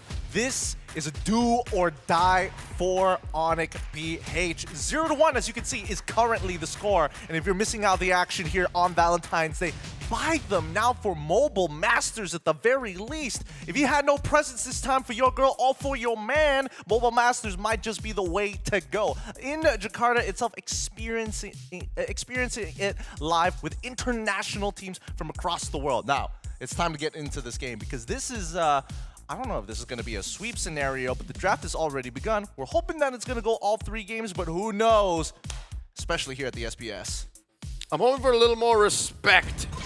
And I'm pretty sure I'm echoing thousands of Sonics all around the world because if y'all saw, there was a little bit of a little oopski in the way that they drafted because there was a range issue, there was an effective damage issue, a timing issue. So, you know what?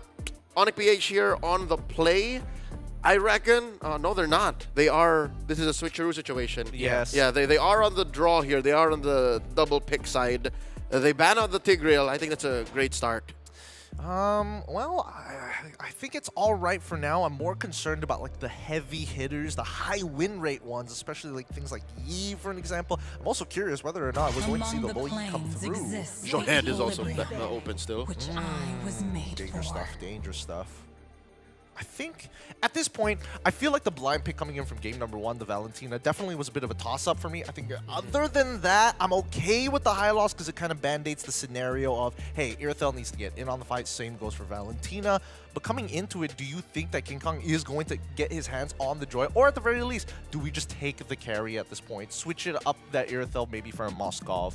I think Onyx PH is also considering that Arkehoshi might end up with the Joy themselves too, instead of just them being able to take it. That's what the ban is. Okay, take out the Jawhead. So they're still respecting the best pick of Ida. They respected 2 roamers. Oh, Low Yi. Oh man, I don't think they're gonna go for a crazy pick-off type. You can still pair up the Low Yi with a high loss. If it's gonna be a pick-off roam, actually, that might be a surprise wildcard Arkehoshi might consider. Yeah. Or a Cho, just send in a nice big 3-man Shunbo and then get a perfect kick. Onyx PH though, they're picking between anything of Suyo, Joy, Granger Moskov, if you're feeling that. Yeah.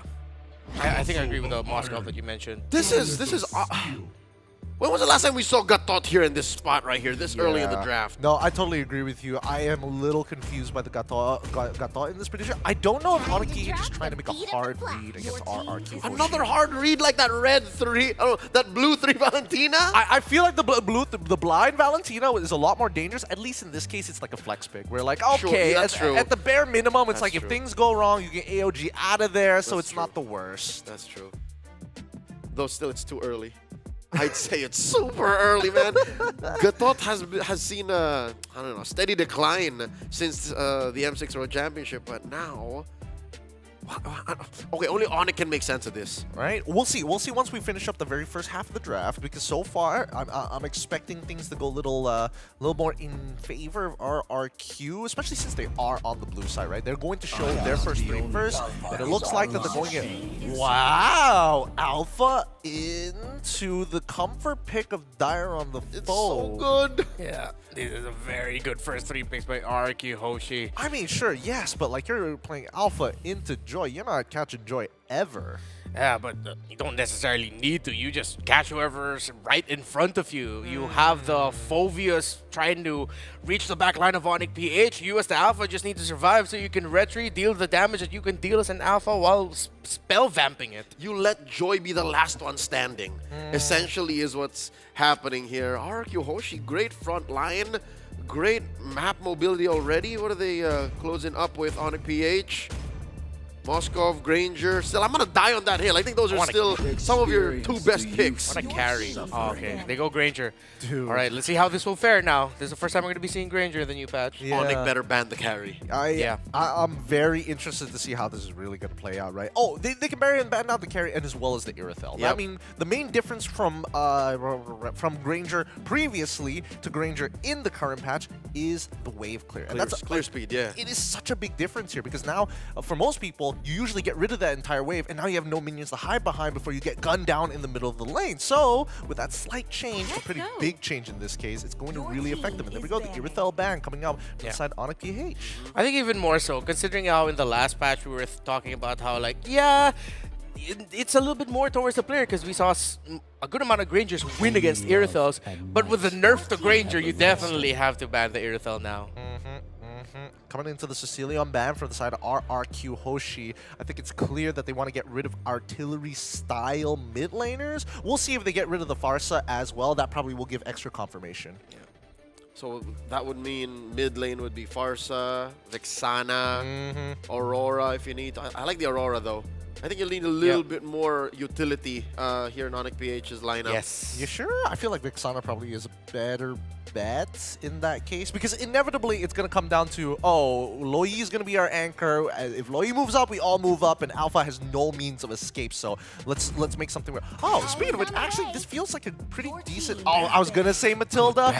Very good ban coming for Onyx PH. Yeah, I think that would have been really devastating for the rotations of Onyx PH if they still had to deal with a Matilda too. It cancels a lot of the all in. Yeah. It denies you your perfect positioning that you worked so hard for. It's trench warfare, right? As soon as you try to make that initial leap, you only have to run forward despite the bullets flying by you. That's why there were no grappling hooks in trench warfare. Technology just did not allow for it, and it would have been unfair. Glue here banned out by RRQ Hoshi, so that means they're saying, hey, that Gatot better go where we think it's going. It's left out. Don't Hilda, please don't Hilda. Let's see. No Hilda, no Hildies. No Hildies? I mean, they can't. I mean, they could go CC if they want to. I would like a high loss because the carry's still open. Oh boy. Yeah. Oh, you're right. Yeah. No, we haven't seen what exactly the marksman coming from RQ Hoshi's gonna be. Oh, Edith is so safe. Okay, it's the Kirk signature. I mean, they always had a saying before in MLBB season 14. I'll say it in Filipino first and translate. Edith ko na to. This is my Edith. This is my Edith. That's what Kirk would say in the draft if it feels like it's an Edith game. And yeah, a good source of magic damage. Whatever the roam or EXP needs to be, needs a good amount of physical too. Because it just can't be the Granger dealing the physical damage. I mean, well, you're right. You're right about that. But well, they did kind of change his scaling as well. He got an extra 10% in his ratio. Yeah, for the late game. But like to cross that bridge, they need a bit more physical. Yeah, it can't just be the Granger. Well, let's see what it is going to be. First, RRQ need to finish off their composition. They're going for carry as well as Ruby. That's another little Edok in the pocket kind of pick. They've won once previously in the group stage of the challenge finals with this Ruby. So I'm liking it. Again, off of the momentum of Toy in game one. And what is it? There's two solid targets, the Gatot and the Edith, that you're throwing light wheels at. Yeah. Oh, wow, really? Here we go! New patch, baby! Dude. If they're not gonna win, at least we're gonna learn something. Yeah. And if they do win, this makes the game a little spicier because that means Selena is for real, for fur. That's so crazy. I don't know about you boys. I'm glad I'm not casting this game because this is going to be a spicy one as Onyx PH put all the chips on the line in an elimination match against the Kingdom. Well done. Good luck to you boys. Leon as well as Romar, please take it away. Folks, everything has changed in Selena. If you did not just check your patch notes, it's in that little events tab and then you go, it's not in your inbox no more. You'll see that they tweaked almost everything in Selena, numbers-wise. You know, we teased it in the panel earlier. Like, I did mention that I'd want to see the Selena tease that for Super Friends. I didn't expect to see it in this kind of matchup for a Selena. A do or die. It's a do or die. You're up against a Ruby, an Alpha, a Phobius, a Low Yi. As a Selena, just like, sure? Okay. You know what? Here's what I'm afraid for. I'm afraid for Toy. Because as a Selena, there's very little you can do. As a carry, to like go, you know what? I'm fine. Yeah. If anything, Edok might have to babysit you. But here we go. Game number 2. do or die, all on the table. It's all or nothing for Onyx PH. They gotta win this or go home. RQ Hoshi going for the throat. Initial minion wave trade in the mid. Oh, Rince flickered! Okay. Frinz did too. Okay, Frinz did too. He forced it out. Frinz still really low. They cannot get any control whatsoever in the center of the map. Yep, this is a full-on burst Selena rocking that lethal ignition. So you know what she wants to do. You know what this is leading towards. King Kong is struggling to get a free farm. Edok living in his personal space. What's the laning like? This Granger versus Carry, we're going to see more of that often in the next few weeks. And this Edith versus this is a tale as old as time kind of matchup. Yeah, this one it's down to the team fights, honestly. In terms of the laning, you don't really see a big trade between those two. It's just their impact in the team fights closest to them. Yep. While Keller seems to be handling it relatively good compared to Toy, because Toy was the first one to pop his regen. He was brought to like 50. Then he had to regen against the Ranger. That's a statement of dominance. It's just like, Yeah. you're lower faster. Onyx PH, really, for me, as much as we've talked about Super Friends and his Selena, again, we were hyping it up because other than the changes, this is his favorite hero. This was the hero that he picked to be featured alongside his M6 exclusive trading card. He could have picked any from a Luyi to a Farsa to a Valentina. He chose this hero, which has gotten buffed, and now the turtle has spawned 4 members apiece on each side. In comes Dairen. He goes forward. He's stopping King Kong single-handedly. Phobius is stopping the Joy, and the turtle will go to RQ Hoshi because no more juggler for the side of Onyx Philippines to retribution it as Brusco just feels the brunt of the damage. Diversion coming in from Rince. Where's it gonna go? It's to invade and stop King Kong from farming. That turtle pit was no place for a little Leonin girl. King Kong not in any shape to be 3-4 heroes deep into any engagement, and he's gonna lose his orange. This is painful. As a fan of Onyx PH, the Sonics watching all over the world wondering what happened to the M6 World Champions. Why can't they catch a break? RQ Hoshi now about 800 gold up. RQ Hoshi proven and tested right now. They are just playing better. Meanwhile, the bottom lane, you see Kirk and King Kong trying to go after Dairen, but Dairen has the little help. The damage reduction being under the turret, and he will not fall. But that means Kirk, he won't have an impact in the map too because he had to commit that ultimate to bring Dairen that low. Yep, luckily they don't seem to be looking for big fights just yet. But that does mean RQ Hoshi know that Onyx won't try to fight anything! Too dangerous for a Selena to even clear the minion wave as Edok with a pull as the Ruby and the diversion so close. They could have just walked it, but they wanted that purple buff now. King Kong will not get it. King Kong will get damaged, and he can just watch Kirk trying to help now. Brusco gonna go in with the AOG! A massive combo with Kirk, but do they have the damage? Kirk will be able to take down Edok. Here comes Kelra. It's the damage of the Granger, enough Susujin will fall as well. King Kong going after Rince. Rince trying to survive. He'll make it under turret and he'll survive, but Dairen will not. A sudden counter. Kirk and Brusco with a tag team. Silver lining for the Sonics. Onyx PH come alive as they go for a long-term trade and eventually a clapback. The beast has been unleashed. Prior, he was starving. They took away 2 buffs from him, 1 purple, 1 orange, and off of that turnaround, off of Super Friends, finally catching an amazing Abyssal Arrow, they get to equalize, down to 400 gold now. Brusco about to get cornered out of here. Still not that far out ahead as Onyx PH concede the turtle over to RQ. The pull by Edok. Kelra is in trouble here. If Brusco falls, Brusco still surviving though. Superfence is close enough to provide what little help that he can. In the bottom lane, Kirk is equalizing the push that is being, pushed by RQ Hoshi in the top lane. Brusco sees Edok, and Kelra saying, what nerf? I still hurt, man. The burst in that 3-man gank squad by Onyx PH. They do have to concede that tier 1 up top. All this while though, look at Kirk. Oh man, they should check on that Edith. That is what we call in the Philippines a split type. He is cool as an air conditioner right now. He is okay there. But at some point, he will have to leave the push and just, you know, really join in the fights.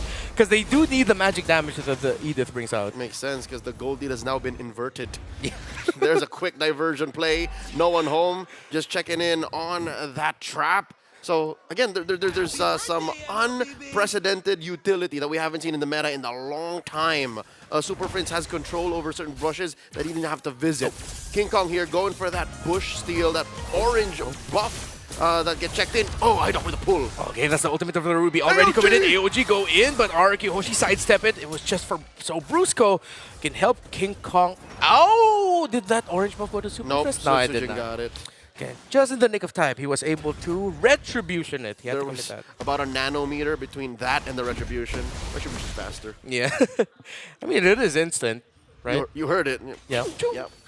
Okay, so it's still, I still think this is still a very difficult game for Super Friends to pull it off, but For you sure. see he's a little bit more calculated and a little bit more patient with when he enters. Great diversion by RQ. It's still an experimental pick. Yeah. As awesome as it's working in the few times it has in the past 7 minutes, it's still a new element in the current metagame. 5-man presence here.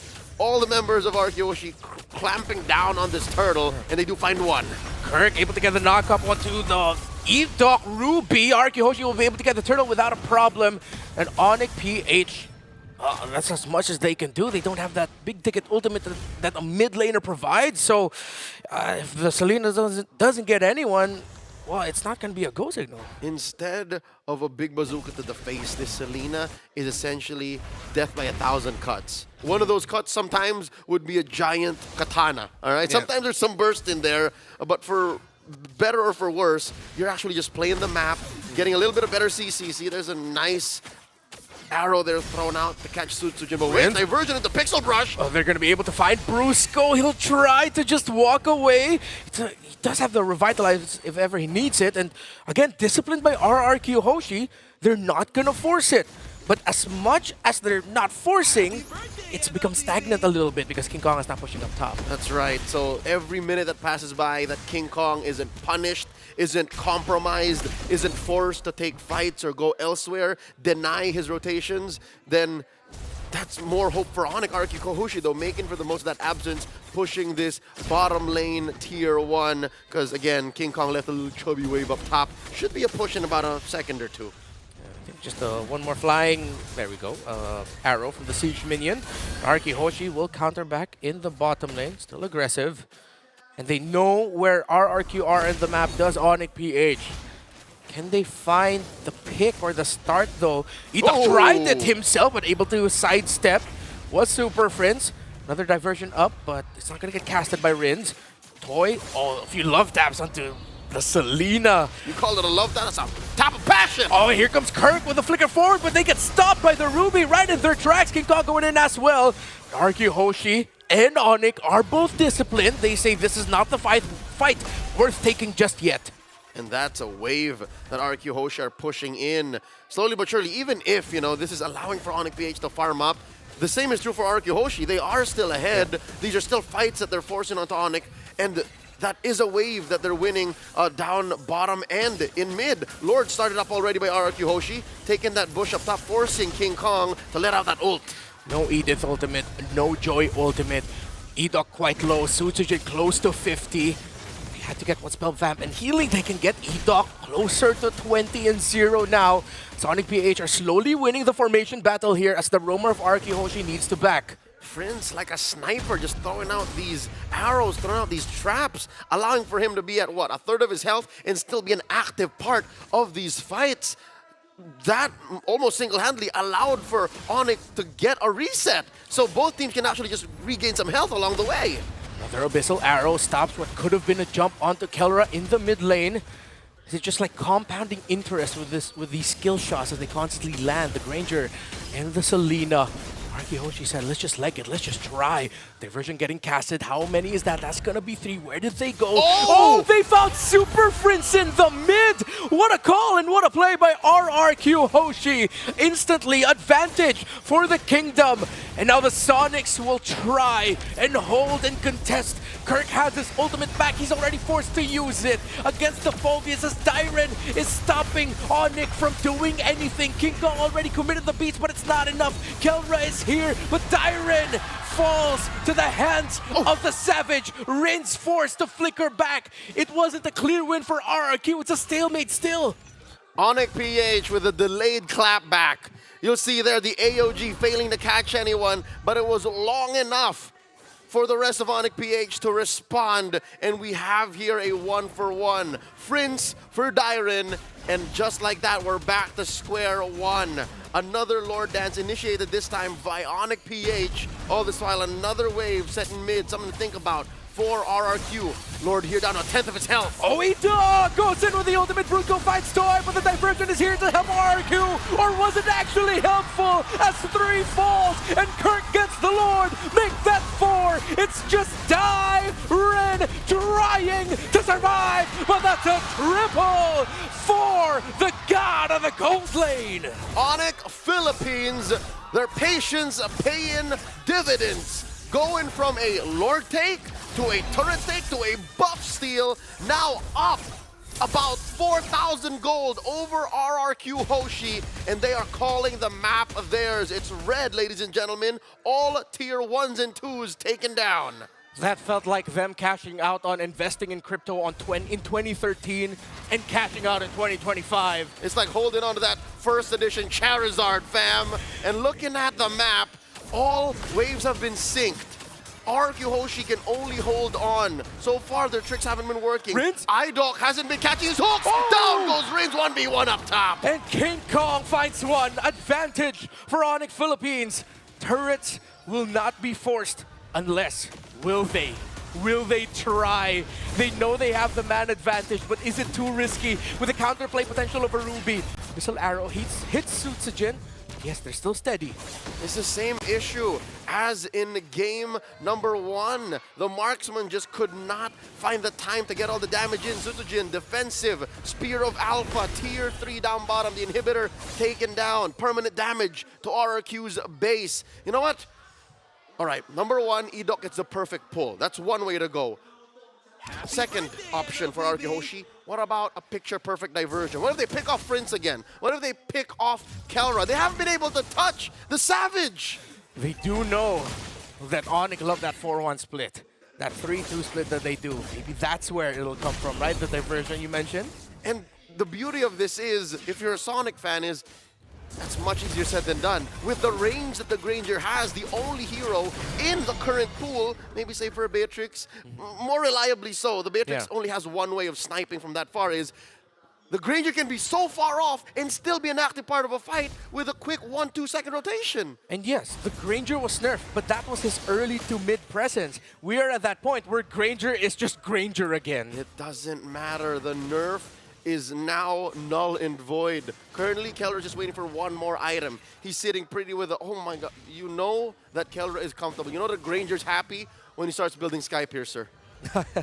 Yeah, and he's confident. I think he built that. That was just his second item, right? Must be at 4 stacks by now. Yeah, should be at 4, and now he has a BOD as well. Sad sword. The poke damage that Onyx PH can bring out might just make RRQ Hoshi sad. See? Oh, the AOG lands on the back of the Abyssal Arrow, getting the information. Another one landed. King Kong with the beats, and Enoch goes down. Kirk with the entry, and Rich falls to another Abyssal Arrow. But the Monster Mage, a maniac for Kelra. Will he live up to the name? Chasing after Dyren, and it is a Savage for the Savage. Some names make the player, but here in this case, the player makes the name. We're going to game 3. The Sonics take it to the kingdom 1-1. Equalized. I can't believe it. Equalized. And we finally get to see in the second half of that game, Super Friends coming alive, landing arrow after arrow after arrow. Honestly, very nerve-wracking for the Sonics out there. Hold up, what was that, like 5 or 6 seconds between the first arrow and the second? And they were coming from different angles? If I was a part of the kingdom, if I was a player in RRQ, I'd be like, Where did that come from? How did he come from that angle? Yeah, that felt like anime. It came from directly in front of them, then slightly off to the right, then fully almost as if behind them, but from the right. It's like, what the heck, Super Friends? These are very optimal angles. Again, most people's UIs are covering that side of your screen. Exactly. So you can't really react to it until it's too late, and then people need to communicate. But even so, the scoreline is 5-16, despite RRQ having some pretty insane pickoffs with the help of Edom. A majority of those 16 kills came in the past 5 minutes alone. That's how far Onyx PH ramped up in their efficiency, in their utility, and one could say Prince was just warming up his arrows. That's what it felt like, right? The majority of the game was just like, all right, it's been a while since I played this competitive. Okay, I'm sorry. Okay, I'm sorry. Hey, look at me. Look, I'm feeling it again. I was about ready to go. You shouldn't have picked it, Prince. You shouldn't have. But I'm gonna eat my words because the kill score, the KDA, the post game stats don't tell you the whole story of how integral this Selena was to Onyx PH's comeback. It's pretty deceptive, I'm not gonna lie, right? I mean, I'm looking at RRQ. They had such an incredible early game. They were starting to really snowball out of control, and I think we'll see it in the graph later on in the line. But as you guys mentioned, this Granger, yes, he came to a point where he outscaled his initial early game nerfs, and now he is in a position where actually he's quite in a position of power, because every time he lands those Death Sonatas, it's just that much easier to follow it up with an AOG, with another arrow, with maybe even a setup from Kirk, but most importantly, King Kong. Death Sonata has a little bit of a slow, folks. Yep. It's a small, decaying slow, but sometimes that's enough for you to get hit by an arrow, get hit by an onward, get hit by an arrow.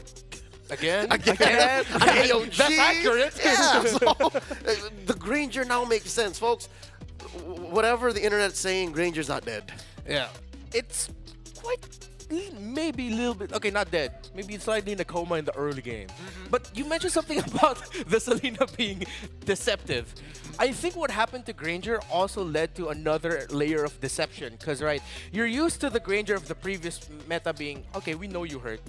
But then now you're playing up against a Granger that, when is his power spike now? It feels like at some point, RQ Hoshi was like, no, the Granger's fine. And it's like, wait, where's his damage coming from? Suddenly, you see items getting racked up on Kelra. He rushed a Sky Piercer. He went Malefic Roar third. And then suddenly, the Granger that you didn't worry about in the early game is the one blasting you already in the mid to the late. Funnily enough, based on the gold and the EXP graph, you can actually see exactly when that happened, right? From the early stages of the game, you see that the EXP and as well as gold leading into RRQ for the first 5 minutes of the game. However, there's a huge dead air period between 5 to 10, and from 10 minutes onwards, while this entire time, Kelra, not dying a single time, hits the power spikes and starts snowballing out of control. And look at this build. This is... You know, when you see a Granger that struggles, usually he doesn't get to build a Sky Piercer. Oh, yeah. So as soon as he built the Sky Piercer, what was that? Second item? Third item? Second item. You know that he's swimming in it. He's eating good. So, folks, that's one thing to note, especially when you're in a lane that is with a hero that wants to scale to a hero that wants to hit a power spike of their own. So I guess this is better drafting. This is the result of better drafting for Onyx Philippines, is because they knew not to give the Irithel.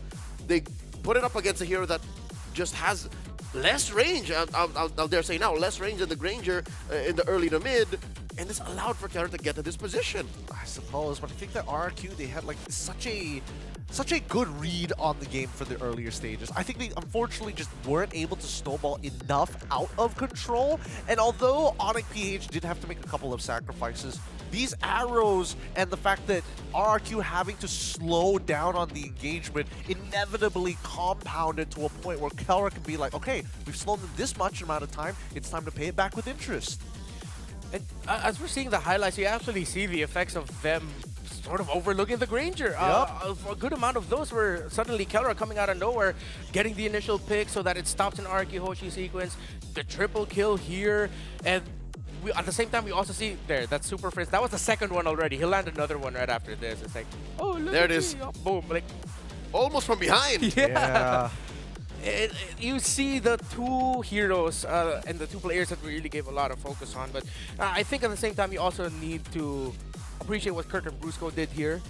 Again, they were able to find that massive combo that started the turnaround, the onward, Earth Shatter, and then the AOG follow-up. And it was right at the end of the AOG too. They were about to escape it, but it was just perfectly timed. Yeah. No, they're guarantors, right? Every single time you hit it, then you can follow up straight away, and you can guarantee a second arrow if necessary, if not another form of CC. Either way, very interesting composition and very interestingly played. High risk, high reward, as we saw that really snowballed out of control fast. So with both round 1 matches going to game 3, with one of them being, I don't know, did we expect Onyx Esports? We did. Yeah.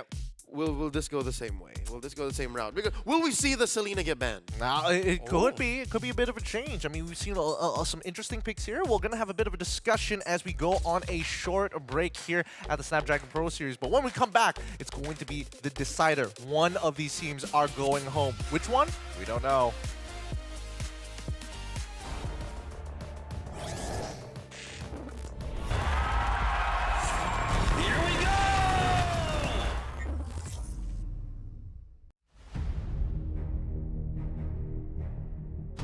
The journey to greatness starts here. From the 11th to 13th of April, the race reaches its peak at the Tennis Indoor Senayan.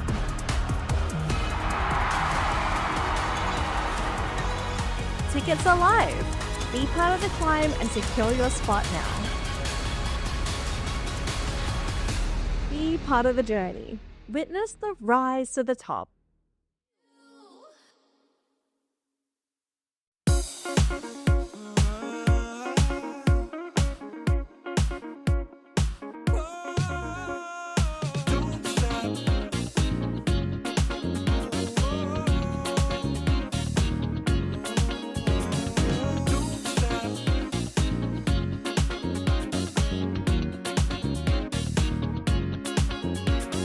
Don't stop, gotta get it going.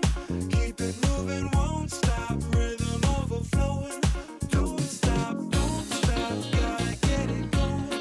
Keep it moving, won't stop. Rhythm overflowing. Don't stop, don't stop.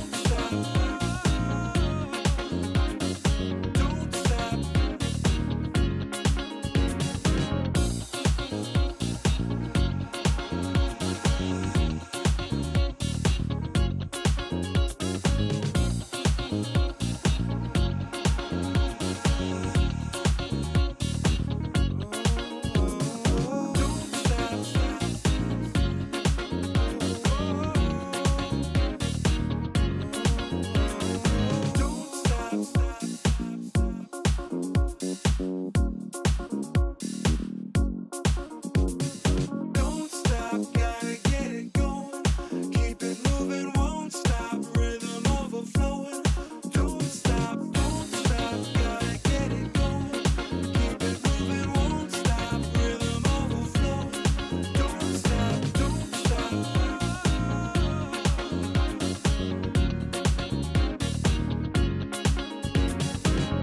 stop.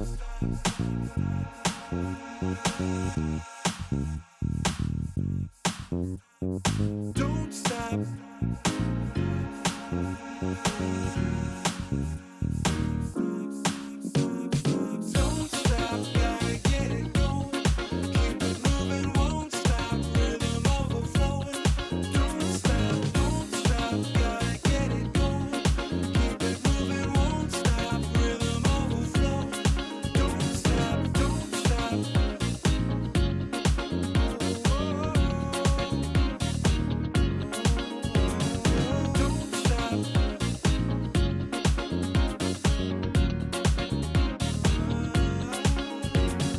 Don't stop.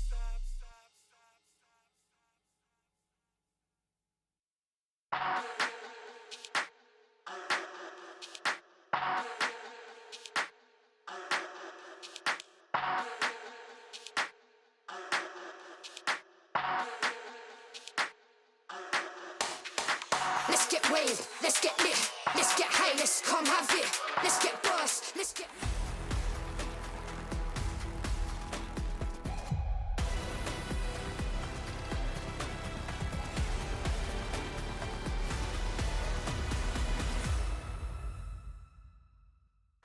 Welcome back, everybody, to the Snapdragon Pro Series live in Johor Bahru. This is quite the game we are watching between Onyx PH up against the Kingdom RRQ. Match is currently 1-1 as we go into Game 3. Keep in mind, it is a do or die. One of these teams will go home. Now, boys, walk me through this, because previous game we saw quite the snowball of a lifetime coming in from Onyx PH. It goes to a testament of their understanding of the game. Were you shaking? Because I know I was for a moment there.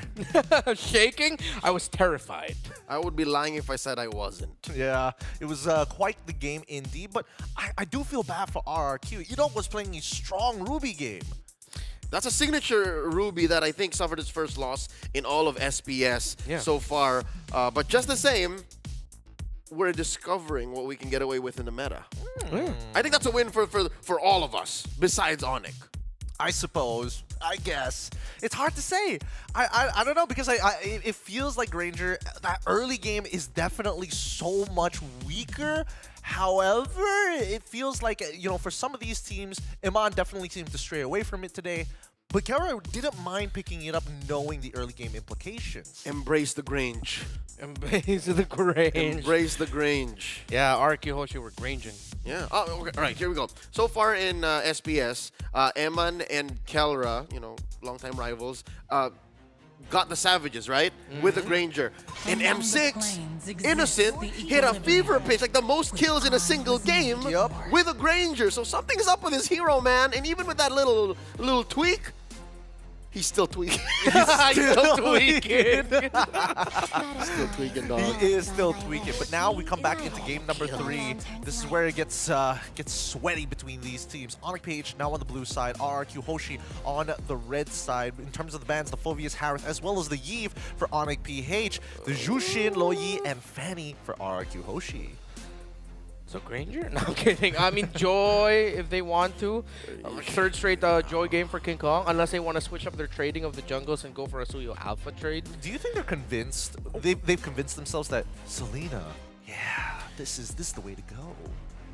And, you know, there was something about the body language of Super Prince in the draft earlier. I saw him, like, look. I'm not going to assume he said, like, really, but it was like he was just laughing, looking to his team and saying, yeah.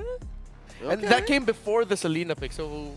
They were talking about it. Yeah, they were talking about it. They were setting it up. I don't know if this is a Selena game, though. I think you have to be specific about it. Like, you have to see a majority of your opponent's picks before you full commit, before you full send. So RRQ Hoshi still have a lot of options open. Lagrange is still open.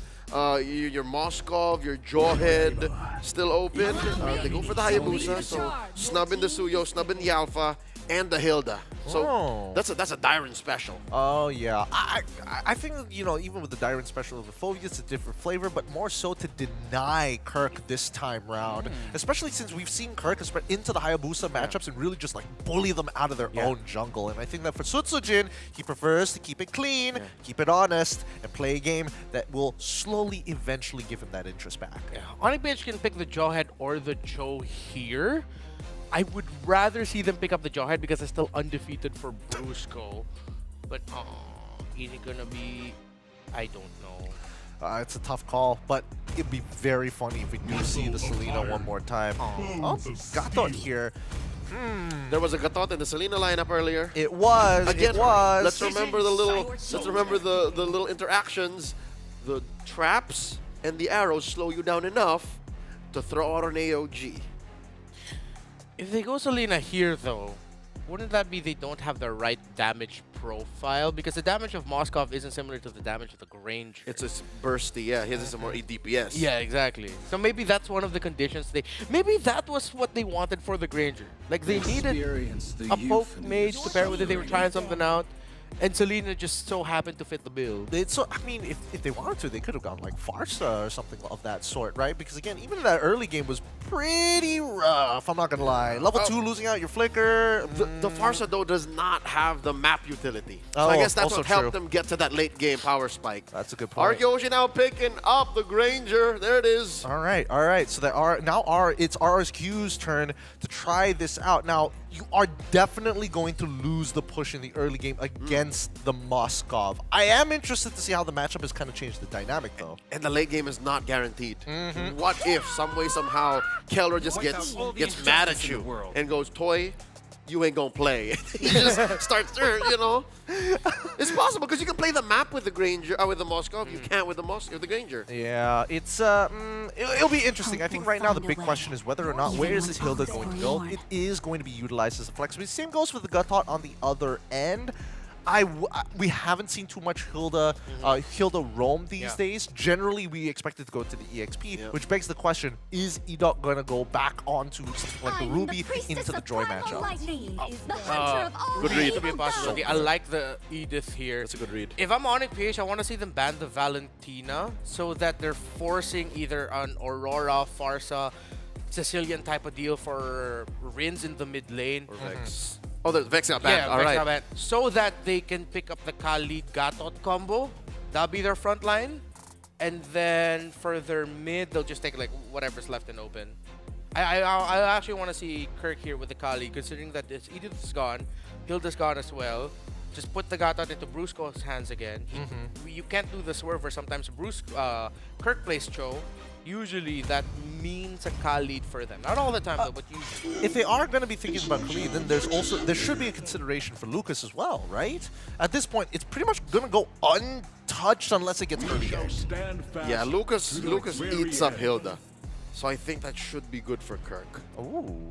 Oh no, that's the Edok special. Ooh, nice glue. Tigreal winning them game 1. And the glue in the hands of Kirk, so confirmed where this Gatot's going. Wait, is this the right play though? What's the mid? Will it be a Valen again? I mean, they could just jack the farmers to save them and force them into... oh no, they banned out the Vex already. Oh boy. There it is. Okay, pure... making sure that this glue is not going to get one shot in the middle of a fight. I mean, looking at Araki right now, up until this mid comes out, there's nothing that can technically one-shot the glue. If anything, he's scrambling the rest of RQ. I think that's the main idea, right? Because again, the team composition needs to clump up together. Oh, they're going to go for Novaria.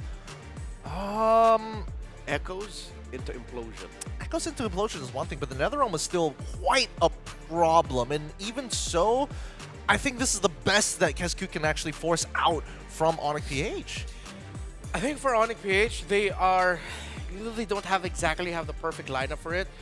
Their best chance is ending this within like 7 minutes. Not the game, but by 7th minute, it's clear that Onyx PH has the lead, and you're forcing Araki to play from behind. And that's doable because they have a really good draft, like lane to lane, roll to roll. They're winning majority of those matchups. Oh man, right now the score is 1-1. Anybody's game, but only one team is going home. Leo, Remar, take us into game number 3. Yes, we will. So far, it's been a journey. We've learned a lot about what's possible in the meta. We've learned about what's winning these days when you're trading time, gold, and space. And so far, these teams have to take all of that into consideration, learning from 1, 2, and now to the rubber match. Match point. No turning back. The point of no return is upon us. All ye, abandon all hope. Past here. Onyx PH versus RQ Hoshi. Let's check out the emblems and these early rotations. Real quick, you're seeing... All right, you're seeing Impure Rage on Rins. Good friend of ours, Husky, tried out some Novaria yesterday. Do note that there's still a mana weakness to this hero, even if that mana regen or mana costs got adjusted. And now for...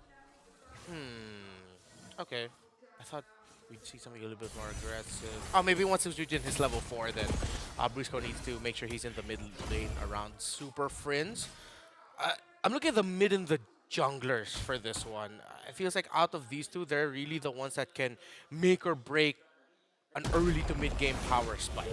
The Joy and the Faramis on one hand, and the Novaria and the Hayabusa on the other, because the information that the Novaria provides, plus the utility, the sheer utility that the Faramis provides, it feels like it's those two most importantly to make sure they get that early to mid condition. Yeah, well, now that you're mentioning that, whoa, they catch King Kong, forcing him back.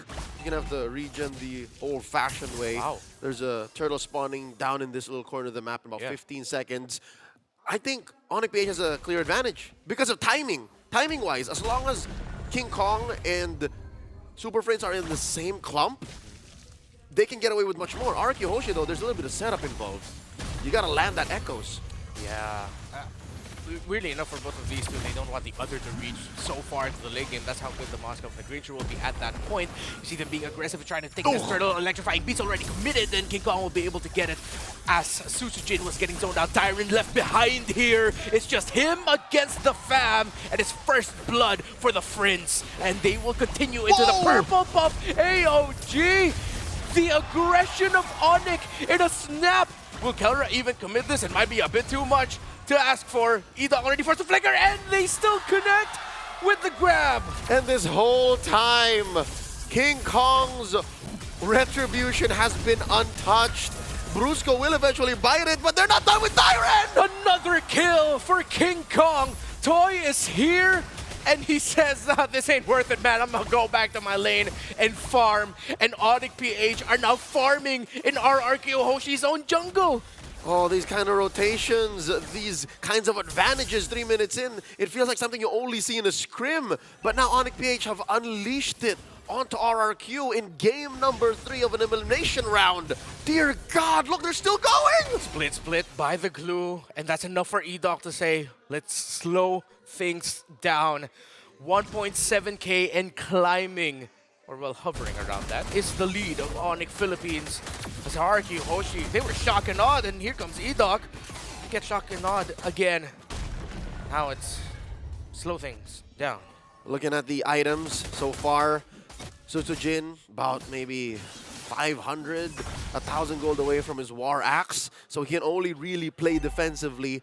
No one he's hitting so far, and I'd say, you know what, about 4 minutes into game number 3, my theory stands true. You need to get that echoes in before Rins becomes an actual factor. Because look at this! Oh, just one more and he will go down! The trade combo between the Gatsatkacha and the Faramis. Pull the taunt plus all the magic damage that they can dish out brings Rins really low. He's at around 35% health. Brusco entering the jungle of RRQ Hoshi, trying to get the information and buying time, as it will be a free turtle for Onyx. And here comes Kelra landing the SOD, and Sutsujin falls. Sutsujin can't catch a break. All this while, Onyx PH was working on the turtle. We haven't even really checked in on King Kong for the past minute or so. And look at this, double laning for Kelra. Sure, he had a shortcut, had the SOD, but just the same, they are catching more gold across the map than RRQ Hoshi could. Even EXP, Dyron has to answer to everything that RRQ Hoshi can, because looking at their lineup, he's the only one who can really respond. Brusco, another 2v1 engagement. Seems like at this point, E-Doc we've seen E-Doc in just the border of the river, just the shoreline.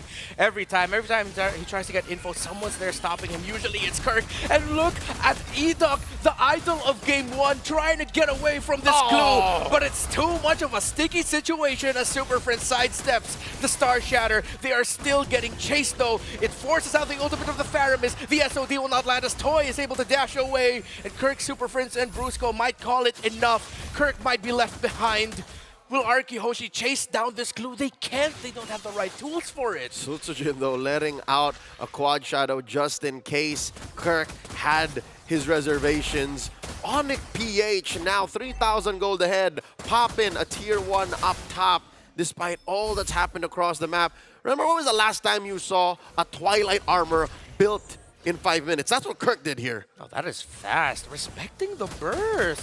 Okay, so since it's only 1 magic damage on the side of RRQ Hoshi, he didn't need to go Radiant, he didn't need to go Athena's. There are 2 bursts, so I like this Twilight. He didn't need to go Antique so soon. Yeah. I reckon he's on his way to just but a casual Dreadnought, since there is a Granger and a Hayabusa. But as it is, he just said, yeah, I just don't want to get bursted. As long as I get my split, I should be fine in these engagements. And that's been paying dividends for Onyx PH. Final turtle of this game spawning upper quarter. 3,000 gold still standing on Onyx PH. Nothing from RRQ so far. It's been tough to be Sutsujin, man. 0-2 this early. Looking for a pull, forcing a Sacred Hammer from E-Doc. They catch Dyron once more. They see the Hilda, they see the take. The Astral Echo sees all those. Spear of Destruction. And here comes the Super Fam! The Avatar of Guardian by the Bruiser to set things up. And in a snap, 2 falls. all on the side of Hoshi as Sutsujin will just try to make space in the map as Onyx is making the map theirs. They take priority on the turret in mid. All this while, Sutsujin taking what they could for the Kingdom. Tier 1 down bottom, taking down a little bit of breathing room for Toy. And I'd reckon this is Onyx PH taking advantage of that whole Granger situation. Early in the game, without items, the Granger can't hold its own, can't punish opponents that are pushing in forward over and over and over again. The final turtle scored here by Onyx PH. And there's nothing the Kingdom could do. Brusco spots Sutsujin playing footsies. King Kong, can he take this? Can he steal it? The answer is yes. He does. Oh no, he doesn't. He doesn't? Where He did he doesn't. go? Yeah, that's a purple buff under the feet of Sutsujin.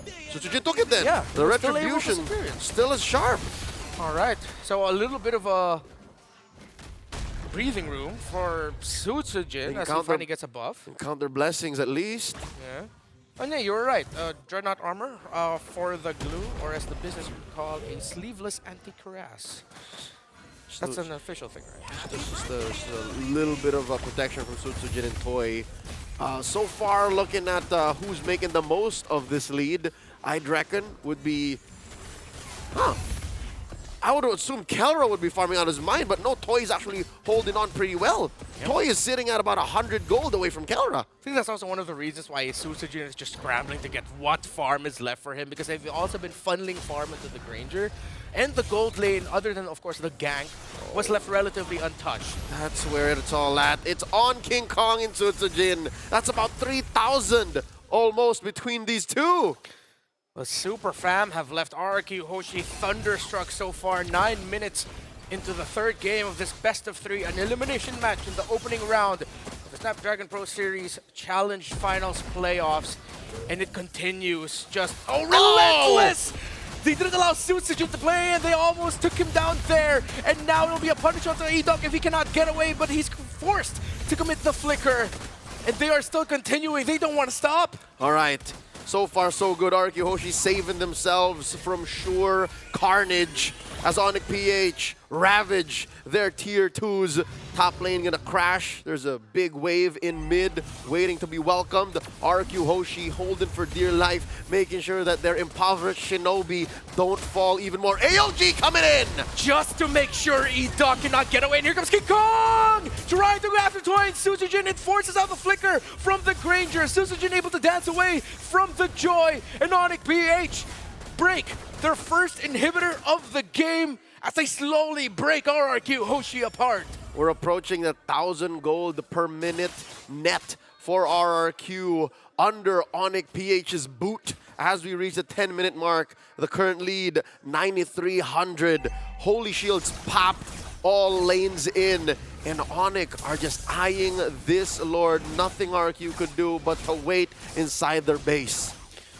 9.3.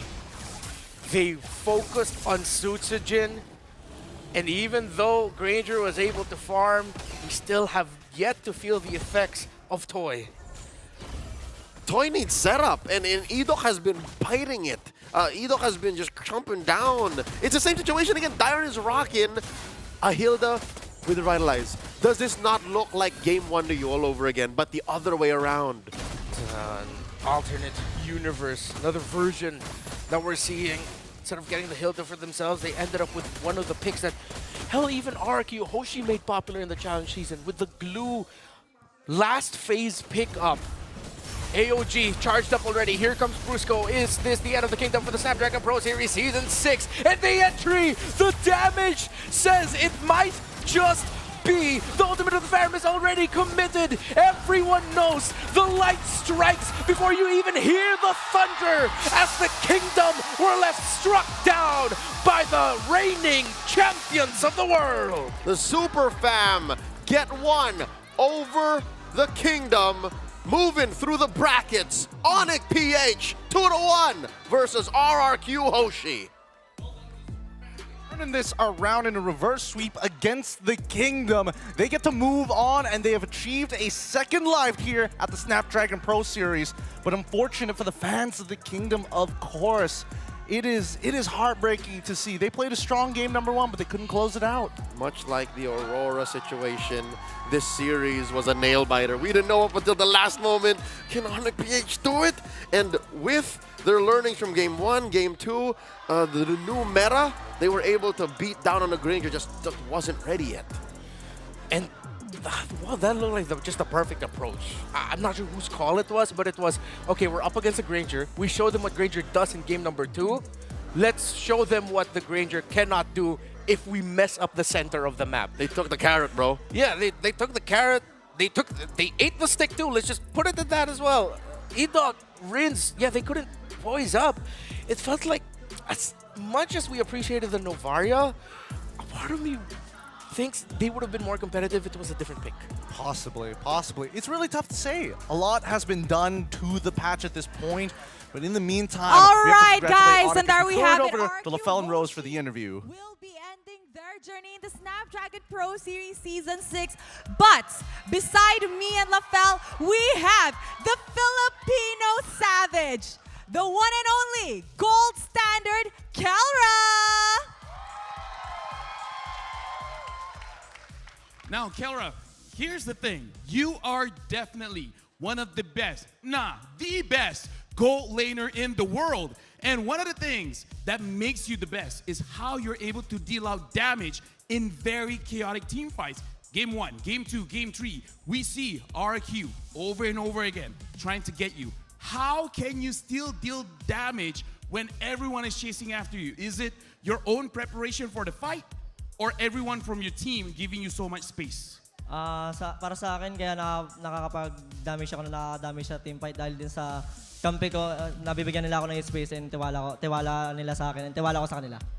So the reason how he can deal out so much damage in team fights is because of his teammates. They give him enough space to farm and get sufficient items, and they also trust each other really well. Wow, Kelra, you came prepared today, huh? The English came prepared today. Okay, now Kelra, just now maybe you could share with us what happened in the first game. What was the upset and how did it happen actually? Tingin ko yung nangyari lang ng first game, medyo magulo kami sa mga plano namin in comms. Sa yun lang siguro. It was more of a miscommunication in comms. Now, Kara, final question here. Coming in as world champions, every team is looking to take down Onyx Philippines. Throughout all the opponents you faced in the Snapdragon Pro Series, do you feel like any teams have figured out how to get a win against you guys? Para sa amin, ready kami sa... Alam namin sa team namin na kami yung tinitignan ng lahat, kaya ready kami dun. He said he knows that him and his team knows that all eyes are on them and they are actually very ready to go up those people who are challenging them right now. All right, with that being said, again, congratulations taking down RQ Hoshi. Guys, give it up for Kelra! All right, guys, he is asking for food from me, so I guess I have to give in later on. And with that, let us throw it back to the panelists to break down what happened in this best of 3. Thanks, Rose and LaFell. It's looking good there in JB up on that stage, but oh my goodness. He was right. You got to give it up to Kelra because, again, he's making this Granger work with the rest of his team, and I feel like the trust is a little overbearing here. You gotta have some blind faith to a certain degree. I think that's that's like the secret sauce of Onyx Philippines. It's like half blind faith. One eye open, one eye closed. Where it's like, we trust you and we know how good you are. But it's also the other side of just like, well, we have this saying, and I'm pretty sure you can translate it for me. Bahala na si Batman. Yep. All up the Batman. Okay. I was like, I only got one word out of the statement. Yeah, Are you sure? I don't know what the etymology of the idiom was, but it's basically we trust everything else we've done. Let's just throw caution to the wind. I guess. I mean, it worked out well coming in for Onyx PH. 10-1 in an 11-minute and 20-second series. One of the faster ones that we've had here today. What was that, Renmar? You said, oh, as long as Onyx find their footing in 7 minutes, should be fine. Yeah. They said, what about 3? Yeah, they did it so much faster. I think that was a little bit of a revelation, honestly. Just the trading power of a Gatot and a Faramis together. We don't usually see this combo. So once I saw the pull from the Faramis, the Stampede, and then the Bursters paired up with what Gatot throws out, Rin's every time was just like, can you guys let me play Mobile Legends, please? Hold up. Time out. Time out. Pause. All right, so here's the thing. We're learning now that Gatot ain't dead. Granger ain't dead. Okay.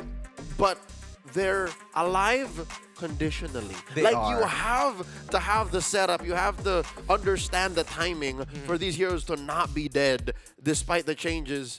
So with that said, I think there's a lot more to this patch that we have yet to see. Funny that you say that, because right now we do have a special someone on the other line here from Onyx PH, but of course their jungler King Kong on the other end. We're gonna have a short interview with, and we get to ask, hello King Kong, hello. What the Sigma? It's great to see you, brother, man. How are you guys Hello, feeling? hello. Because you guys, honestly, it was a pretty tight series. We thought for a moment there you guys might not have made it through. We just feel calm, so we know what next to do. Even after the game 1 loss, King Kong, what did you talk about? What was the communications like? Because RRQ Hoshi, they beat you very decisively. Ano yung sinabi ninyo sa isa't isa after game 1? Coach Tony just told us to reset and focus on the next game, and he just planned on the draft and how to execute the game. We could see from the camera during the draft that before the Selena was picked, it looked like Super Friends was animated. Did you guys already know that the Selena was coming up? Was Super Friends hesitant to pick it, or was he excited? Super Friends is very excited to pick Selena because we already tried it yesterday in our practices, so we know that it could work. So they even had a bit of a test run with it. That's good to know. All according to plan. Man, okay, so King Kong, with the game already done and dusted, the upcoming match that you guys will be having, if I remember correctly based on your group, will be against Team Falcons. So again, what's going to be the biggest challenge taking this team on, or are you guys just, again, calm, free, and easy about it once more? The biggest challenge, I think, is their chemistry because they've been together for a very, very long time and they really know how to play the game. Fair enough, fair enough. Before we close out this interview, King Kong, I'm a little curious. It is Valentine's Day today, and you guys at this point have already secured yourself at least bare minimum 10K. What are you going to do on Valentine's Day with the extra bit of cash? I'll just save it in my bank account.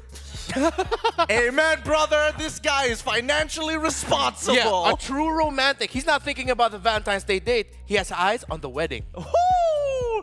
Thank you so much, King Kong. It's great to have this interview with you. Please take your break. Enjoy the rest of your day. Yeah, whoa, may firework. What is the firework? Congrats, congrats, congrats. Much love, brother. Thank you, thank you, thank you. I love you, King Kong. Oh, Jesus. That was great. That was great. I was not expecting the fireworks. Yeah, me neither. Did he hear that? I hope he did. I hope he did. Oh, man. But that was just a second series here. Holy, what a day it's been already. Yeah. Because now we start thinking about our very third series of the day. And don't worry, both of these teams will not be going home. They've already achieved that second life. It's going to be TLID up against Onyx Esports, another Indonesian derby. It's a good day for Onyx so far.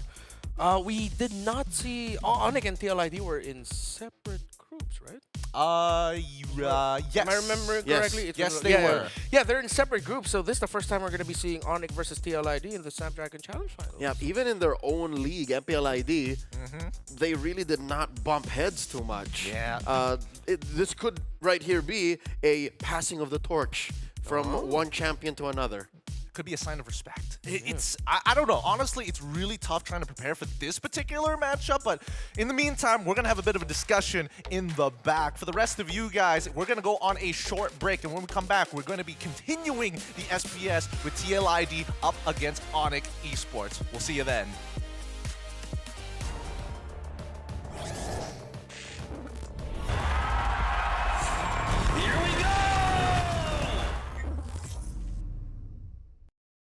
The Snapdragon Pro Series is brought to you by Snapdragon Elite Gaming and DHL.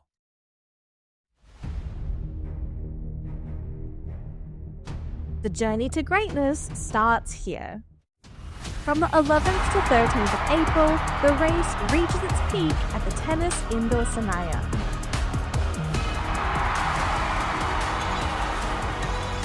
Tickets are live. Be part of the climb and secure your spot now. Be part of the journey. Witness the rise to the top. You know how to free my mind, my mind.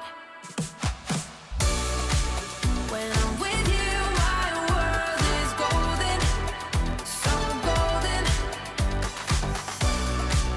Baby, you make my heart shine golden, so golden. Feeling so alive, let's dance through the night. Come on, raise a glass, we're electrified. When I'm with you, my world is golden, so golden.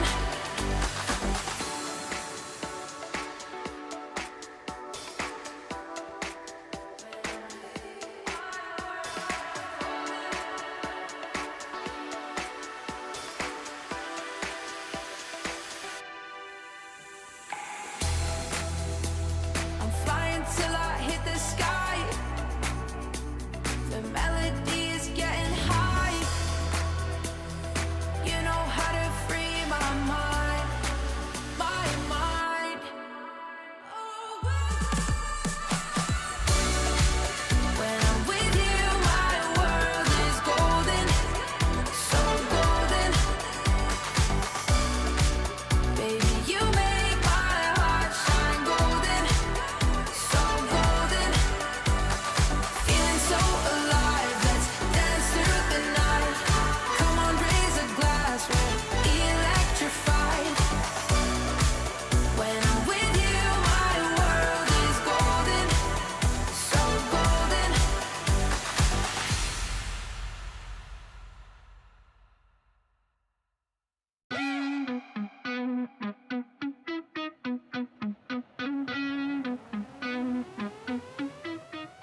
Easily steal it away, it might be way too risky. Briscoe trying to look for it, gets the knock-up, but Aaron Shiki secures the Lord anyway, and that is a toe dead. TLID, wow, performance yang menarik, especially dekat group stage. Diorang kalahkan Onyx PH dan mereka berjaya kalahkan dengan kemenangan 2 berbalas kosong. Langsung tak bagi 1 point dekat Onyx PH. Unstoppable for Aaron Shiki. It's Kelra versus the world, but the world will not let him answer. Perasaan kita sama aja sih, soalnya masih menang yang di grup stage doang kan, belum di final atau apa, jadi kayak ya udah sama aja. Mungkin yang pertama karena Liquid belajar banyak dari kekalahan kemarin, dan yang kedua mungkin Onyx PH memberikan celah lah. Tapi menurut gue itu masih di grup stage, jadi buat kedepannya apapun bisa terjadi lah. ID sih masih jadi tim yang kalau buat di Indonesia sih ibaratnya last boss lah, yang paling bahaya kan. Menurut kita mereka ya udah biasa-biasa aja gitu. Kalau pendapat pasti senang banget sih lawan mereka. Karena sekarang mereka lagi yang istilahnya paling kuat lah. Kalau mau bilang kekuatan, semuanya pasti kuat lah, 5-5-nya. Cuma kalau spesifiknya mungkin ada di Widi dan Aran. Mereka kuat banget lah. Ya, paling senang banget sih lawan mereka. Buat Onyx Indonesia ya tetap semangat juga lah. Kalian juga kuat kok. Walaupun sempat struggle, cuman kita semua orang tahu kok kalian tuh kuat. Buat Liquid ID yang pasti kasih game seru, karena Onyx kesini bukan cuma buat ikut turnamen doang tapi buat menang. Jadi jangan sampai lengah, kasih yang terbaik.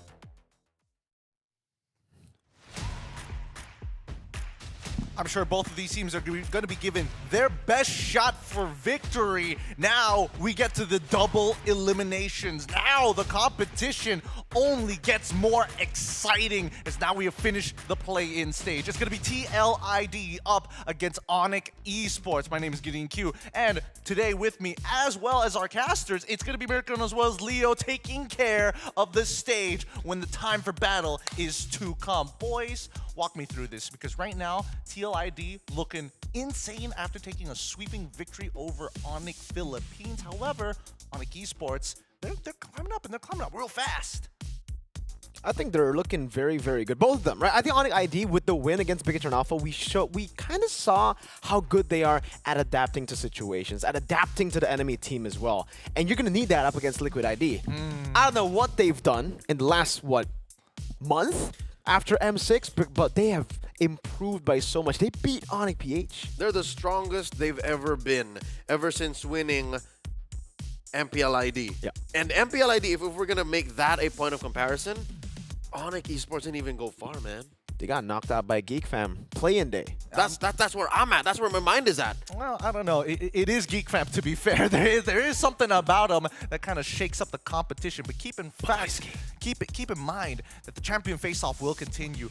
Former 4P champion up against the current champs TLID. Umpat versus Baru. That's exactly how to put it. It's not 4 wrong. versus new. The new champs, TLID. I think we saw that earlier as well in the interview, right? For TLID, they were like, yeah, even though we won, even though we are regarded as the strongest team, everybody looks at Onyx ID as the final boss from Indonesia. And, the aura is definitely there, man. With their 2023 crazy run, almost completing the Golden Road to, again, going to win their 4th MPL ID trophy in a row. It looked like it was never going to stop. The reign of Onyx was just always in Indo. And just to talk about closure, Onyx never really got to pass on that torch to TLID. The whole playoffs happened with them bowing out the first day. So here, this could finally be that one way that Onyx could say, you know what, TLID? It's your turn now. But again, as Keyboy said, they're not going to take this line down. No, they're not going to take this line down for sure. They're going to get back up to fight a squad that was taken from the MDL to eventually become the 2nd best team in the world. Let me introduce to you Team Liquid ID.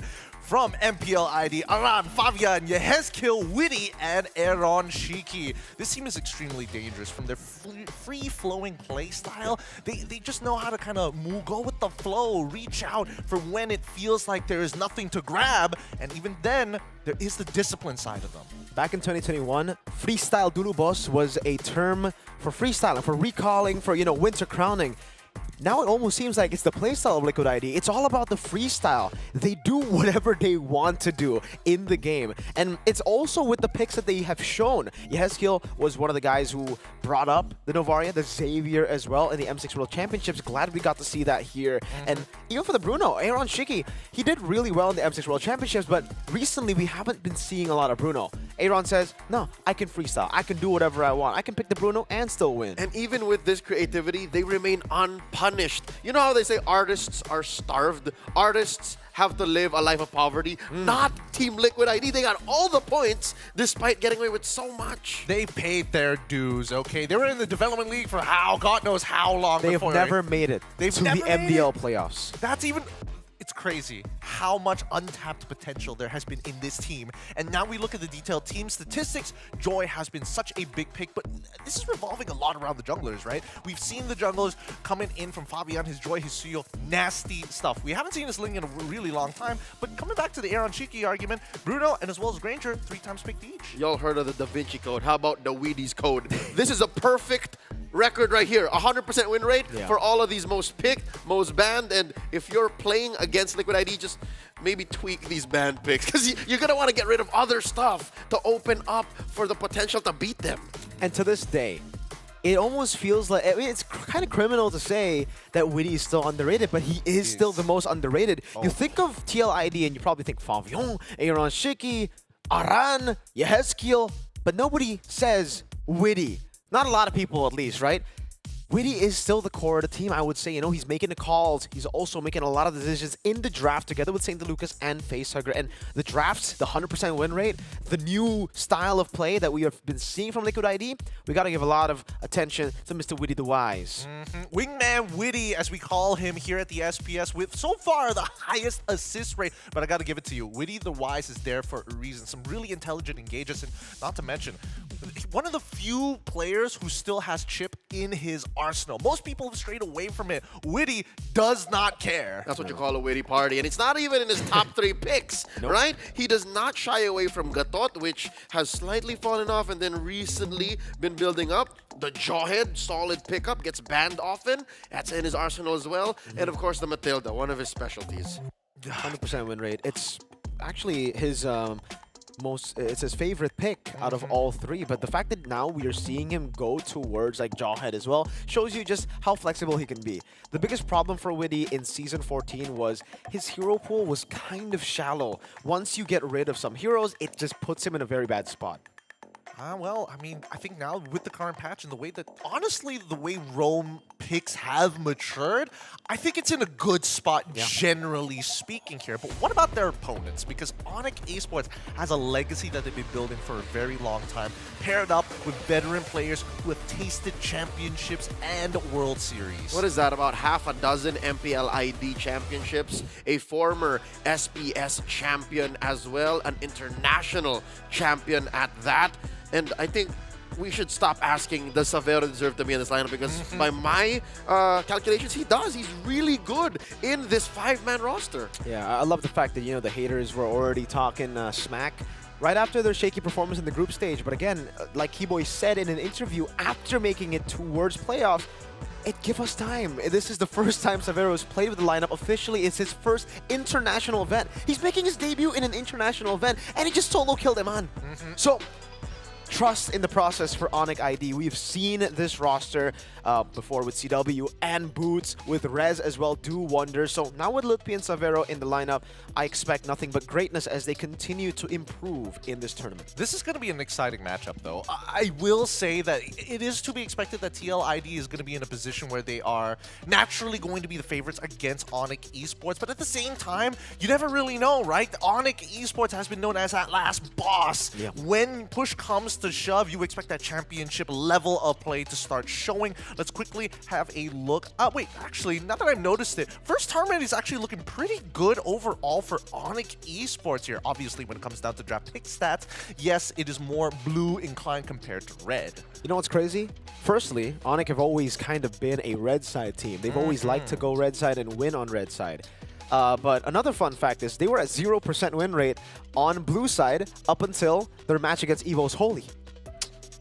They've turned that around quite significantly. Funnily enough, a lot of it just comes down to your picks in draft. The fact that they've been getting away with 5 Yi picks already is pretty shocking because the most banned is also Yi. Sans is him. So the times that it comes through, best believe Coach Adi's going to say, hey, pick the Eve, and they're able to build around it. And Eve really doesn't get past first pick anyways. So it's clear.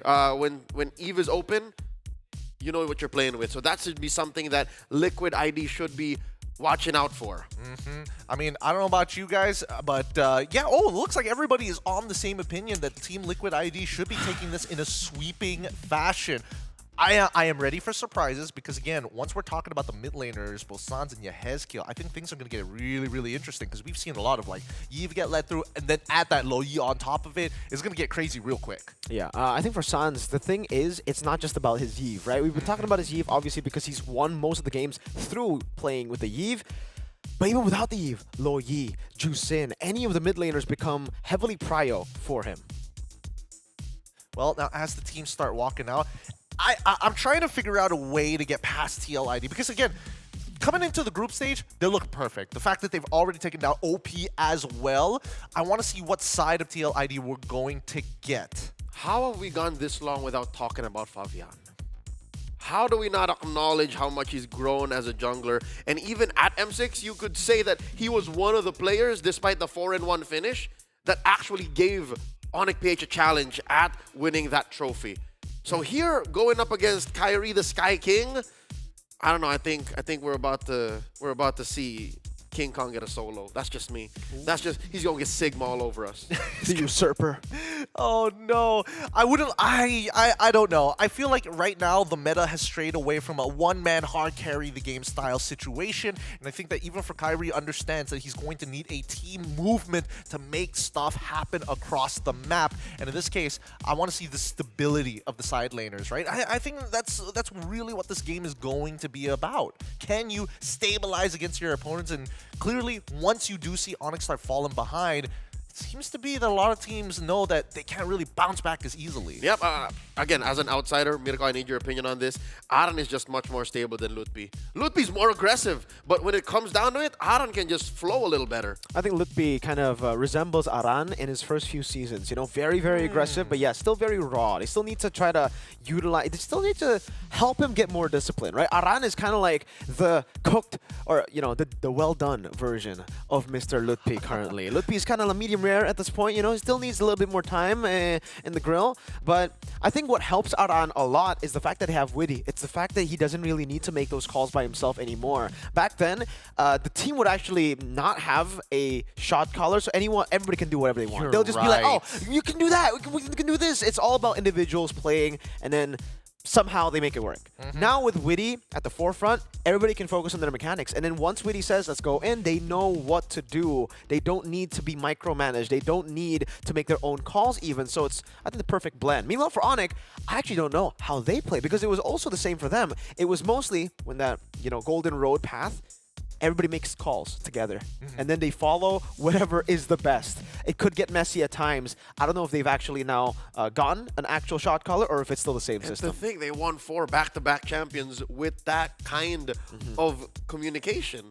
So it's not a matter of which is better or which is correct. Both are just equally useful in the right situations. I totally agree with that. I think that both of these styles has its uses, but there is the argument of, is it overcalming? Is it undercalming? Are we not able to focus on the right things? It really just depends on the player. But it's time to head on into the draft, and it looks like Team Liquid ID is going to be on blue side up against Onyx Esports on the red side.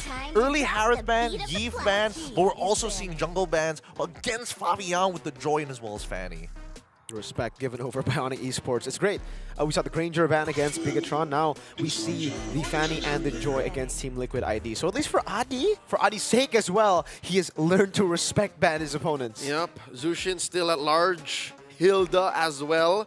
You're still looking at the potential Suyo, Alpha trade, Hayabusa still out there Mathilda's too. up for grabs too right now. For the first time in a while. Yeah. Against Witty. Witty's Mathilda. They have to make a choice. They're going to get something for sure. Oh, it's going to be Suyo with a 51% win rate so far as the first option for Team Liquid ID. Do you think this is the way to go, though? Personally, for me, I think so. I think for the unfortunately, the last few games, Suyo first pick hasn't really done too well. But in the grander scheme of things, especially for players on the level of Favion, of Kairi, Suyo becomes super prio. It's so flexible. You kind of do everything a jungler wants to do the best. Yep. Hayabusa becomes a consolation prize in this case. Secondary. Onyx Esports grabbing that Luyi, also a very high commodity pick. The Moskov as well. Oh, wait, hold up. Oh. Okay, really, Interesting. When it's a team like Liquid ID, the priorities change so much. It does. It does. However, Onyx Esports do opt to kind of match up with this speed and reconnaissance coming out from the side of Team Liquid ID with the Nolan themselves. We've seen this before. It's not like this is the first time we've seen Kairi play the Nolan into the Suyo matchup. Earlier today, we saw it. Just earlier today with the Jawhead. This time, no Jawhead. It was banned out by Liquid ID, so it's a different version. It's not going to be as, I think, active on the map without the help of the physical defense and obviously the setup given by the Jawhead. Hilda gets banned out. That was something that I actually expected from Liquid ID because, you know, we haven't seen Kairi on an alpha just yet. He's been Joy, Nolan, Hayabusa, just assassins all across the board. And when assassins are around, you let Kairi get his hands on them. I mean, generally, he has been just straying away from it in general, but also the fact that Onyx Esports have been consistently banning out the Hilda for the second part of the phase. Now, coming back to TLID, we do see the troll ban here, and I do think that this is where it's going to get real interesting. We've got one flex pick from the side of TLID, no flex picks at all, which is still true to the nature of Onyx Esports based on what we saw earlier today. Yeah, I think the big question now is what's Aran gonna play, right? We've seen him on the Badang. We've also seen him many times on the Phoveus do really well. And for Onyx Esports, I think both those picks kind of give them quite a big problem as we get into the game here. Nolan is going to struggle a lot if you are up against Badang, if you're up against even Glue. Not to mention Hylos. Yeah, so up for grabs. You're going to struggle. You won't even get an entry. As soon as you get spotted, you get stunned, and then you hope to pray that there's a response from the diversion. So I'd reckon Onyx Esports picks Hylos right here. Do they, or do they just go Or do into Liquid the- ban it? Oh yeah, or do Liquid ban it? There- I'm thinking also that they, an option. I'm thinking that they might even want to just again. We've seen a couple of times where Lupi is just okay with just playing Phobius generally, right? They are the ones to ban out the Phobius. They know Onyx can get their hands on something like a Phobius, so the Hylos could come through, but then it would leave CC actually open for Liquid ID. And if they do get their hands on a CC, it would also be good, not just against the Hylos if Onyx pick it up here, but it's good against the Nolan of Kyrie, who likes to just split push a lot of times. CC has a way to neutralize that, and there you go. Hylos comes through, Liquid ID, let's see what they respond with, because technically, that's still a good flex. It's an either-or situation, right? Either Team Liquid ID says, all right, we just put Gatot in, we just, slow the lane as much as we can, even if they get the CC of their own, it's kind of like whatever to us in comparison. But I'm more curious about where the gold lane is going to go, because so far you see the Moskov, are we going to go back to like, hey, Granger, but we play a little later? It's a little too gila to go Belleric Granger. Belleric Granger. So they go for the double poke again. Yeah. Pull out an old classic. You're stopping the Moskov, you're stopping the Nolan, you're stopping the Hylos with the Belleric, and then you have the Granger and the Novaria. Rather not. Yeah, I think this is definitely the safer choice, right? Because if you go Belleric, then what, Gatot goes XP? Belleric Roam? Yeah. One or the other. Yeah, I'm personally not a big fan anymore of the Gatot Roam. Gatot XP. So they end up going for the CC here. Double value, as I said earlier, Hylos and a Nolan. They get the Aerith though. I think that's just a safe choice to go for. Yeah. So it's all about Onyx now and how they wrap up their drafts. Do they go for a big Keyboy style like a Tigreal? Or do they just put Hylos on his hands and go for a different XP? How often does this happen? Matilda has been snubbed. Yeah. Yeah. Especially against Witty Keyboy. Both of them love the Matilda. That's the thing. I'm surprised that nobody wanted to go for it, but then again, it's like you've already got the Novaria on your hands, so it's like, who am I really pulling back at this point? We have the CC, and she's pretty independent, just generally across the board. I would feel like the Otis probably would have been on Onyx, but oh my god. Wow. Really thick boys into this. So this is after Onyx faced a Uranus earlier today too. Against CC too. This time they actually pick it up against the CC. Like Luke picked it up before seeing the CC. The CC was a countermeasure. Yep. So logic does not logic here. No, not yet. Not yet. Not yet. Unless Onyx Esports sees something that we don't. Well, I feel like Uranus in these cases will eventually outscale the CC, but this is assuming that you walk out of the lane even and you rush the steel leggings pretty early on into the matchup. Again, it does come down to like emblems. Do you get the penetration? Do you go for like, the extra cooldown? It's going to be tough here, but it's up to you guys to break it down for our viewers out there. Leo, as well as Miracle, take it away for our very first game here. These two have not met in the finals just yet. And passing of the torch, you could call it here in this opener in the upper bracket quarters. Ladies and gentlemen, it's Team Liquid ID facing off against Onyx Esports. A lot of questions in the draft, and again, the priorities presented by the defending champions of MPL ID are making us wonder, what are they cooking? Mirko, you would know. I would not. I don't know. I asked the same question when Bigatron picked the Uranus. I was like, why Uranus? I got buffed, but is it that strong? I think most of the viewers asked the same question. And we all have questions to answer. Maybe these two teams have those in spades. As we watch game one elapse, real quick, I check on the emblems. Did anything change, especially in that CC Uranus situation? No, everything does look like it's the same. And I do want to bring this up again. We saw this from Iman on the Moskov. He went Master Assassin and Vitality, but now it's Savero who's gone for Vitality too. Good poke, Witty! Oh! Sans forced to flicker out now, bringing some damage back on Witty. It won't be a kill. It's a good trade for TLID in the end. But back to the question. Vitality has been the choice for a lot of Moskovs now. I guess they just really want to get through that early game. A little bit of HP never hurt nobody. Technical knockout here, a small victory for Team Liquid ID, and as expected, the XP lane matchup is going to elapse this way. It's going to be Aran, 9 out of 10 times winning this fight against Lutpi.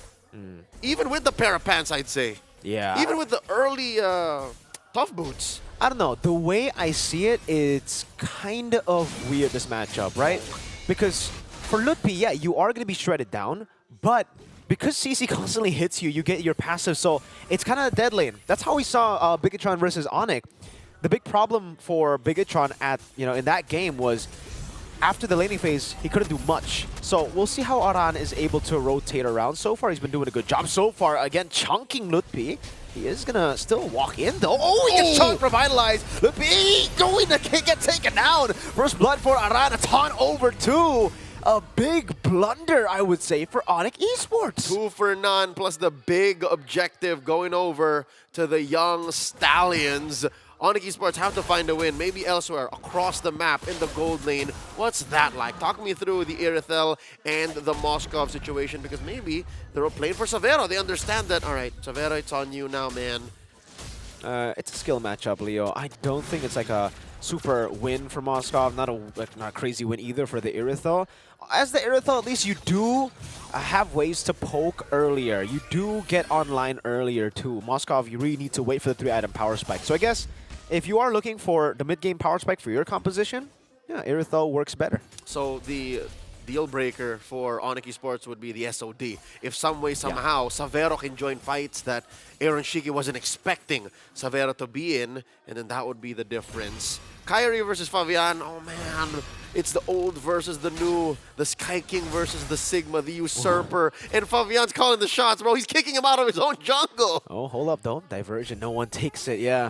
Again, stealing away a jungle creep from Kyrie, and so far, from what we've seen, Kyrie on the Nolan has always been ahead of his counterpart. So now that he is level against the Suyo, it means that, I think for Team Liquid ID, they're going to be very comfortable just walking around and matching what Kyrie does on the map. You cannot mirror as well, or you can't really, play on the other side of the map when you're behind. And between a Nolan and a Suyo, I don't have the exact numbers, but wait, where's that AOG going? Oh, never mind. No. It was a faint recall there. Down bottom, check it out. Fabian visiting Lutpi, already not having a great time against the CC. I hear you about the passive situation. Yeah. But when the rotations come in, I think it takes a fever pitch, all right? Diversion into the back.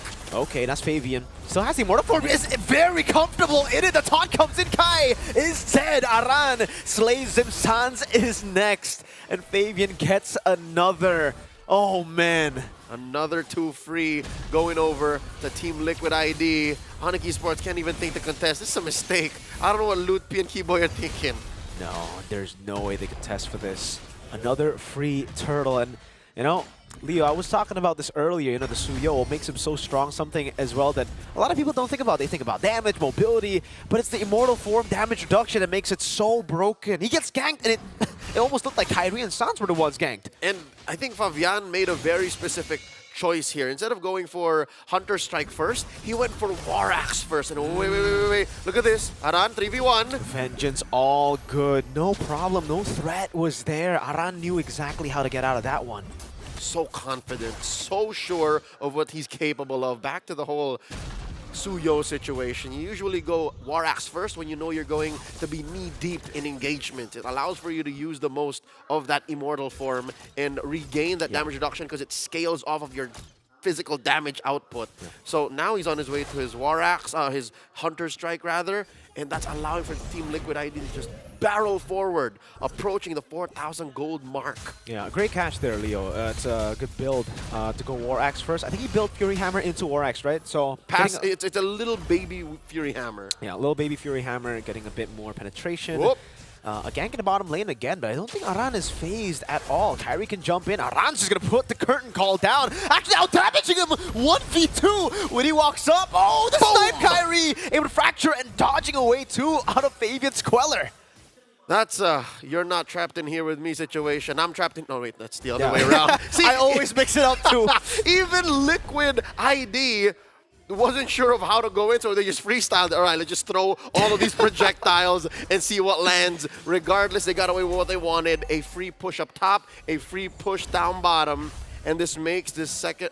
last turtle of the game. That's how fast this is going for Team Liquid ID. All the more a sure take. Yeah, they've been shifting gears while Onyx have been stuck at gear 1. Savero has just been warming up. He hasn't even gotten started. Level 8 against Aaron's level 9 against Fabian's level 11 on a Suyo. Oh man, free turtle again. This will only increase that XP lead for TLID. That gold lead too. 3,000 keyword. I don't think you want this smoke. Kyrie currently about 500 gold down from Fabian, so you can count your blessings knowing that, but the real advantage is currently sitting on Aaron Shaky. What is that, 1,000 gold? Where else is this 4,000 gold sitting at? Oh, there it is. It's on Yehezkiel.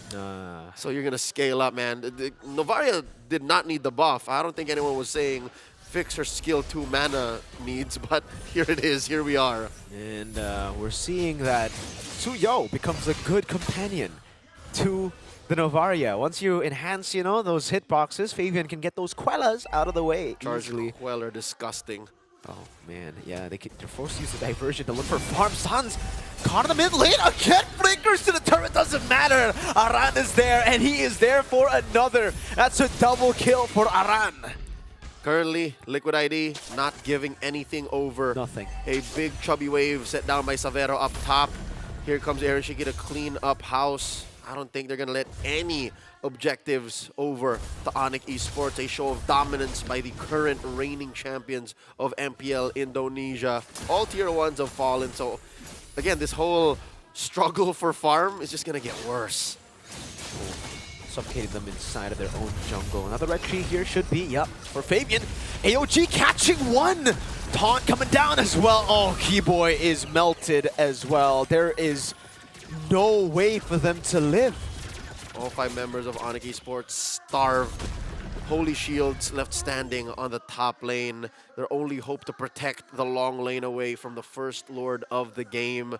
Currently, Team Liquid ID about 7,000 up. So that means they're what? 800, 900 a gold per minute up on their opponents. Onyx Esports, how do they catch a break? Oh my goodness, Aaron is jumping in. Suns gets bursted down, quelled. Oh, now what do you do? Talk about Gila. This is Gila. The whole Liquid is Gila. They've taken the Gila out of Sans.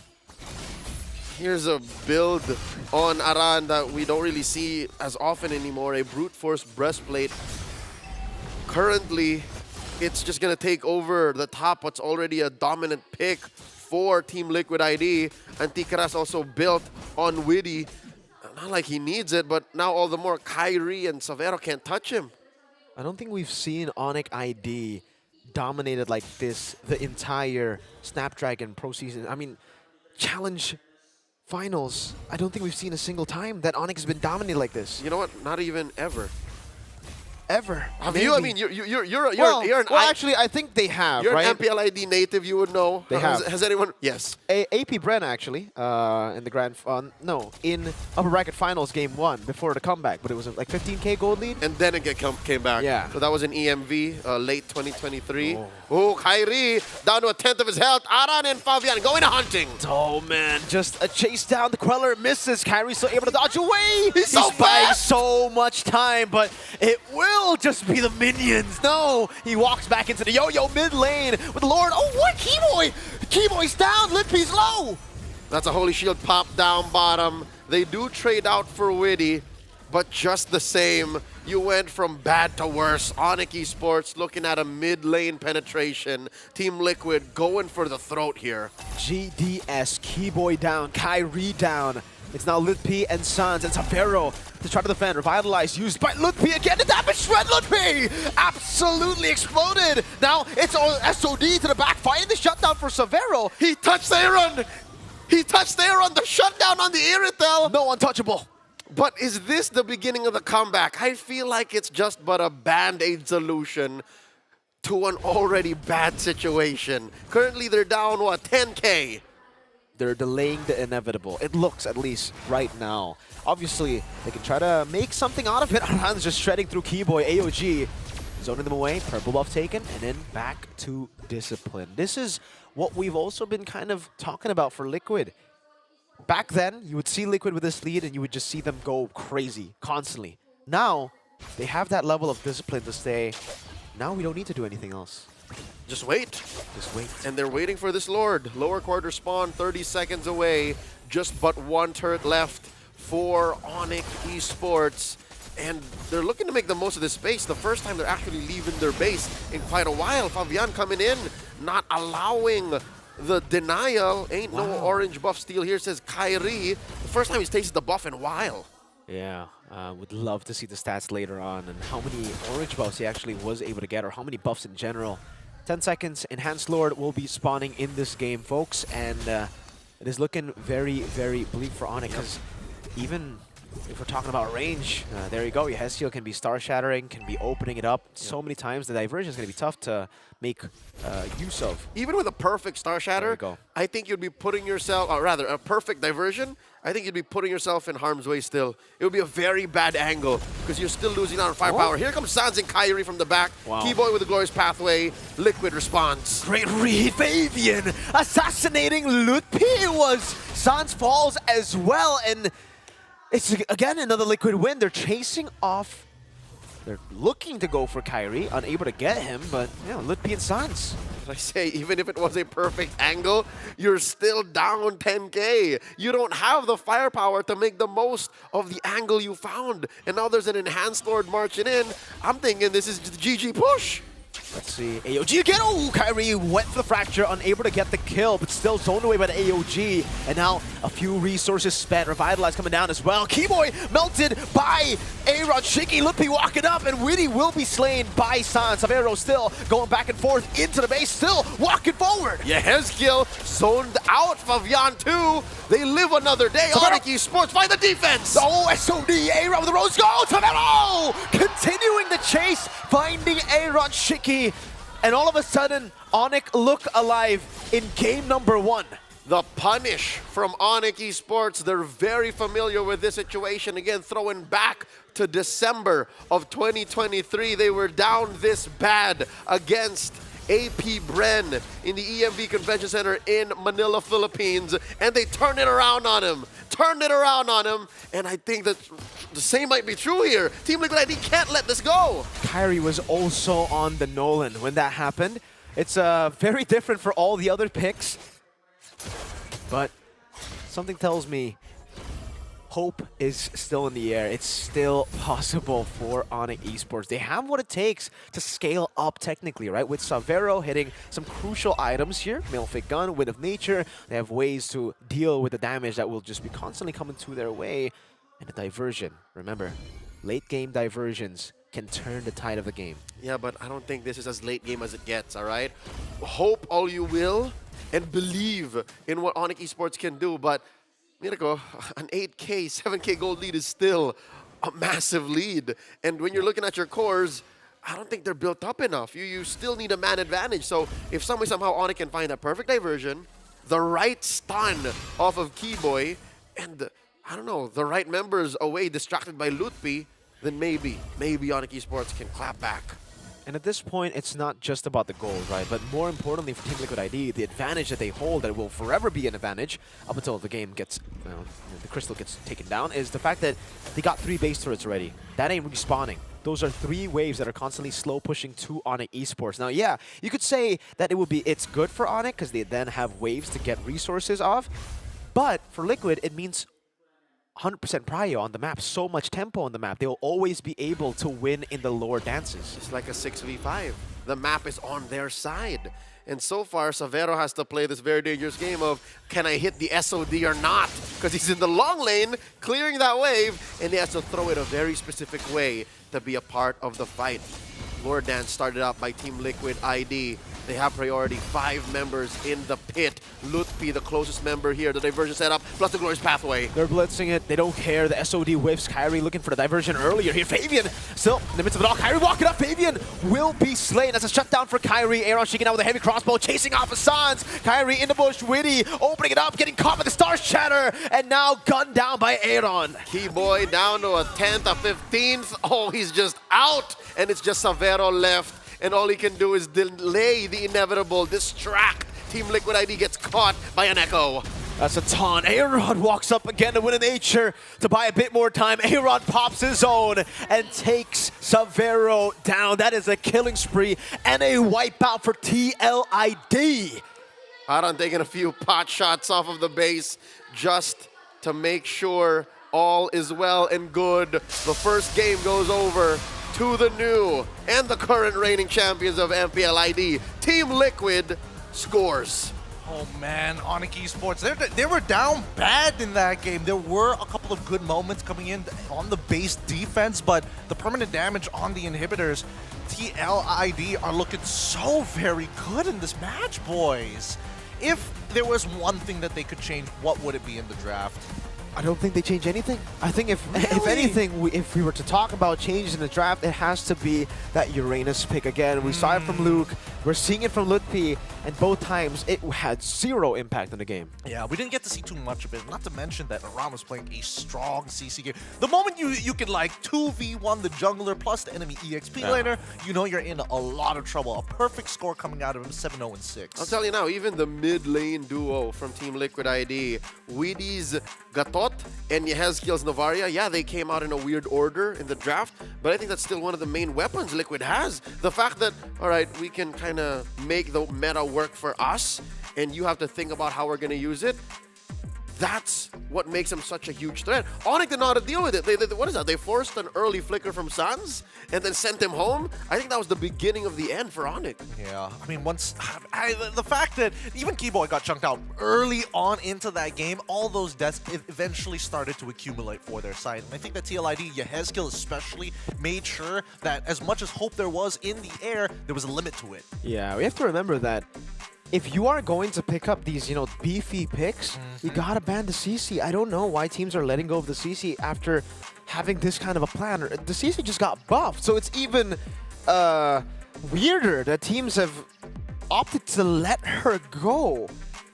What can I say? CC is just one of those, like, deceptively, like, as long as you can waste, like, 8 seconds worth of her time, she doesn't do much. And then you realize that it's a compounding interest sort of thing. Yeah, at this point, the buff, the change to her rather, I don't think it's a buff, it's a change in mechanics. The 8 seconds is actually 8 active seconds. No longer does she just suddenly lose all her stacks. The fact that you can just go 1, all right, I'll hit you one more time, it stays, makes it worse. So that's why the whole Uranus pick got us scratching our heads even worse. It's because this is a hero that likes taking stacks. You're right, Mirko. There's a passive on Uranus, but that's like saying, I'm okay to get punched in the face. I got a strong chin. It's still a punch in the face. Exactly. It's not easy to take. It definitely isn't. When we look at the golden EXP graph, you can see that interest paid in huge dividend by the 10-minute mark. And I think at that point, TLID knew that they had it in the bag. As you mentioned, it was like the inevitable was eventually going to get there. And especially since Onyx Esports weren't able to kind of manage those waves when they don't have inhibitor turrets, that is just a permanent advantage for TLID. There's not much to be said about the game, honestly, right? I mean, Team Liquid ID just dominated from turtle number 1, and I think, again, Uranus, zero pressure on the map early on. If we're talking about late game, there was no late game this game. The late game that he got as well, with all the items that he got, did not play into anything. He has less lane pressure than even a nerfed Ranger. And that's what allowed Aran to get the MVP, man. It's just... He had a free lane. The obvious already became... You put the obvious in lights. Put him on studio lights. Put him on studio lights, man. Let's look at the replays here from Aran, our MVP of this game, because he just had infinite pressure. And I think, a lot of the early game scenarios that we did see coming out from Onyx Esports did not actually work in their favor. I mean, Fabian had his own moment of being able to 2v1. Bot side, Aran was able to find a 2v1 of his own. It just felt like Onyx Esports were just not able to win their 50-50s. No, I mean, there was no 50-50 to begin with. It's always a 70-30. It's an 80-20 as we get into this part of the game. And again, Suyo, immortal form. You gank him, you're the one who gets ganked. The odds were never in Onyx's favor. Yeah, they weren't. And not to mention, really good catch about the War Axe, Fury Hammer into the War Axe, because that sustainability is something that Onyx Esports needed to keep in mind. Once you have the anti-heal, maybe there's a couple of considerations, because again, this was going to be a slow-paced game, and TLID knew it. However, when you give them those opportunities, then that's when it's like, okay, you're just giving this to us for free, huh? And the way that they also read and watched Onyx matches before, like the previous Onyx matches, it was definitely shown in this matchup, in this game. a lot of times Kyrie would like to, enter the enemy jungle when you go for neutral objectives, but it's always cleared out. There was always someone there to stop him. And again, with the CC being there, it was even harder for Kyrie to look for invades. Actually, not to mention, this felt very similar to like Onyx versus BTR, where they're making hard reads on the where the Logi was going to TP. In the same exact manner, TLID were making sure, hey, instead of like knowing exactly where you like to go, we just block off that side of the map entirely. Just don't show up there. And eventually the gold lead was enough to be the deterrent. Because again, you saw that in the second to the last Lord, Sans and Kyrie found the perfect angle. Usually when you get that angle as a Louis, it's a stolen Lord. Yeah. But in that case, they just died. They just ended up popping. Winnie was already charging. Yeah. He knew. Yeah, he knew. He knew. Well, I mean, adjustments need to be made. Obviously, TLID fans are rejoicing, but Onyx here, the Sonic still will give hope, but we need to make some bigger adjustments, because how else are we going to see all three of these games if they don't? Don't pick the Uranus. Stop Yeah, it. Not like that. Not like that. I agree. That was... Bigachan, I'm looking at you too. Respect the CC. God damn. It's Uranus bad. Ah, stop it. No, please. Luke and Lutpi in the doghouse. If your name starts with LU, there's a 100% chance you'll pick the Uranus. And you will lose. And you will It has to be some sort. Something is giving it away in scrims. It's kind of crazy. But with that being said, this is our very first match on our very final series of the day. It could be TLID moving on, but don't worry, nobody's going to get eliminated. It's double elim. Let's see what it's going to be right after this break here for the Snapdragon Pro Series. We'll see you in a bit.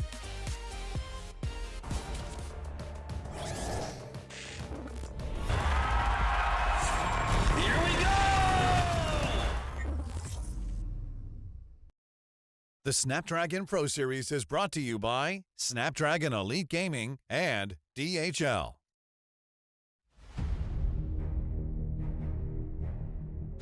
The journey to greatness starts here. From the 11th to 13th of April, the race reaches its peak at the Tennis Indoor Sanaya.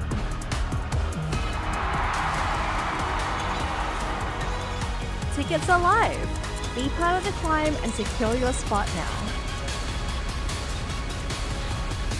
Be part of the journey. Witness the rise to the top. On the gas, so you got nothing left. Let's drive to the top of the mountain and see the view. Let's vibe, looking back on the journey, just me and you. Ain't nobody wanna go slow. Yeah, I was chilling in the past, I was solo. Now that I got you in my life, I'm like, go, go. I be living for the thrill of it. Whoa, whoa. I hear you like to gamble. Let's take the road, let's travel. No, I'm a lot to handle, but I wanna go fast with you. Think we can go the distance, although I know we're different. Together we both fit it, so I wanna go fast with you. Put it in motion, baby, we're going faster, faster, faster, faster. Seizing the moment, baby, keep going faster, faster, faster, faster. It's like they never even seen us, and nothing will ever get in between us. I'ma ride by your side every season, and if anyone try to stop us, we just speed up. Yeah, always keep it at 100. Top down, pretty face, so sun-kissed. Know it's scary, but I swear I really love this. Big shades on, summertime in London. I hear you like to gamble. Let's take the road, let's travel. No, I'm a lot to handle, but I wanna go fast with you. Think we could go the distance, although I know we're different. Together we both fit it, so I wanna go fast with you. Put it in motion, baby, we're going faster, faster, faster, faster. Seizing the moment, baby, keep going faster, faster, faster, faster. Put it in motion, baby, we're going faster, faster, faster, faster. Seizing the moment, baby, keep going faster, faster, faster, faster.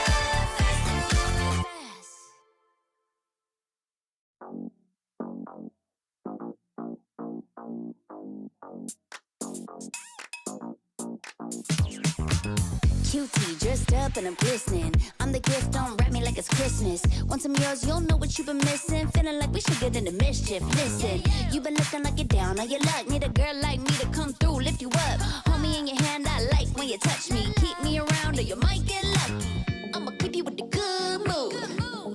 up all night, living up around you. Baby, this is so vibe. Got me dancing like a soul train, laughing the whole time. Got me singing in the shower. Baby, are you all mine? Baby, I'm your four-leaf clover. Your rabbit's foot, your charm bracelet, horseshoe. Baby, I'm your good, good omen. You wanna keep me with you, keep me with you. Yeah, it's not hard to see. There's a pattern forming when you got me.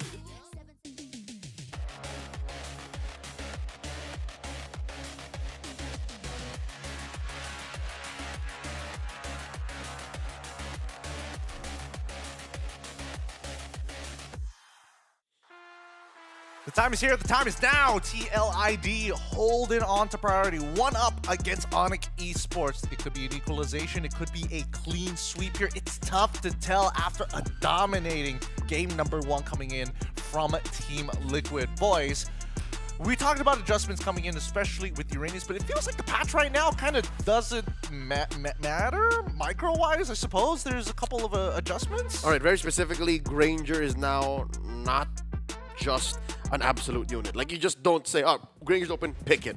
We didn't see Granger at all game 1. No. It's because, especially if you're looking to just snowball early, it's not the best pick. If you are playing for mid-game, however, and you can ensure that the Grangers can be safe, yeah, it's pretty good. Hold up. Going into game 2, look at this draft. Onyx Esports, Coach Adi attacking Flavor Fave. Look at that. When was the last time you saw an alpha ban here? And a Suyo ban specifically. Yeah. Doesn't happen very often, and honestly, I think it's an interesting take. Let's see how this is going to go, because I do feel like Kyrie is like, give me Nolan one more time. Yeah. Give me Nolan, take away his joy. Who's the Sigma now? What if, hey, listen.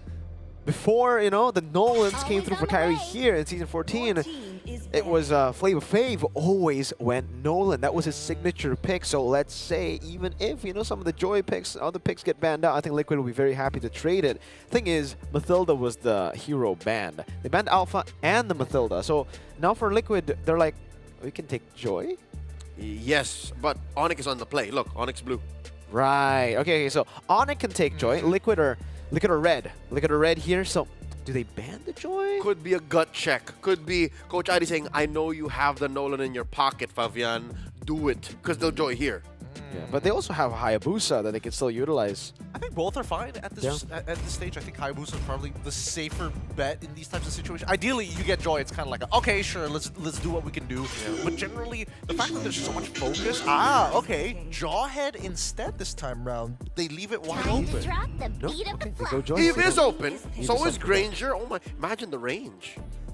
It could be a problem, but generally, I think, it's Joy, right? Absolute monster in the back line when it does actually happen. You know who else is open? Who? Lil Harith. Lil Harith. That's true. I think the Harith will be the best choice to go for Liquid ID right now. With the absence of Granger being that absolute unit, Harith has taken that place of being an absolute unit. Now, he is him. Yves Harith coming in for Team Liquid ID. And then you don't touch any more magic. Yeah. That's it. Just avoid it entirely. Yeah. What else could... if Onyx Esports is confident in making sure that Fabian doesn't really get to play the game, then I would still imagine that Team Liquid ID is more than happy to kind of finish up. That means we can have a guaranteed of those first 3 picks before we get into the next phase. Oh, wow. No, Yves, actually, going straight into the Fove. Yeah. I think it's a pretty good start here. Harith and then the Phobias. The Harith, obviously, because it's best pick in the gold lane. Even the Eve open and then setting up for a Hayabusa. You need someone like a Phobias in the XP, someone who has already tremendous pressure, a great laning phase to enable your jungle to be something like a Haya. Sometimes very easy to punish. Onyx Esports, like a hawk coming in, picking up the Eve now that it was left open. Again, there's some universal rules in SPS. As if it's open and it's Onyx Esports, it'll be Eve. Sans has to pick it, right? So what else do you get here? They're not falling for this whole gold lane trap. Yeah. No way. They pick up the Gatot, who's slowly becoming a hot commodity. Yes. It's a wombo. It's a natural wombo combo with the real world manipulation, especially when you have the AOG available to you. And there we go. The Hayabusa, as for called, except for that Phoveus, which is the only bit of an oddball here, because you are making sure that, you know, Loi is most likely going to get banned in the second phase, and then we'll see how it goes from there, because Moskov, ooh, is going to get... I mean, Team Liquid ID are like, Aaron Shiki, it is your time to shine. Have your pick of the litter. Yeah, I think the Moskov, one of the three heroes that counter the Harith, you know? Blinks, beat Harith, you dodge the Synchro Fission, and then you should be able to win the trades. You just go all in. Ha ha ha. Before, but this is prior to level 4. There's still an argument for maybe even carry here, but we'll see where Team Liquid ID are more comfortable with. They don't have to worry about the carry just yet.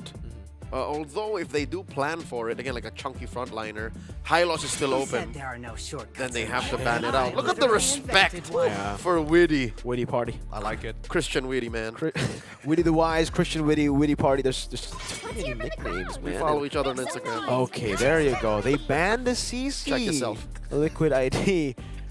Where are they going to go for? So it sets up for the high loss. It does set up for the high loss. I do want to see whether this is going to be a Loi coming from Onyx Esports. I mean, then that's like how many signature picks being like kicked in the face. They're going to just ban out another roamer. Might as well, right? Thilda, Chip. He's out. Yeah. Cho.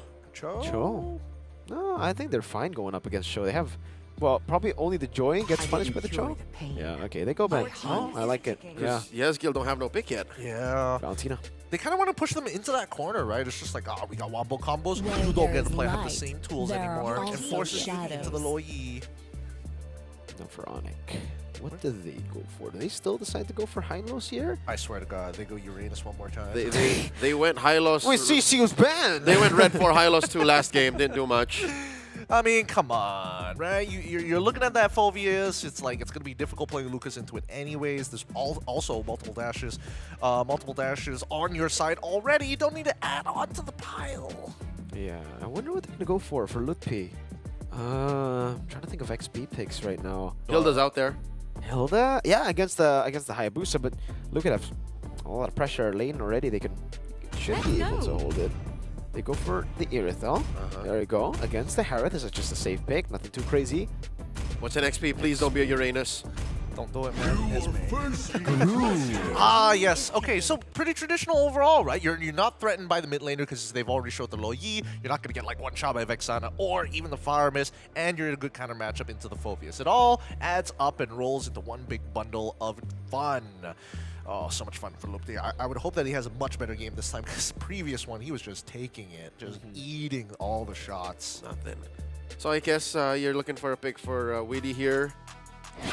Cho's the only safe one left. Fine. Oh, wow. Whoa. Oh, instantly. Yeah, locked in the show. Yep. Locks in fast. All right, boys, what do you feel about the composition so far? I'm kind of leaning into the Onyx Esport route, but it's going to be a little difficult if Avian gets an early kill. Yeah, same. I think Onyx Esports have the better draft, like, fundamentally, but we've seen what Liquid can do, even with, quote-unquote, losing drafts. It's execution. It's a little safer what Onyx Esports has done, especially since they have the onus to adjust from game one.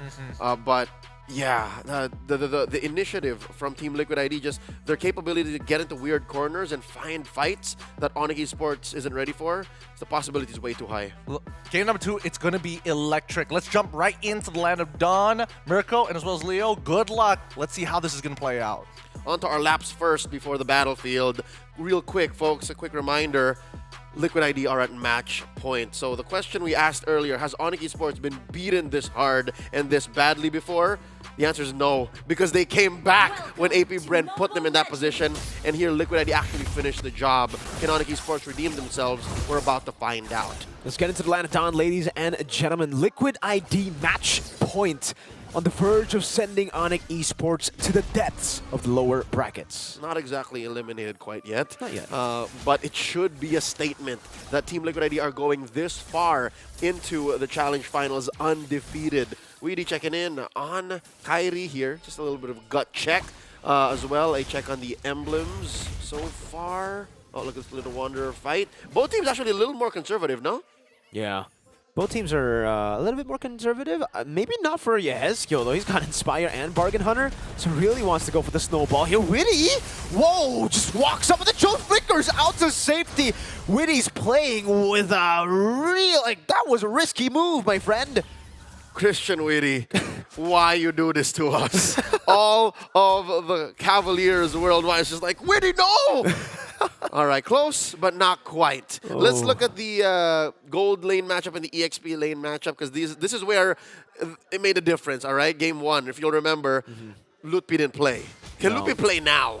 I think so, yeah. On the glue, you should have an okay time against Phoveus. I think it's kind of a skill matchup. Also up top, it's also a skill matchup. So it's more 50-50 in both these lanes, right? It won't be a stomp like it was before.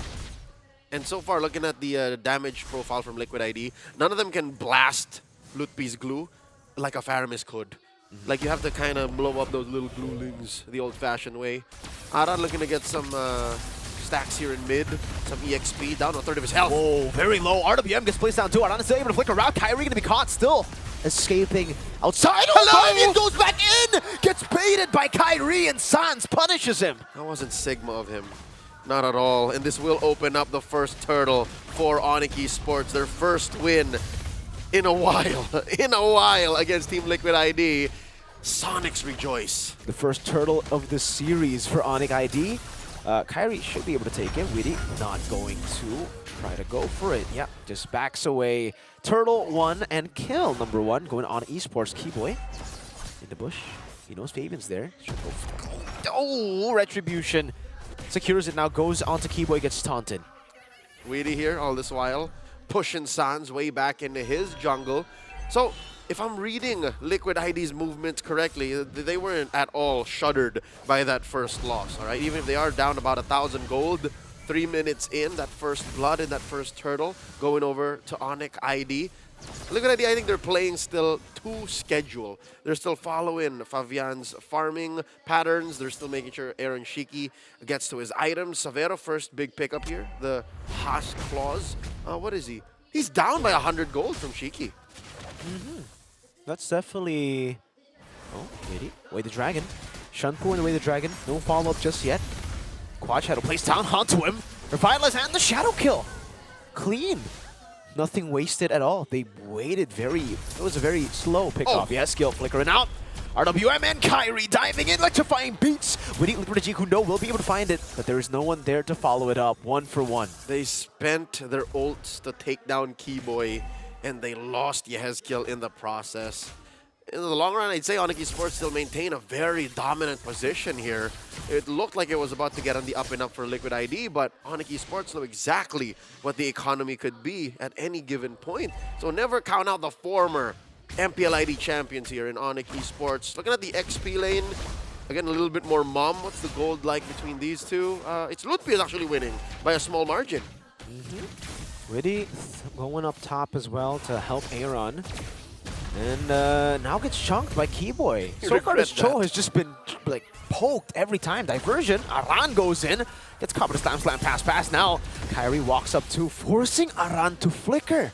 All right, that's one thing you can't do as a Vengeance Phoveus. You could jump into situations and you can re-engage. Witty now very low. Yeah, walks up and dies. That's about it. Registry battle. Oh, what? Yehezkiel is the one who finds it with dispersion. Now Aran jumps in, doesn't have the flicker, so gets bursted down. Still jumps a few more times before getting taken down by Kyrie.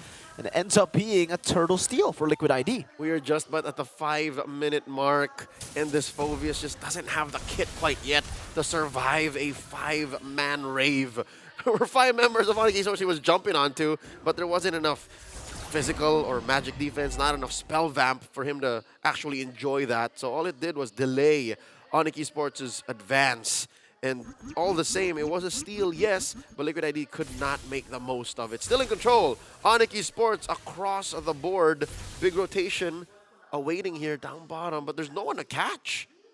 Yeah, they're just trying to scout, giving a bit of info from Witty being there. Acting as a ward, will get spotted out, and Witty goes back to finding a new position. It's about a minute until the last turtle of this game spawns lower quarter. The lane swaps have come through. XP laners up top, gold laners down bottom. And so far, looking at the farm, Lutpi still up, same situation. Aaron Shaky just at par with Savero. We haven't really seen Savero join the fight yet. No. It's been both the gold laners staying in their own lanes. You know, now lane swapping down below and doing the same. It's still the laning phase. 6 minutes in, usually we see a lot of teams start to group up and look for fights. Here, it's both teams committing to the laning phase. I would reckon it's because, you know, Witty the Wise and Yehezkiel, they're talking. You know, they had their grand gathering, and the council says, let's wait, man. You have the diversion. I know your trigger finger's itchy, but we can't. We don't have the items just yet, and positioning-wise, maybe we can afford to give up this turtle. Aaron Shiki down to a third of his health. Can he do this? It's bursted down. 2 flickers out of the way, actually. AOG, Keyboy's coming in. Aaron still able to kite away for a bit, but then gets taken out by Keyboy. That's a turret 2 down below. Traded for a tier 1 up top. Little boy got cornered between big, meaty heroes that he can't fight just yet. Maybe if this was, what, like the 12, 13-minute mark, Aaron could have danced his way out of there. Maybe. But not now. Not like this. Not especially since there's a hero like a Gatot in Onyx Esports rank. So I guess that's what you get when you have a hero like Gatot Kacha that can cross big gaps like that. You don't have that in the other meta heroes. You don't have that in Jawhead. Yeah, Aaron wasn't really able to escape. That was a cool move, though, you know? He got Skill touched. 2, flicker. He got untouchable. He's no longer untouchable. Not in this game. And when was the last game he was untouchable? Was it It's been a against while. Onyx PH? No? All right, to be fair, untouchable is a mindset, all right? Like, people Nah. are taking it too seriously, literally. His gameplay is untouchable, not There him. you go, absolutely. He's like everybody, you know? He's a Yeah. hero. He can die. It's just... He's human, too. You know, he's one of us. He's a champion, you know, but... He is a champion, MPLID. Second place, too, M6 World Championship. Now, it's, again, both teams committing to the cross map here. Aaron, bottom lane. Savero up top. They won't be getting this turret. No, Fabian actually gets spotted in the bush there. Slap, slam, pass, quad shadow. They make themselves so scarce. Like, they know they had the turret, right? Yeah. But they had to make sure. So, how often do you see 2 cores just waiting? Witty? That was an awkward move by Witty the Wise, and he gets caught for it. Oh, Jigu, no real world manipulation. Savero capitalizes on it.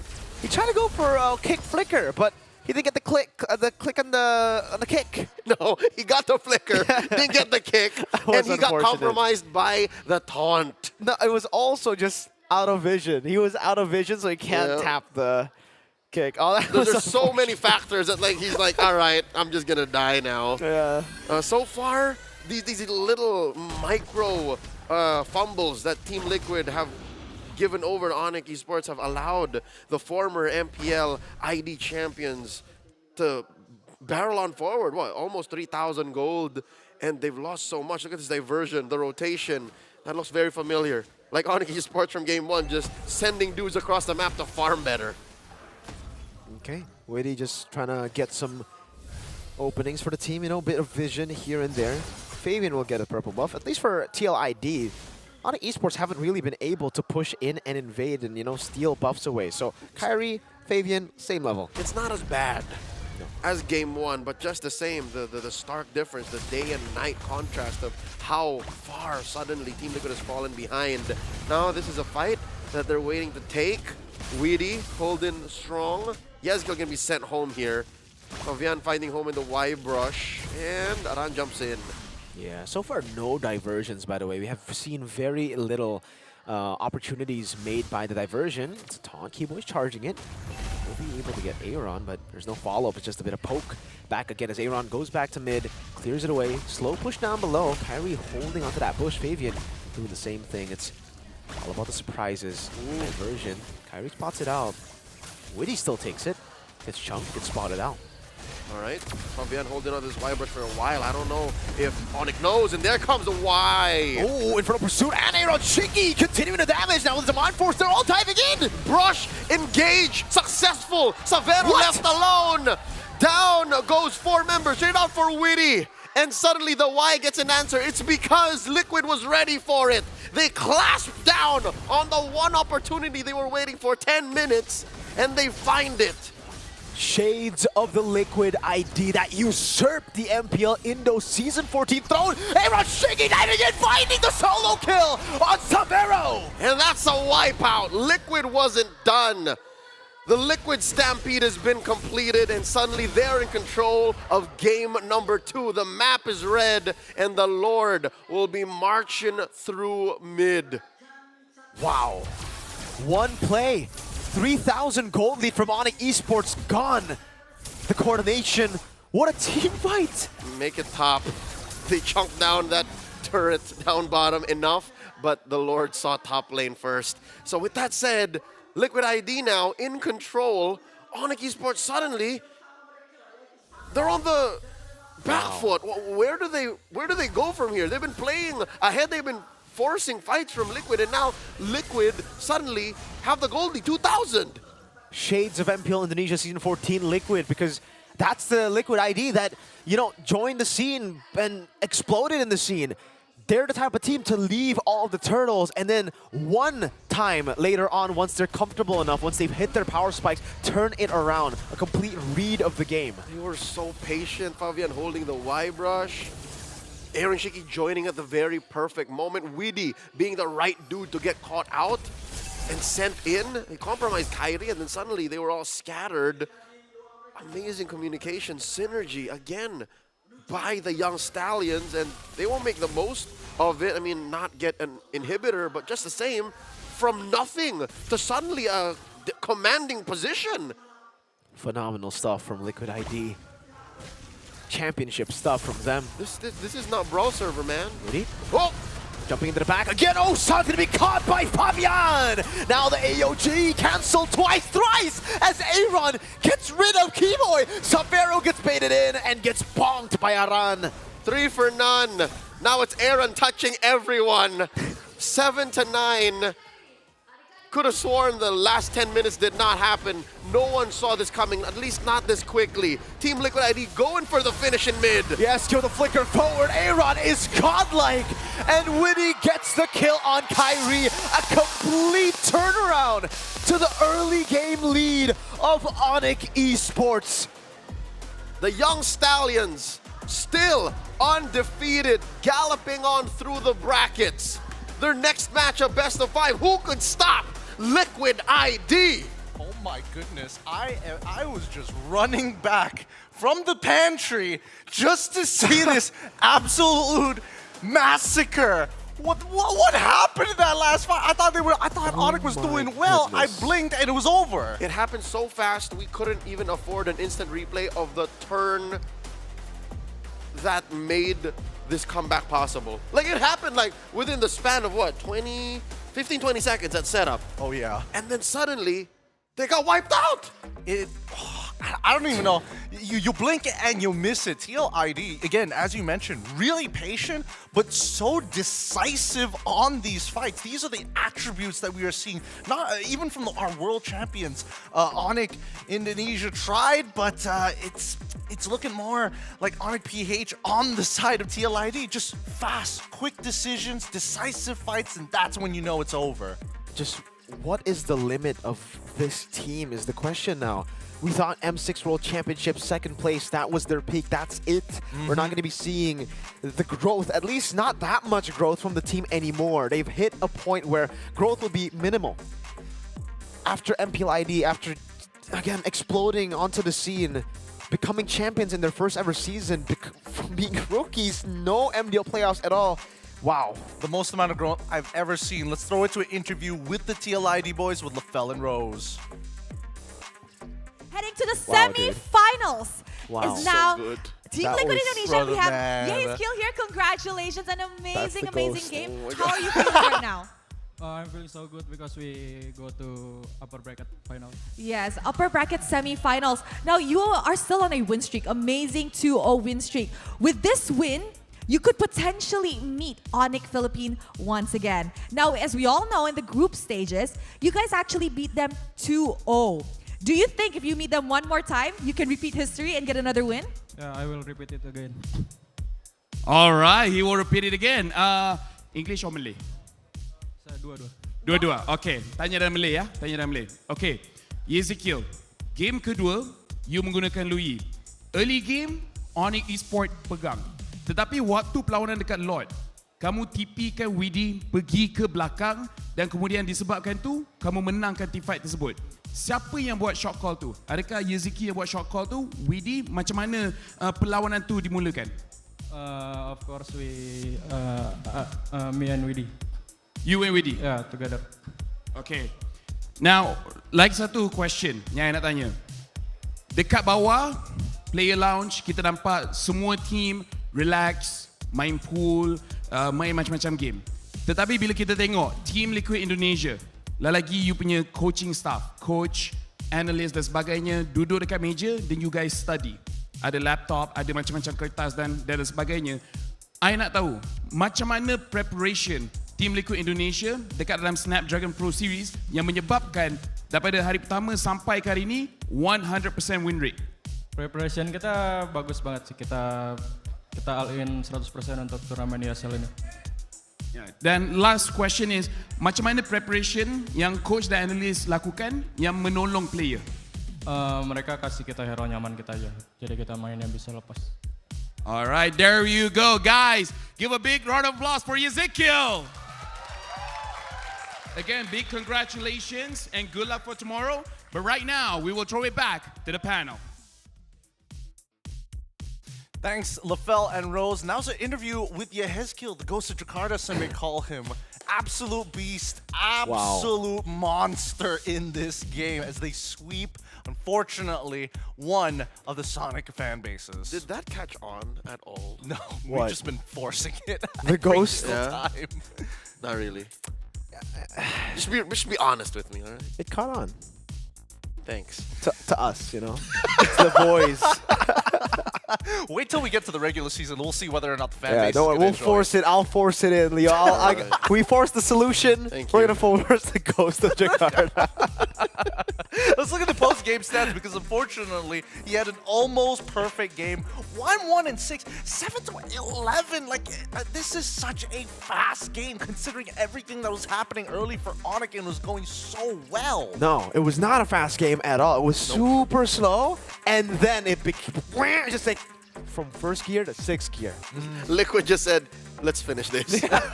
It was so weird. It was such a slow-paced game. Both of them were just like mirroring each other back and forth, and then GG, TL went one. I was ready for it to go like 18-20 because that's how bad it was for Liquid. That's at some point, you know, like there was a moment where Fabian and Erishiki were actually just guarding each other. How sad is that? 2 cores to be able to push a tier 1. That is miserable. And then what? 2 minutes later, they turn around. Dude, cut back to Iran. Honorable mention here. Having done minimally. I mean, look at the stats. 482 G. Those are roamer stats, my friend. That's the thing. That's how sad this game was. But the KP is what's most important because Aaron Shiki parted 91%, but everybody else is like 64. Dude, Aran dealt more damage than Kyrie. Oh, man. That's how slow it was. Yeah. So Liquid was so smart in denying the rampaging little Leonin of Kyrie from running through them that they eventually got to that point. It was so clean, just the way that they were playing as well. It was so slow, and I think it was TLID that made it so slow, right? Because all the way from the start, Onyx really wanted it to be fast. For reals. Turtle won, they took it fast, they wanted to take control of the map many, many times, but then TLID, with the way that they were rotating, the way that they were always also keeping Yehezkiel outside of mid lane, just to make the enemy, just to make Onyx think that they're going for the diversion, but in the end, it was just a mind game. It was just kind of like, we're using this, we're making the ghost actually disappear so that you think about it. It's a macro fake, as they call it. It's a classic feint. played. I love it. And folks, just so that this translates literally to your games like in ranked, which is the beauty of our esport, is because the difference between us and these players is their mindset and less about the strategy or mechanics. Is you can do this. You can actually do this in ranked. Is when you get beat down in the first 5 minutes, make yourself scarce. Don't allow your opponent to just run through you. Deny them those kills. Get your farm up and then find that kill angle. That's the beauty of the simplicity of Liquid ID strat. Well, speaking about the farm up here, Aaron Shiki, all game just power farming until he hit this insane mass of items in a very short period of time, ending the game 823 minutes, man. Those two fingers made out of gold, brother. Yeah, dude, the untouchable. Really, it's the way that he plays, not the stats, not KDA. It's the untouchable play style. Wow. I'm so impressed. Again, I can't put it to words. The feeling that I have for TLID, to see a team from Indonesia be as strong as this. This is when he was obviously touched in the game. That's the one time. That was the one time. The one time. When Leo, he was touched. But yeah, dude, I am so impressed and so happy to have a team like this representing Indonesia. They're so darn good. They're so good at video games. Hey, look, I think this is what you call pride. Pride. He's tearing up, y'all. He really is. It's crazy. It literally is so crazy. That's how you know it's honest words. It's just pain. Like, look at these fights, man. The fact that even Fabian was able to find like an insane pick in the back line. Boy can't jump, dude. You No. see how many times? 3 times. He got canceled 3 times. Whoa. Look, He got MSC'd. look, not to mention that even like, I would say even in the early game, there were a couple of times where Witty just straight up whiffed. Straight up whiffed the G though. Yeah, there was the one time where he got the perfect flicker and he just died, right? But that didn't matter because it was not part of the ramp up. It wasn't. It slowed him down, sure, but it did not deny them that inevitable comeback in bottom lane. They understand the game so good. They're so good at video games. They are. I'm so surprised how fast they are improving. I thought, especially after seeing Challenge Season, the way that they overextended against Aurora, that led to Aurora beating them, I was like, all right, this is starting to get like really concerning, right? Are they complacent with the second place finish at M6? Have they hit their limit? It turns out they were like, yeah, it was an online event, bro. Like, wait, just calm down. Oh, wow. Wow. Great stuff. Great stuff. I mean, we're all here happy to see that, you know, this sweep was done in a very interesting fashion. And we don't say that lightly to a lot of our professionals here. But we do have the bracket updated for you guys at home. We're going to be closing out the show in just a little bit here because Onyx, once again, after knocking out BTR, make it to the second lives just to get knocked down straight into the lower bracket by TLID, a completely different beast. But not only that, we had to also say goodbye to RRQ, the Kingdom, getting shut down by Onyx Philippines, our current world champions. So does that make 2 Filipino teams and 2 Indonesian teams left in the playoffs? Hey, man. Yeah. Thanks for hosting us. Thanks. Wow, this is, that's true. The MPL ID versus MPL PH battle, the ID PH rivalry. 2 PH teams, 2 ID teams. All right. Wow. Former champions, all of them. Ooh. Well, 2 are world champions. The other 2 are not yet, you know. Amen. They're getting there. Look, they're getting there. One MSC champion among them. 1 MSC champion, 1 MPL ID champion, 4 Pete MPL champions right there from Onyx. You guys are still holding on to 24, right? Hey, MSC 24, like, Yep. that's by Malaysia. World champs, by the way. Highest paid tournament in the history of our esport. Woo! They won the world championship twice in Riyadh. Yeah. Technically speaking, yes, they did. And by the way, you know they're having a signing, but down by Johor. Hey, They're still there. They're still there. SRG is still around. All right. Bigatron are also still there. They are still Your champions. My champions. Look, we have fun here on desk, but generally speaking, it's interesting to see that every time we hit the SBS, it's not just dominated by just one country. It's been a flip and flop between, you know, Indonesia and the Philippines. We got somewhat close, but still lost. But anyways, it's really amongst your 2 regions. With that being said, for all of you who've been sticking around and actually watching for this long, you guys are so sick, so awesome. Lucky chest giveaway. Here it is. This is our advanced tournament chest. Take those codes while you still can, boys. X7ORK 8 Uun.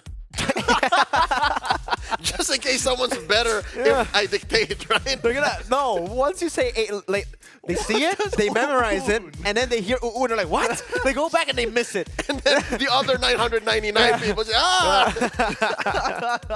So claim them while you still can. Screenshot it and send it to your friends if they are dyslexic. I don't think the picture. I realize now. Very It's not going to quickly, help. It's not very helpful. Indeed. I don't think you understand how dyslexia works. Oh boy, look. Oh my. Keep in mind, we have a lot of fun here. Keep in mind, mates. We're a fun bunch. We are the fun bunch. Keep in mind that the Mobile Masters is just around the corner. Scan that QR code and support your favorite teams, because not only are the APAC teams here in Southeast Asia going to be involved, we are also getting MENA, the European teams, all involved into the mix, happening in Jakarta. In China. In China. No, I no. nearly forgot. And China. I thought you said in China. Like, no, Jakarta. That's a future S series. Exactly. There you go. But yeah, in Jakarta, come join us. 10,000 IDR. That's less than $1. It's so cheap, and you guys can go and get your tickets right now because, hey, we want to see you guys in Jakarta, man. That's a historic site that you will be watching it in. The Tennis M4. Indoor Senayan. That is where Echo. Echo won, yes. We hosted the MPLPH finals. True. That is very, very true. I've never had the honor. Never. Oh, one day. But we want you guys at One home. day. One day. We want you guys, for those who are looking to be a part of the community and more so, to say hello to the S Series, to bring it all to your friends and stream it, co-stream it. Come on over and scan that QR. Fill up that form and say hi. We want to see more people join our little space. Be part of the S fam. You see those silhouettes? You can put in pictures That can of the be pro you. players right there, like I did. That's King Kong and Kelra. Oh, yeah. No. It is. No. Keller's on the right, King Kong on the left. Yeah. no? Yeah. I agree with King Kong on the left. Keller on the right. I thought the mullet was a little bit longer. I think it's Kelra. It's a mystery. It a might be mystery. Kyrie. No, that's why you gotta fit the puzzle. That's why you gotta join. Join us. We want you guys. Co-stream. We with us. want you. Make it yeah, hold the free stream for those out there. Anyways, with everything happening here at the Snapdragon Pro Series, I mean, we've got tomorrow's games as well. Again, it's double eliminations here. What's that? What's that? What? We are getting an extra. You gotta read Wow. it. You gotta read it, Leo. Let's go. Look, here we go. We've got One more more code. presents for you guys just because it's Valentine's Day and our producers are feeling happy. All right. We'll bring up the code for you in Oh, slow he's motion. teasing you. He's teasing you. All right, the tease. The tease is there. You gotta write it quick. You gotta. Oh, there you go. IL7ZD Zoom. Why was there emotion in the Zoom? I see a word, I read it. You usually don't get full phonetic words in these codes. That's true. That's true. facts. That's we actually had facts. uun, and now we had Zoom. Both equally a word. Yes. All right, guys. Now, as you guys claim your codes while you still can, there still is a reminder that there is going to be one match tomorrow that everybody's gonna have to keep their eyes on. It's going to be OP versus the Team Falcons. Now, here's the thing. Do you think it's going to be? Sorry. I couldn't look away from I that. thought about something. No. I know what you're thinking about. We're on the same mindset here. But do you think that OP is going to do the Selena once again, especially against a team of that caliber? You know what? I think if Loyi gets picked up, yes. Though the reason Selena worked so well was because of the abyssal traps that Super Friends, crazy. Like the awareness of this guy is already ridiculous. So give him abyssal traps, and he knows exactly where to place it down so that when diversions are used, he drops in and he reveals the entire team. You know what? I don't think it's that simple. We're forgetting that amongst Team Falcons BH is another Selena specialist. Few. Few is a Selena specialist. Like, that's how he started to become idol ng mga kids. People at the time could not understand why he's so good at throwing these traps, throwing these arrows. So they might even contest for it if it gets down to that point. If it gets down to that point, I don't know. We'll see. But keep in mind that it's not an elimination match just yet. Whoever loses will end up having to fight against Onyx Esports down in the lower brackets. And afterwards, best of 5 start to come into play here. You all right, buddy? Here, looks like you're just He's laughing lost. gas. I keep on thinking about that one thing. I didn't do it. Oh my God. Don't worry. You'll see it on his social media. So why? good. But as we end the days, do you have any highlight moments that are going to stand out to you before we close things out? Another Savage by Kelra, that's one. Come on. The 2 Uranus picks. For me, if you go for a positive, I go for a negative. Yeah, two that's Uranus losses. Yeah. What are good days without bad? No, Yeah, actually, that's no. true. That's pretty deep. That's pretty deep, brother. Thanks. Pretty deep. With that being said, we're closing out the show here today. My name is Gideon Q, and once again, thank you so much to both Leo and as well as Mirko. Shout outs to Remar. He's in the back for our Thank you, brother. postmortems. We all Thank you. Thank you. Good Thank you, show. sir. Once again, we're going to be closing out here at the Snapdragon Pro Series, brought to you by ESL. Thank you so much for watching. We'll see you tomorrow.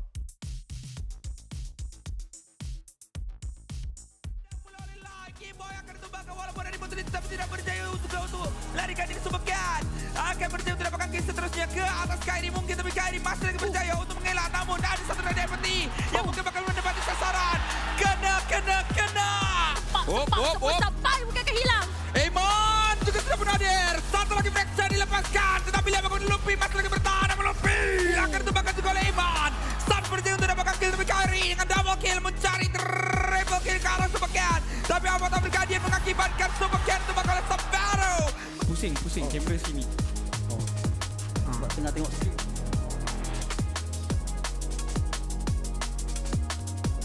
Pemulihan Lord ingin didapatkan oleh Filipin di belakang. Lord untuk Ring. Dalam permasa sama darat akan dikorbankan di bagian belakang. Cuma Lord ini kemenangan yang besar untuk RRQC dan Super Prince. TP dimasuk ni. Masuk ada orang satu. Dalam. Percubaan tapi shooting dah tak ada. Lord berjaya untuk dapatkan Onyx Philippines. Mendapatkan nyawa Rich. Meninggalkan Direct saja. RRQC ini bencana. Triple kill. Congratulations, taking down RQ Hoshi. Guys, give it up for Kelra. All right, guys, he's out. Bagaimana Lord sekali lagi diambil oleh tim Liquid ID. Kali ini Kairi berada di bagian belakang menjatuhkan pemain bernama Fabian. Lantas akan membuatkan pasukan Onyx Esports mendapat kelebihan tapi tak terlalu lama apabila Aaron Siki mendapatkan double kill menjatuhkan pemain pasukan Onyx. Ayo untuk pasukan Liquid ID. Tapi sekarang tenangnya dibuat Samero akan diasingkan daripada kawan-kawannya di kala pasukan Liquid ID. Cuma begila, namun 4 orang telah tercegah. Terbagian untuk Aaron Shiki. Inilah yang ditunggu oleh tim Liquid ID. The Snapdragon Pro Series is brought to you by Snapdragon Elite Gaming and DHL.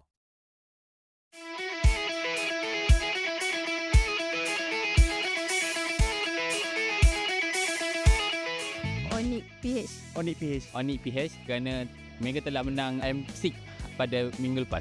I support Kirk because he is genius. Onyx ID because saya dah fans lama diorang. I support Onyx, both Onyx. They got Kyrie, right? Fanboy. Suns because I'm a mid laner, so Suns tu kira macam power lah since I know him. Onyx PH sebab dia orang juara dunia. So Onyx ID sebab saya main jungle, saya suka Kyrie, dan Onyx PH King Kong dengan Kelra. Hope they did their best today and always take care of their health first. Okay, good luck to all teams. For ball Onyx, I hope they meet in the final.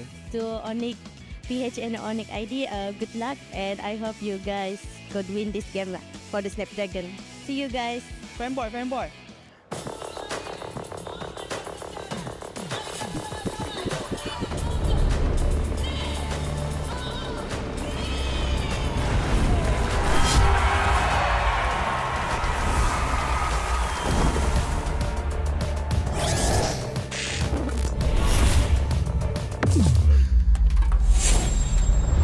Let the weak melt away.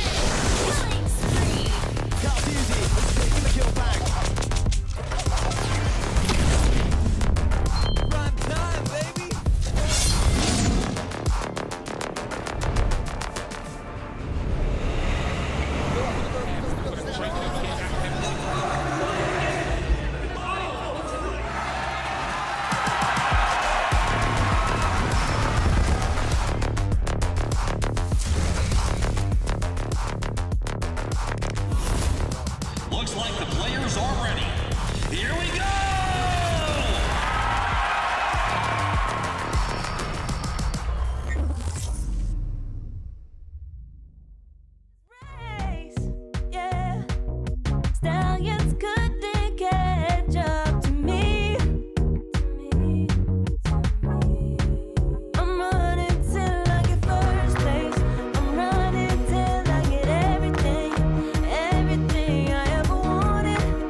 to be greatest days coming in waves. And no, I ain't no stranger to the fire, burning up all my desire to be great. I gotta just open the gate. All I need is saving from hitting the pavement, understanding when I'm impatient, that only I give to me.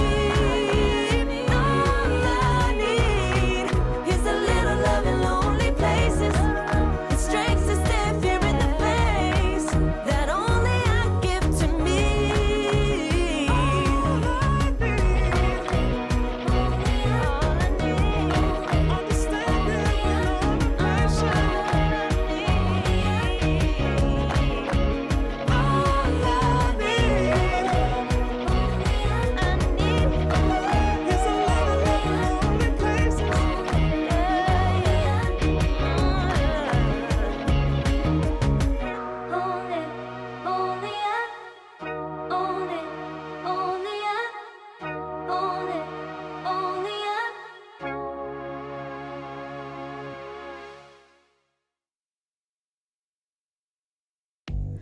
I'm the type of girl that turns logic into atoms. Think you know it all, but then you let me get inside you.